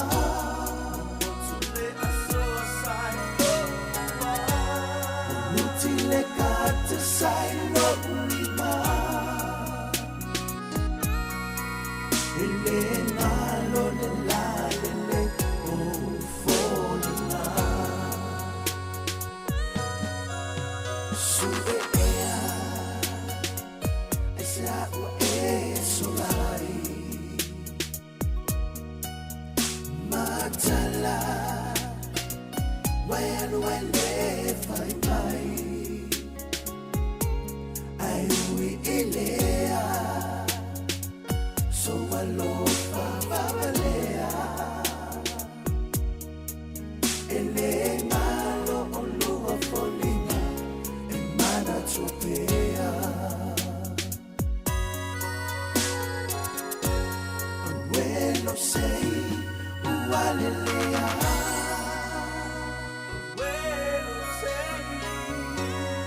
Motule asoa sai loa Motule asoa sai loa Mutile kata sai loa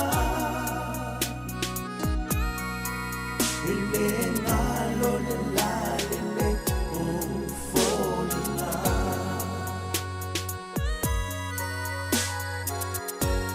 Awelo sei ualelea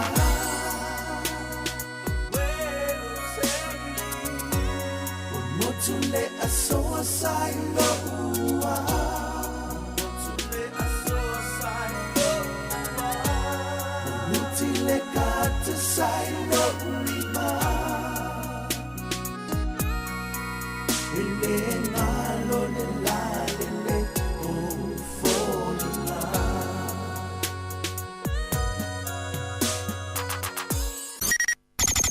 O le tautua le si ufonga o le laumua o lo iai fo i le langolango a le New Zealand On Air.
Le whawhiwhianga mai lawe pese le Mount Vaya Josefa Maria whawhiwhianga sui whiloia Krisimasi.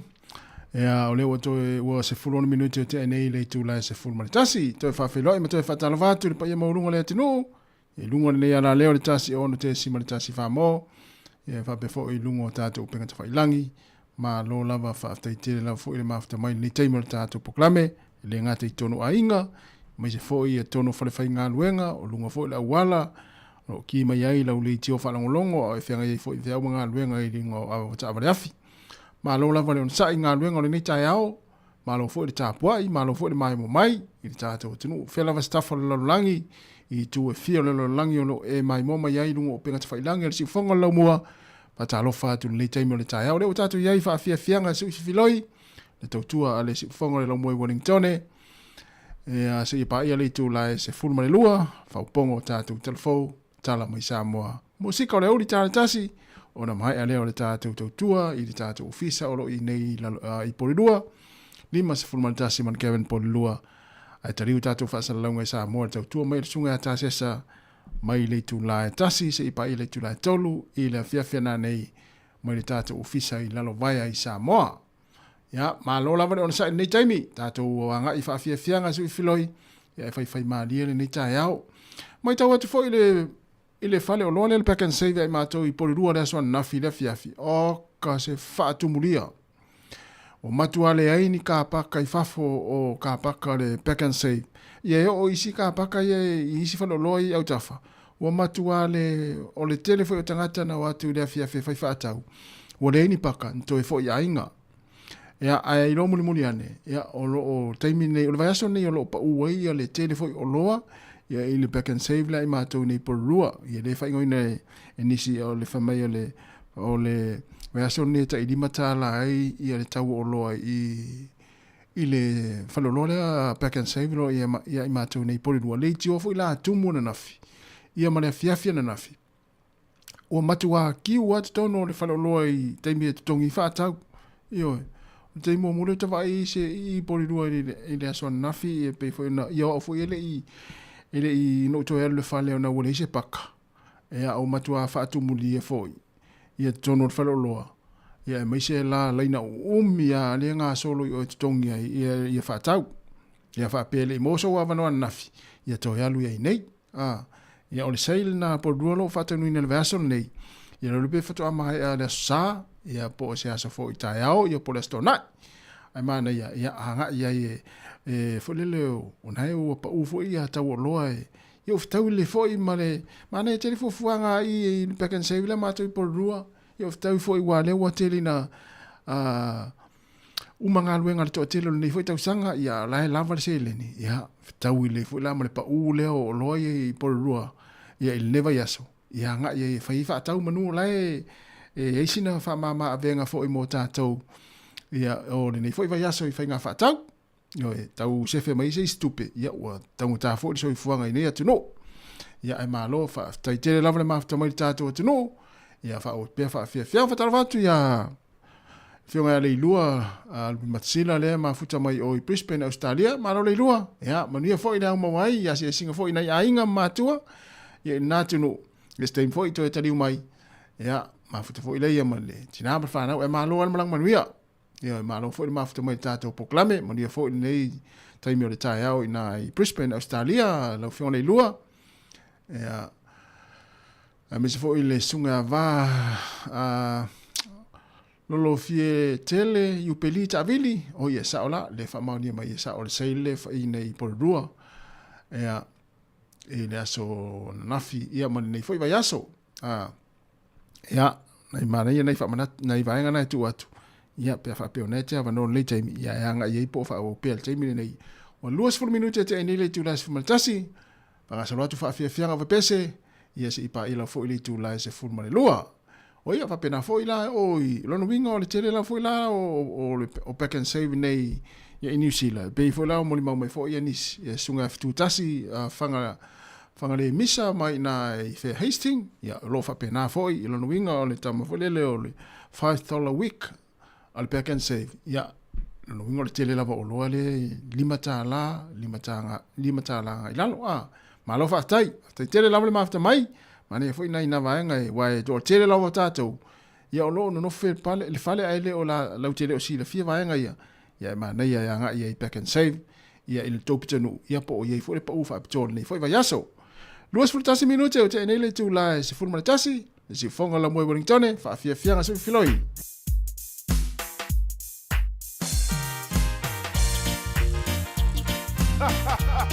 Alrighty now, every time a production, are you ready? Here we go, let's go.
Oh, Yesu.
se me alofa tate avatu itawi ai lona alofa mai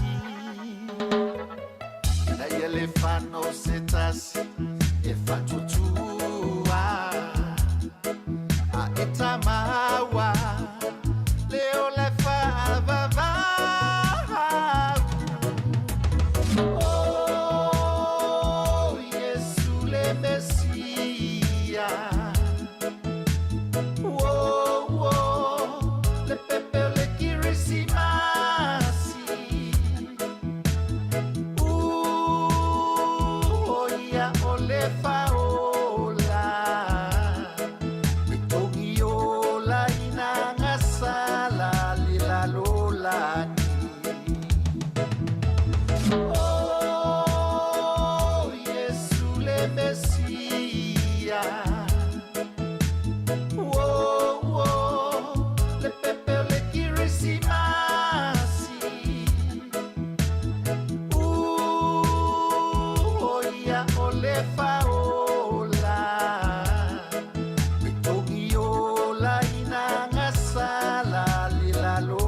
Vafianga mai le sunga ya misi luki soa ya ma pespesenga fo ya Krismasi na ua toi luas fulona minute o na talo leo le tu las ful malua ya toi fa fero e toi fa malo tu tatu tu le taimi salo fo yo le to telefo yo le tatu tu ya misi la uno fa le la tu na le wanga i fainga fa tau fo le yaso ya misi fo tongi nga pili ya mai nga umfa pena ya lo na fa mo to le uno fale ya na ona i fa manatu la iti la fo yo le tatu tua ia wa to inga pisi nei ia le nei vai tau le tau sanga I fainga fa tau fo ia mese o fa tau ngo me alofa ma wa nga u mala fa pena ia nga I tatu tinu ia I le nei fo iaso na ona fa manatu tu pea a wete au ngata ta pala lauli city o la fa tau pea uma on tongi la fa tau o fo ia te au ngata siaki ia le city o la fa tau pea fa pea we tau no mai lau ta vale ia po le fale fo tau lava ona siaki vame ia po sa ole ia le tupe na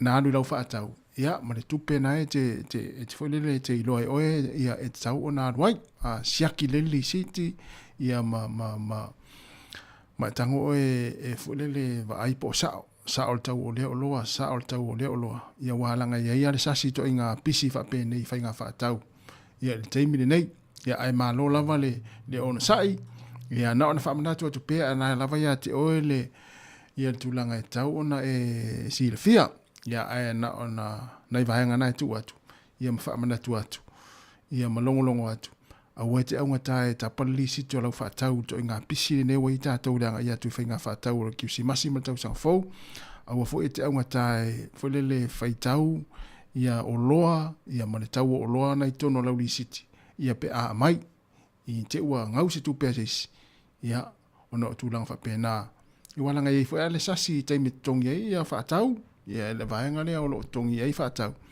ia I le tu lang pe ona yai ia na on fa na tu pen nei taimi ona e manatu le to telefo initial tatu pe tenu la wo e tuli mo me o pa u fa le loa ia mama maisi a tu lang pe ona yai ina I tu na vaenga fa pena ia le la fa o pe fa fiang fe pese ia o to luas fu fa minuti na tale o le tu la se ful malua fa tano fatu se o si nga fa vela malo cho manu ia fo inga luenga lo fenga ia fu fa nga ina tu no ia stalia lo mo wai ia manu ia fo inga luenga lo fenga ia ia ele alu se malanga sa mo jo ia ia fa tano fatu le sunga fish malo la fish le mafuta mai ni taimi manu ia fo I fu fa ngo ne yaso ia sunga ia vito pa malo vito ia manu fa sunga ia pali sina ia ni taimi o le tatou proklame malo fa te tele lava le mafuta mai jo fai masi asi sa moa ia ma nei la foi vai atu sa moa ia tu lango lo ia ia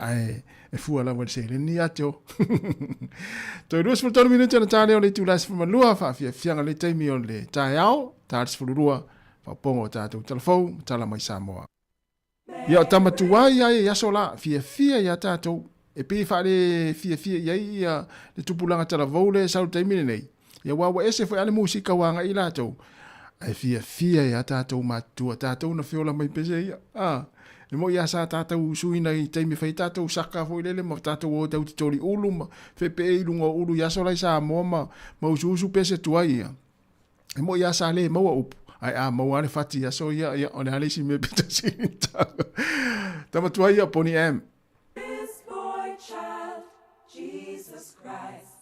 was born on Christmas Day, and man will live forevermore because of Christmas Day.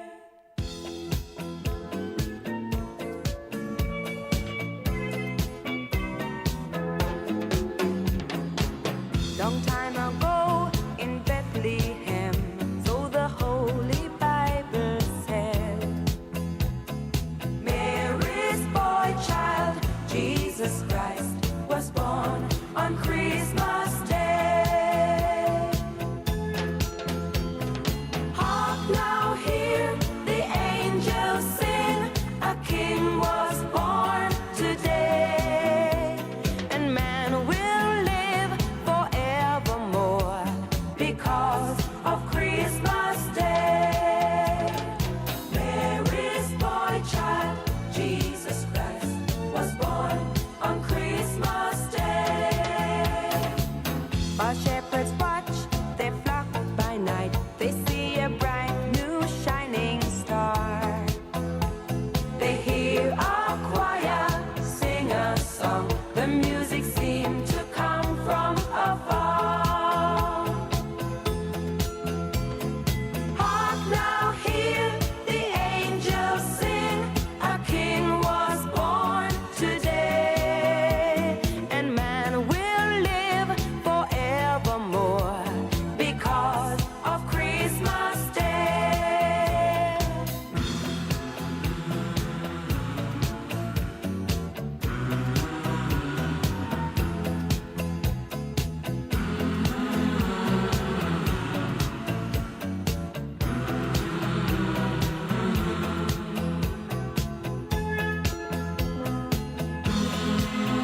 the people shouted, let everyone know there is hope for all to find peace. And then they found a little nook in a stable all forlorn. And in a manger, cold and dark, Mary's little boy was born. Hark now, hear the angels sing, a king was born today. And man will live forevermore because of Christmas Day. There is boy child, Jesus Christ, was born on Christmas Day. For a moment the world was aglow, all the bells rang out, there were tears of joy and laughter. People shouted, let everyone know there is hope for all to find peace. Oh my Lord, you sent your son to save us. Oh my Lord, your very self you gave us. Oh my Lord, that sin may not enslave us and love may reign once more. Oh my Lord, when in the crypt they found him. Oh my Lord, a golden halo crowned him. Oh my Lord, they gathered all around him to see him and adore. This day will live forever. Oh my Lord, they had begun to doubt you. Oh my Lord, what did they know about you? Oh my Lord, but they were lost without you. They needed you so bad. Oh my Lord, lift up child's adoration. Oh my Lord, there came great jubilation. Oh my Lord, and full of admiration they realized what they had. Oh my Lord, you sent yourself to save us. Oh my Lord, your very self. Venga mala pesa le poni minuto se full fi 2 minuto na tale o le tu la se full mala lufa tala vatu le sa eri rope kloma futa mal fle fenga luenga malo la va eri ia mania fo inga luenga o le yaso malo fa malosi ona sa ile o to umi fo ia malo lo fo inga luenga mo le fo tau sanga ia ona furi lo le ia fe papaki malo la nga lue fa sta fo le mafta mai tato tua mai tono fa inga luenga ia me se fo itono a inga ia fa longo mai li to tere maki mai lau TV ia TV la po ala vale na ia lo e mai mo mai mata mai ai ia ile au le telo lo wata le to te mai mo mai le taimi e sa o pese ia ai pulea o ia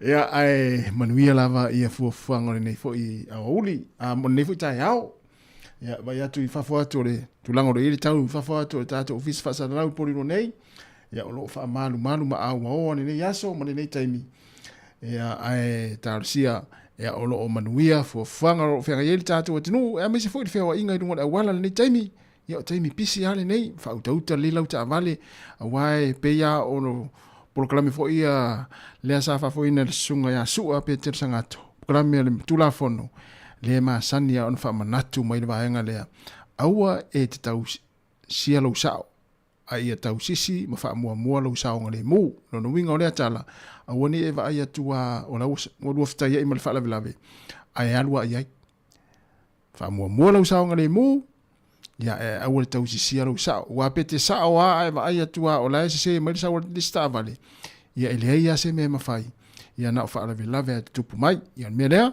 il tatu o tino manuia lava ia mfa te te fe wa idungo le wala ia matau sia pele sa ngole mu ia me se o mai la fatu langa ina sa sawa I manga ala o lo feo ia le nei taimi ia ele ngata ni usida nei ai so se atu no lava la langi tas fule ma minuto tari tu las fuma rua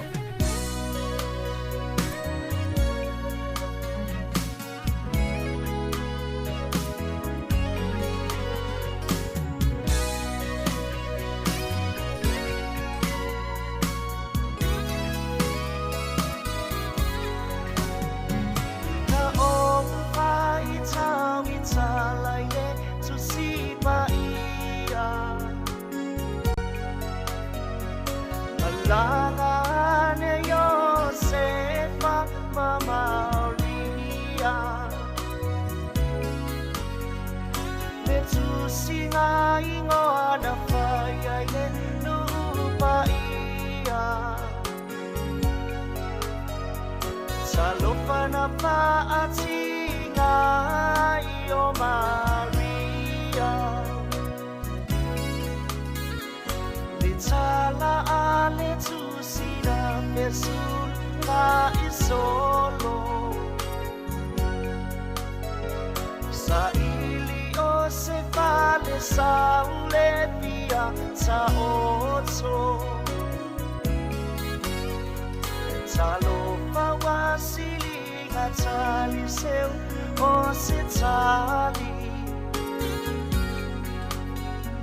Sa oto ifo ile fale ole ma siasi. Natangi ai lo fatsumalo uanganga. Talo fauate na solo le malanga.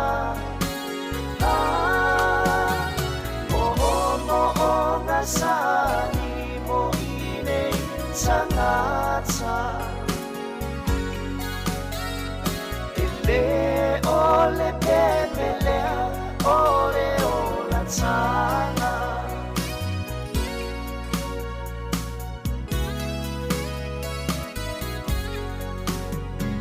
Le tala ale tusi ua faa maoni. Na fana ule mesia ile fale pomi. Na paulea ole fale na tatala mai. E soi fua mai ai olo tamatai. E tele fale tali malo watumu tumu.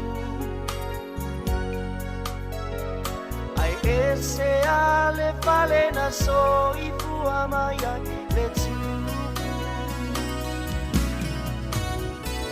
Natangi ai lo fatsumalo uanganga. Talo fauate na solo le malanga. Mo ngasani mo ine tangata. Ele ole pemelea ole ola tanga. Ai maima pe ana e iloa ina ole alele. Olana ai oi kanei. Ole nei lalolani ole a o watu a o mai e te toe mana tua. A o mai e te toe mana tua.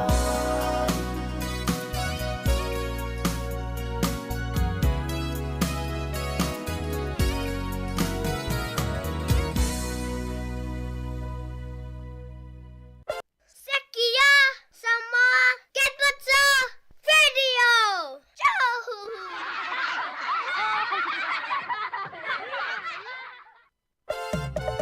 E fio ma tua whekalai kui limu malau I whaka ke o proskele vai ka. Pa pēleu soli, lo maru ia pupai ma nei ngoa ka pau le whanga. Iso tia lo nupele, siva mai.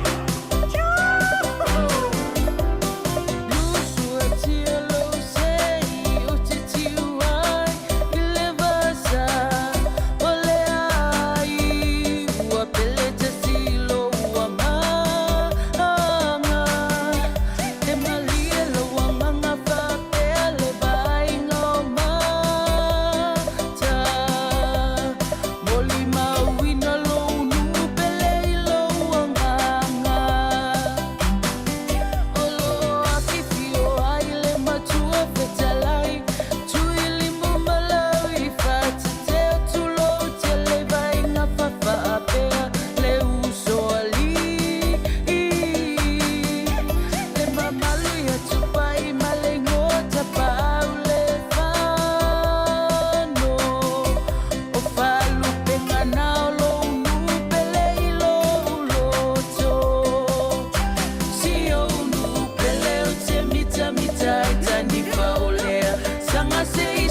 so masabali mafai tete wa e mamalupu le ngamata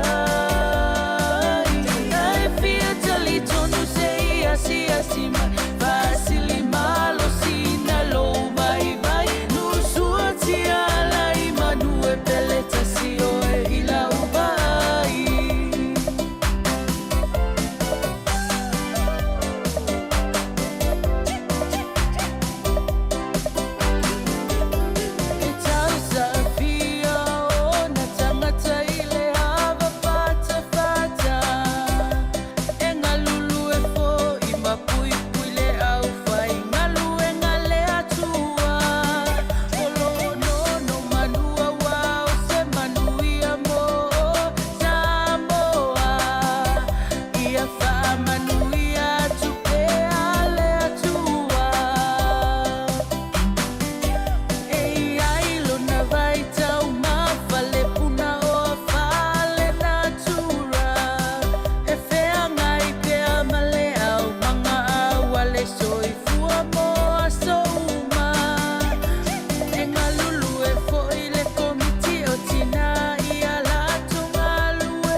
Sua mai oleta ai oleta ni fawa mata na feai oleta ni fale nei ole asanga na usua tia ole motu sanga e fai mala bamba ile avai folama ale atu safata oye we te fefe ole tani fai tele ia e fai tetende e malebe asua mai ole ta ai ole tani fawa mata na feai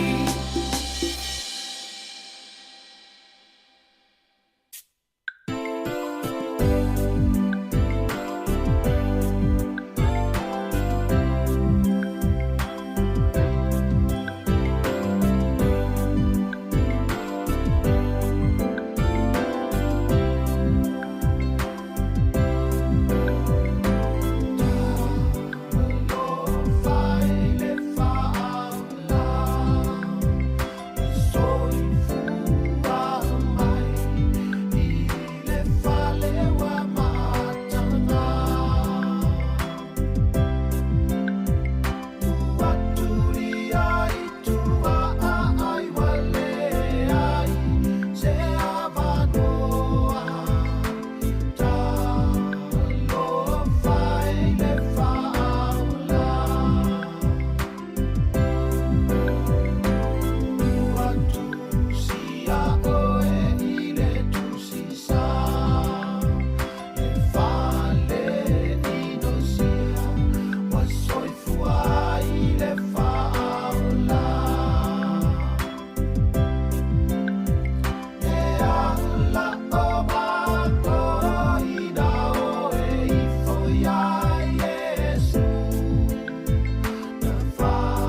Toi whaatalo whaatoa le whapupunga o telefon ma le si ufonga le lau mua mo le nei au auli.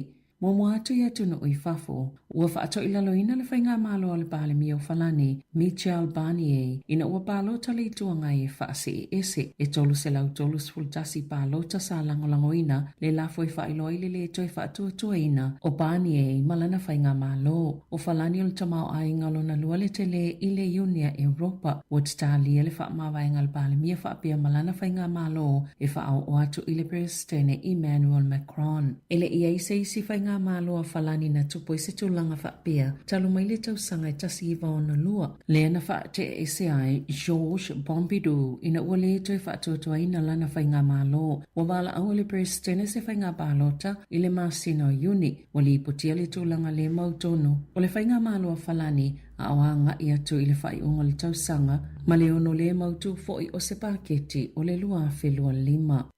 I New Zealand nei, o loo whaia su e ngā leo ina ua mawani nila i tutono ni tu ainga o loa se lua o tau mafa i le Woolworth i Papakura i Aukilani. Na whaali e Vincent a Bakol o le Food Safety o le ai le asoni sui o lo fisa langolango le su e ngā leo. Wawe se ia o loa mai tutono le supermarketi. Mana whaali e a Bakol, whaamatalanga pe ono lātou māwai o mai le taimi nei, wailoa ai, e le ie se whaamaoni ngole ono te leo se whaafita hauli, o ne tūlanga i matia le saunga le mua tau mafa, ana whaapea ua iai se manu ua wawe na whaia salatou fuafuanga e pui ai tangata whaatau. O lo tau tape le vaenga tinei muse afi Canterbury, le o tāpuni ai se vaenga o le State Highway fitutolu, ma ave se ai fo i se tola wapinga se a onga, na amata mai le tae ana le la. O na ngā lulu le vaenga tinei mu whaatasi mani helikopa se wha, e tau tinei le afi Ipswich Hill, o le malolosi o savili o lo whainga tae le ngā luenga tape le afi, pe ona whaalia se so upu a le vaenga tinei mu. Watu inatu se lapata inga leo winga i tangata tau whaasise e pei o ni ave loli e toso ina ta avale po tow truck drivers i Aukilani o na yeini whaafi tauli na tutupu inai maasina watu ana i atu. O li ipotia yeisa tama i whaalapo tupotonga o ni tangata o loo whaiani a mionga whaasolitu la fono la tau te whaangaina ni ave ta avale le ilesi tala ina e toso ina ta avale e o e piki pe toso ni ta avale. Na whaalia leo Satini Countess Manukau o Susana Kimba e ngā oia lea vaenga ni taavale i la lātou whainga lea e whaatanga au e peo ni avi taavale moni o loli e toso i taavale po tow trucks. Ma ofu fo i tu ainga ofu se senga e pei lawa ni au nanga uatale ina whaale to la fono o lo fauto ina le tunu o ina ia mātau le lei taavale a company o le stala e whaia ia ngā luenga e ala i le wa ai o lātou whaailoilo o iai le ingo le company mai iai fo ila lātou logbook pe a e fesili iai. E te tau fo ina whailoa pe o se au nanga ua le stala lātou te toso ina ta avale. O le fautoa ngā Kemba, a whaiewa aise tasi i se tow truck e le iai ni whailonga e ilo ai le ingo la lātou kamupani po ni au nanga e toso ina ta avale ia waveloa o na longo o lātou ofisa.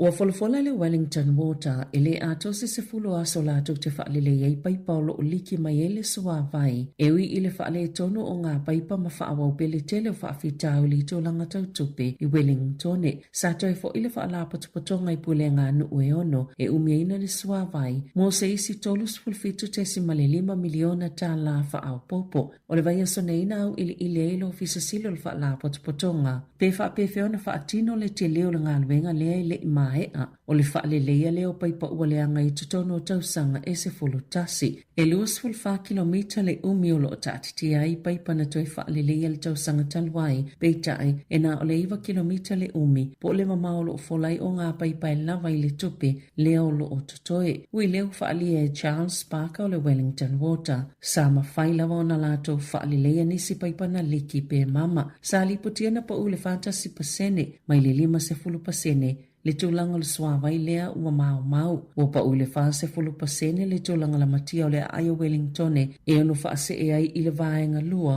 o tuutuunga i tūlanga la matia maile la ititi o le suawai. E ua pa umai le fitu se fulu pasene i le se fulu wha pasene i le tausanga tanuai le ono si itia i le vaenga tolu i tuutuunga mo le suawai. Peita ilo nau le Wellington Water i ainga mapise nisi Wellingtone ina ia tautua na le wha lunga tatau o le suawai. I ono taumata atu le tau pa sese o nisi o malanga le ea New Zealand le tau sanga a sau. Le alai titi fo le au ingo whainga malanga i nisi o a ai o New Zealand. Wāto ngā lupu le ngama pise nisi Kispan. Whapea maroto rua i ni suinga e ui le tu mau betai. E ono a whaina i le o lolta mau ainga. Na whaania le ofisa silio le sosio pisi nisi. Tau ife malanga inga i le ea Simon Wallace o le ua i le Zoom whapea le Teams. Pe a whai oni mata au tau malanga whapisi nisi tutonu lava o le atonu. Mo le toi tele ni ana ia malanga i tutonu New Zealand lona winga was wia le whaanga yoinga o au aunanga a le kamupani wa alele. O le whaititia le mana onga mofe o inga i wa alele wa mafwa i le swinga tele. Mai le na o le ea New Zealand lo tupu ai e fo i kampani lai ti e le Sounds ea na ta o le ea New Zealand o le whaititia o whainga malanga e na o se taimi le tō mau a mata mai a Februari e o atu iaiuni o le tausanga a sau. Wa whaamania le TVNZ o le atu ue to maita i whaasalalau e to olua Hayley Holt ma Anna Burns Francis le TVNZ au whaatulanga i whisuia inga le company na whaasilsila le TVNZ i le masina taluai wa yeli fōwhanga i whaamalolo i ngā alwenga i 5 ina ia whaasau i nei le 3 miliona tā la. Sa au fieli whaititi o le au whaingo tangata i ngā lulu el Paul Kalami le tai au e breakfast mai le to a whai le to alua whaititi a fo i le numera o tangata i whai talafo o ta alonga mua lātou talafo le tu lai ono le afiafi o umana whailo e Anna Burns Francis i le pulenga e le to e talo sanga mo se awa noa whainga alwenga. Sanga lue le to maita i le TVNZ talo mai le tau sanga i lua awes fulwono e au fiele silia mali lua tau sanga na avea i masui whaasalalau a le TV tasi i Amerika i le taimi le COVID sa whafta i le ofisa sili sao ne to maita i to alua i le kamupani. Wa wala ule whale o loa le Kmart ina ia toi whaafo i atu i e kawa peu fi whaamalua moenga quilt covers o le kirisimasi. Lea uta ua e eliso o tanga ma whaafitau i le soifua malolo i nei Australia. Sa whaase atanga ta whaatau i Australia ona whaafitau li nau o i lato ma fatu ona o ia ie. Sa liputia fo i le whaase au ni tangata whaatau i New Zealand e winga i le manongi o ia ie. Sa whaasala lau e tangata whaatau i lunga le Facebook a le Kmart le malo le monongi suau ui ie e ui ele whaatasi o no lato tataina hia quilt covers na whaalia so upo le Kmart a whai e yeini whaafisili e tangata whaatau i le atulanga e te tau na whaafiso ta i atu la lato telefoni mo i lato na whaatauina quilt covers o le Mrs. and Mrs. Claus reversible queen size bed quilt cover set whaatasi ma le Christmas elf reversible single bed quilt cover set e mawhaio na toi whaafo i atu ia o loa i le Kmart ai toi whaafo i atu tupea tangata.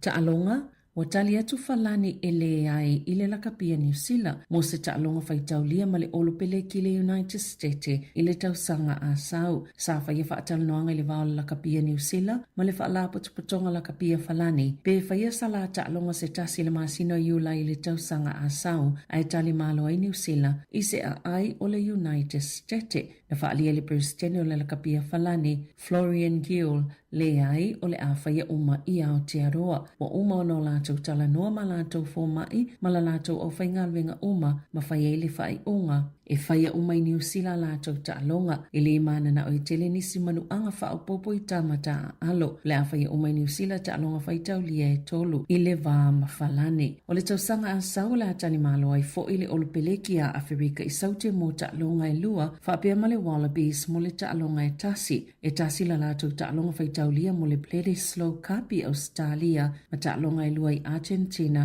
o le ta amilusanga o le Rugby Championship e iei ta alonga whaitau lia ma Ayalani e whaia Chicago, ta alonga ma Scottilani i Edinburgh, Welese i Cardiff, ma Engelani i Twickenham. Ta la whauia ma le si ufonga le lau mua, mo le nei awa uli.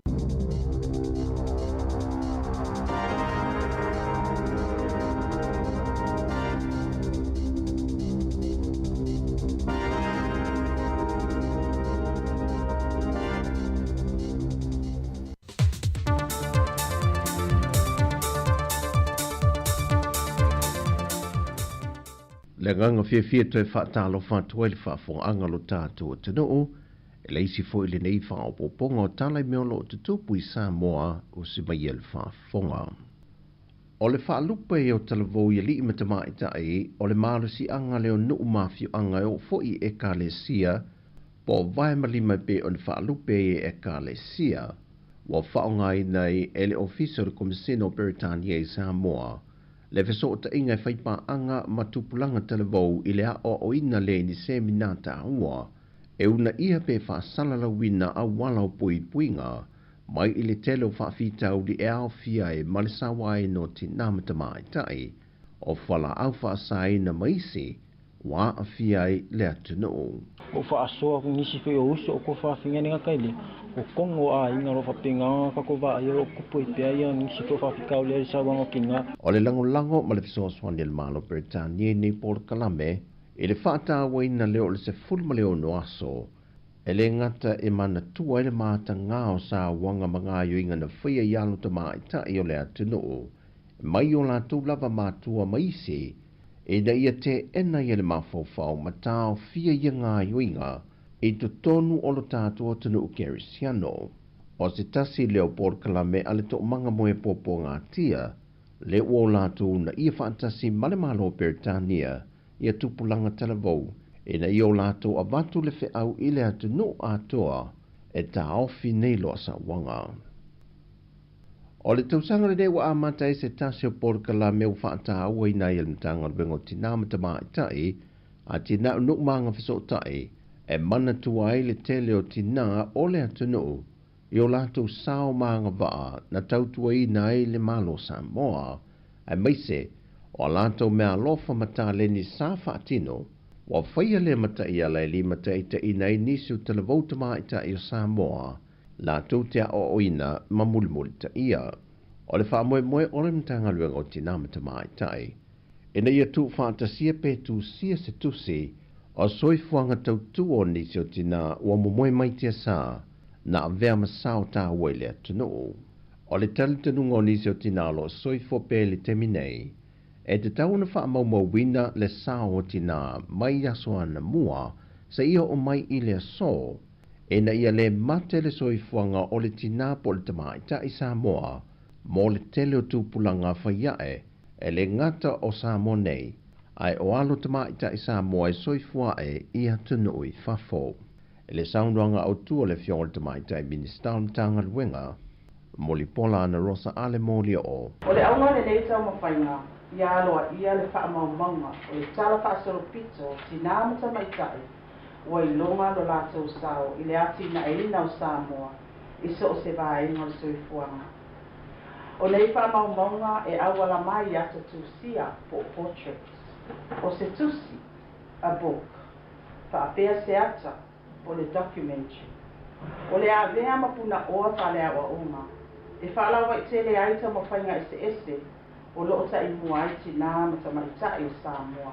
Whae loe mulipola o le vaenga mua le ni o tau mawhainga o le hati nai fau alimtanga wenga, peitai. O le atangia mai le nei Port Kalame, le tele o matatia, ua ausia tina matamaitai. Ma o matatia e whaau Sofia ai le soifua tawiwi, ma le nau i ati na e Samoa, mo ata atotu kulanga talavo, whaapele whanau lalawaua. O se ati na e o loo ngā lulu e tupulanga televou, i lo lātou whātino ina. O tali mai le ofisa Celia le soifua malo loina, ai ono Dr. Alec Eke Roma, i lo lātou sotanga malemata opu le o loo ngā lulu e leo le sa ilia, o le tina o le pepe le na maua le fale le ta ua o le fale fai lele umuto tua. Ona o le mata opu na ta ua e ai ono, e le i o atu ia i la ua ma le sui ofisa Sili se mata opu whaapea, mai o loo sa idia po whena awina tuai whaamatalanga. Wa whae lo manino e ai ono, o mea po e ante pe ona visilingia le autu stala e ono sa ilia i mafsoa swani le ngā ruenga leo. Wa le o toe ola ia mea po e ante o le whare mai, le sa whaapipi e insinia saina. Pau mea po e ante o lo ola i le teminei, o nisi o mea po e ante o lo whaapipi i solo i le whare mai, ai le o le lei foi o na tausia, mai e le o mawhai la e mea po e ante i le vaenga pe o na ta ua na maua i le pepe, o na maua i se whesoswani mosa i li ngā malu le malo. Peitai ua whasi sila whalau i tele elemtanga ruenga o leo, ili tina le ina i o ane ili ofisa, e le ngata mo le pui ngā lona saonga le mula soifua maloloina e fia tuina tu fo ia di fau tuanga mo le anga i luma o lona soifuanga e na ia whaamuta i lona toe whaia foi o sea ngāio inga le alofa.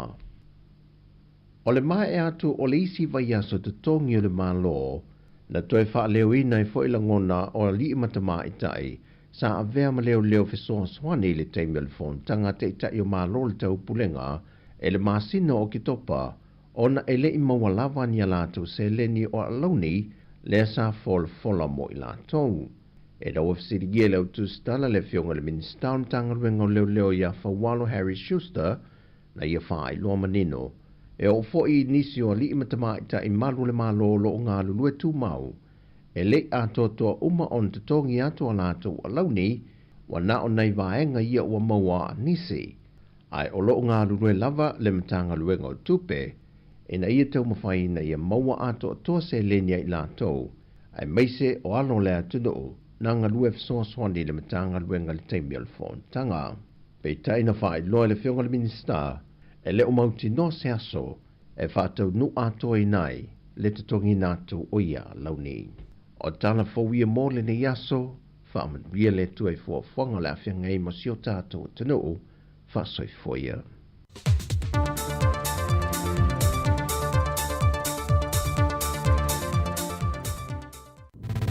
Musika o malo longa ma tau mawhitanga o leo au li si ufofonga o le laumua.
stars are brightly shining.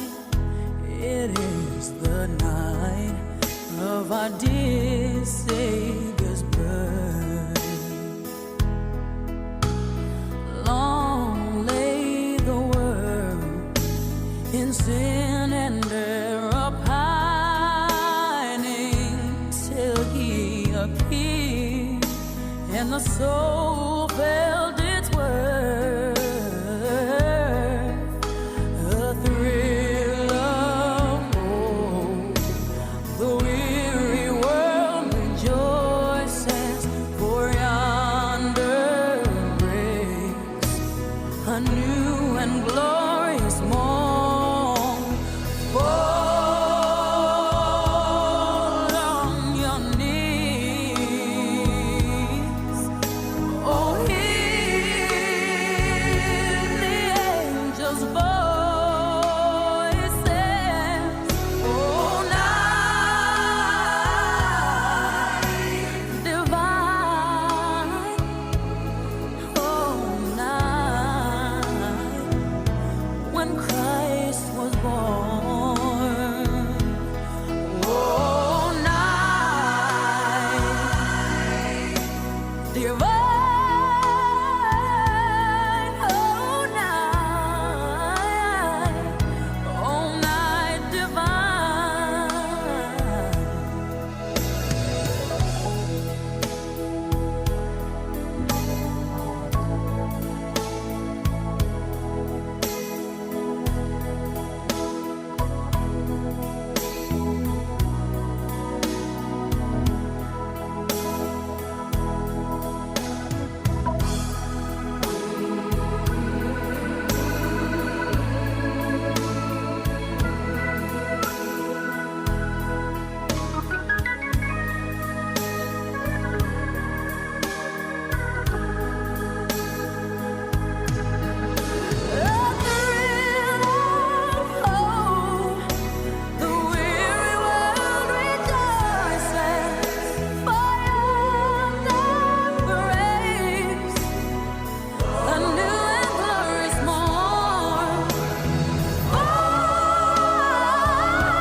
Tau tai mai oe e tau luku manuia.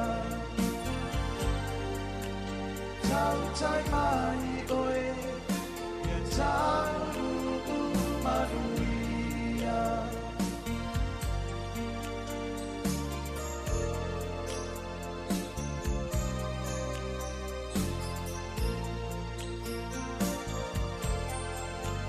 Sabalinga he ali ilele tau sanga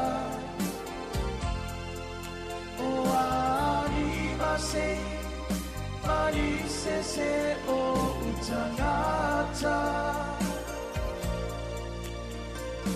ia ave ale fala o le pepe fo Toe puata ina I se moe moe fo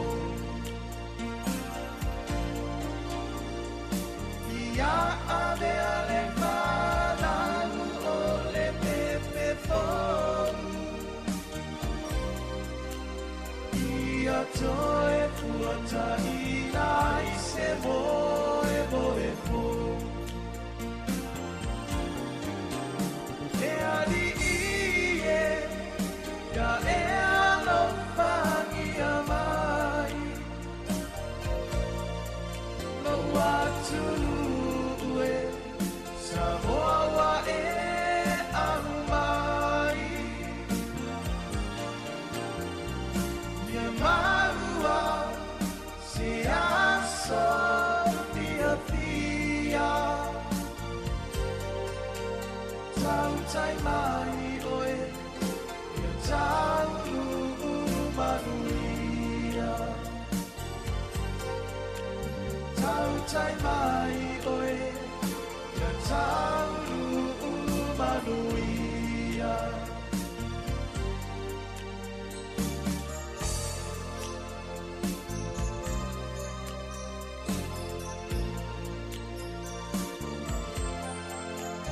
Ole asau ne alofa ete abatu No utino ato amalo uangana opo atu So o siete au naluenga ete au mai E ali o te au au na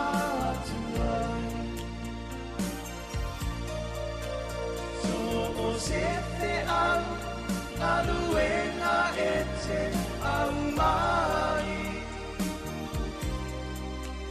Te ali o te au au na tuai Te ali ya e alofangi amai No watu Samoa wa e ahumai Ya maua se asa pia pia Tau tai mai oe Ya tau manuia Tau tai mai oe Tau manuia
tai mai oe Ia tau manuia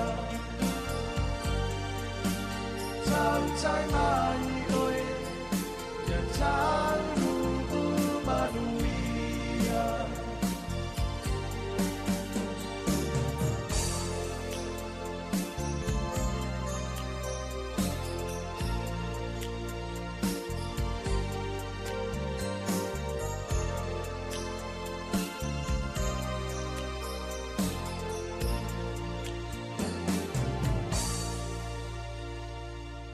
Sekia Samoa Keputso Radio.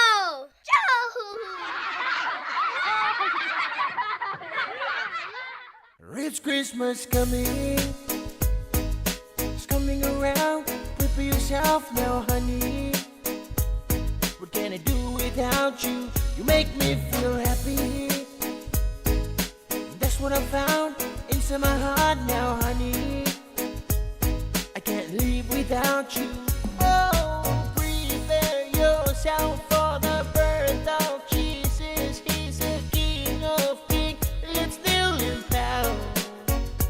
Oh, we got to kneel and worship His name until forever. Let us do the same.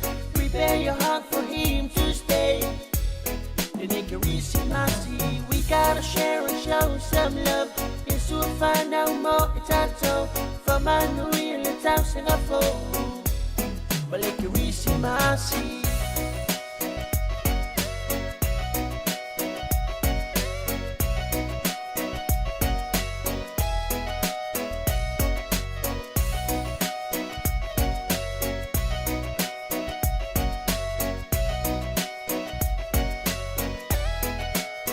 Show me a lover.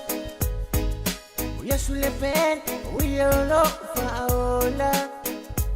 Say flow, I wanna be your servant for the rest of my life. Jesus Christ, my Savior. I can't live without you. Oh, prepare yourself for the birth of Jesus. He's the King of Kings. Let's kneel him down. Oh, we got to kneel and worship His name until forever. Let us do the same. Prepare your heart for Him to stay. Then it can receive mercy. We gotta share and show some love. Yes, we'll find out more. It's a toe for my new real. It's out Singapore. But it can receive mercy.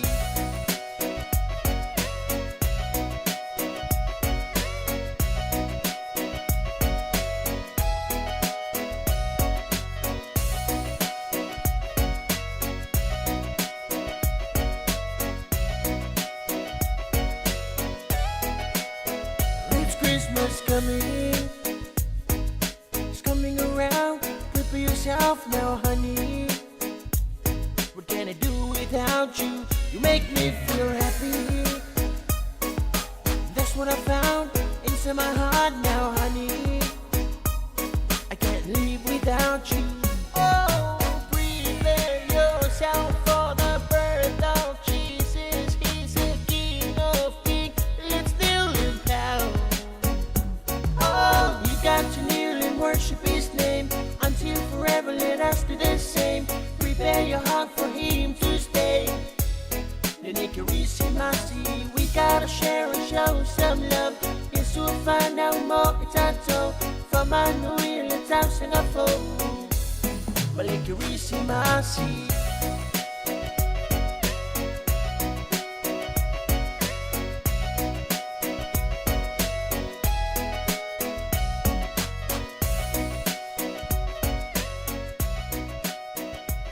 Whawhiwhianga nei teimi o le uli leo te luas frutolo minuto na tā leo le tū la e tasi, tāre tasi, tariu tātou whasalaunga I Samoa, ia I le tātou ofisa I lalawaia, tautua mai le sunga ia tāse sa Lam Sam, si I pa I le tū la e tolu, ia I le tū la e tolu le awhiawhi nei, ia I lungo le tātou pengat whailangi le Facebook, ma le YouTube, ma lo lava le mafta mai, ia o taimi masani au musika su I filoi, o ala fo I le whangai le atinu, I ma lo longa ma tau maftanga, ma vai ainga o le uli, ia le nisi foi la tolo fa o peanga luenga nisi lo mafuta mai tonu ainga mai mo mai ai lau TV ia o le Facebook ia ilungo le YouTube ma le tātou Facebook le nei taimi ia ma lo lava whaatai lava le tāpuai ma lo fo talo ia me se fo i le feo inga fo i lunga o wala le nei taimi ia i le pisi e fo i whainga whaatau ia me se fo i o ngā luenga o lo whenga ima le wafta vale wha malawa tula wafta vale le ala fo i ta vale nei tinga lua le nei taimi ia ma lo lava le foe i le nei taimi o le auli ia i whaafong me fo i tātou whaafiafianga su i filoi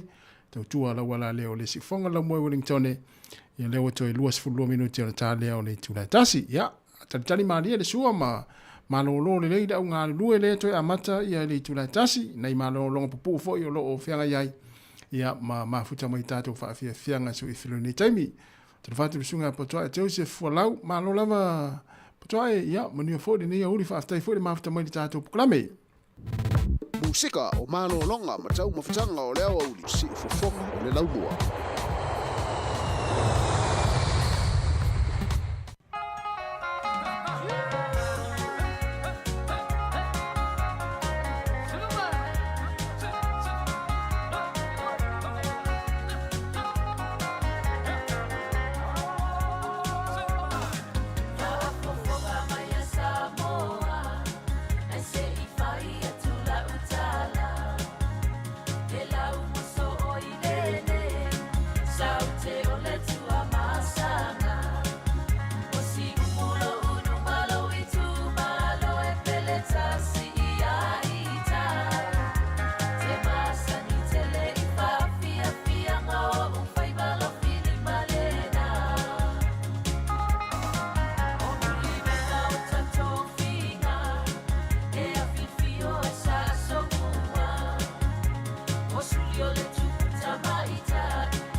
Tala fatu le faltua ia Isabella Brown fa after tele la manuene yaso Isabella.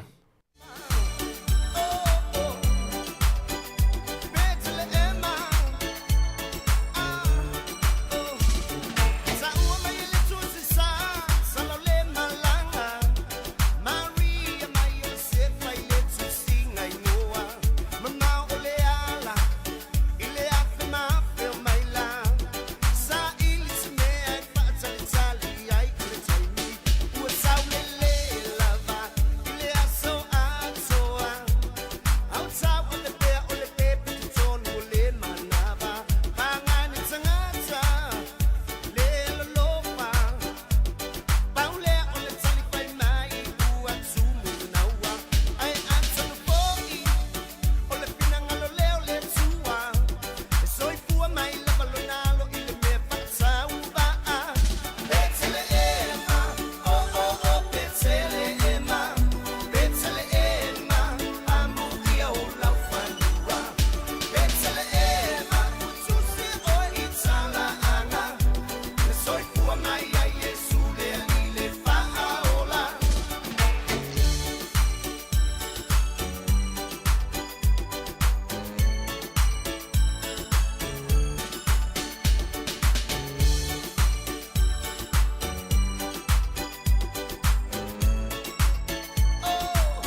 Tanga le temi o le uli winga moni o le Krismasi le ngō le pese na ina o te 3 minuti na tā leo le tula. Tasi, ya, Samoa, wa mai ar tātou tautua o le nei aso, muli atu le ngang whaaftai. Tele lava, ia i lau talia peo le tātou tautua nei, tono maota malawa, ia meisi fo i tono lau ngā luenga, tono lau tā vale, lunga fo i tātou pinga tawhailangi o lau tau mai mua, mau tau whaasoa mai ai, i lunga le tātou Facebook, mara YouTube, muli atu le mātou ngang whaaftai tele, whaaftai tāpuai, ia le wei imale manuia malo te talo, wei imale manuia i fo i tātou tautua, mai porirua nei, Wellingtone, si whonga lau mua.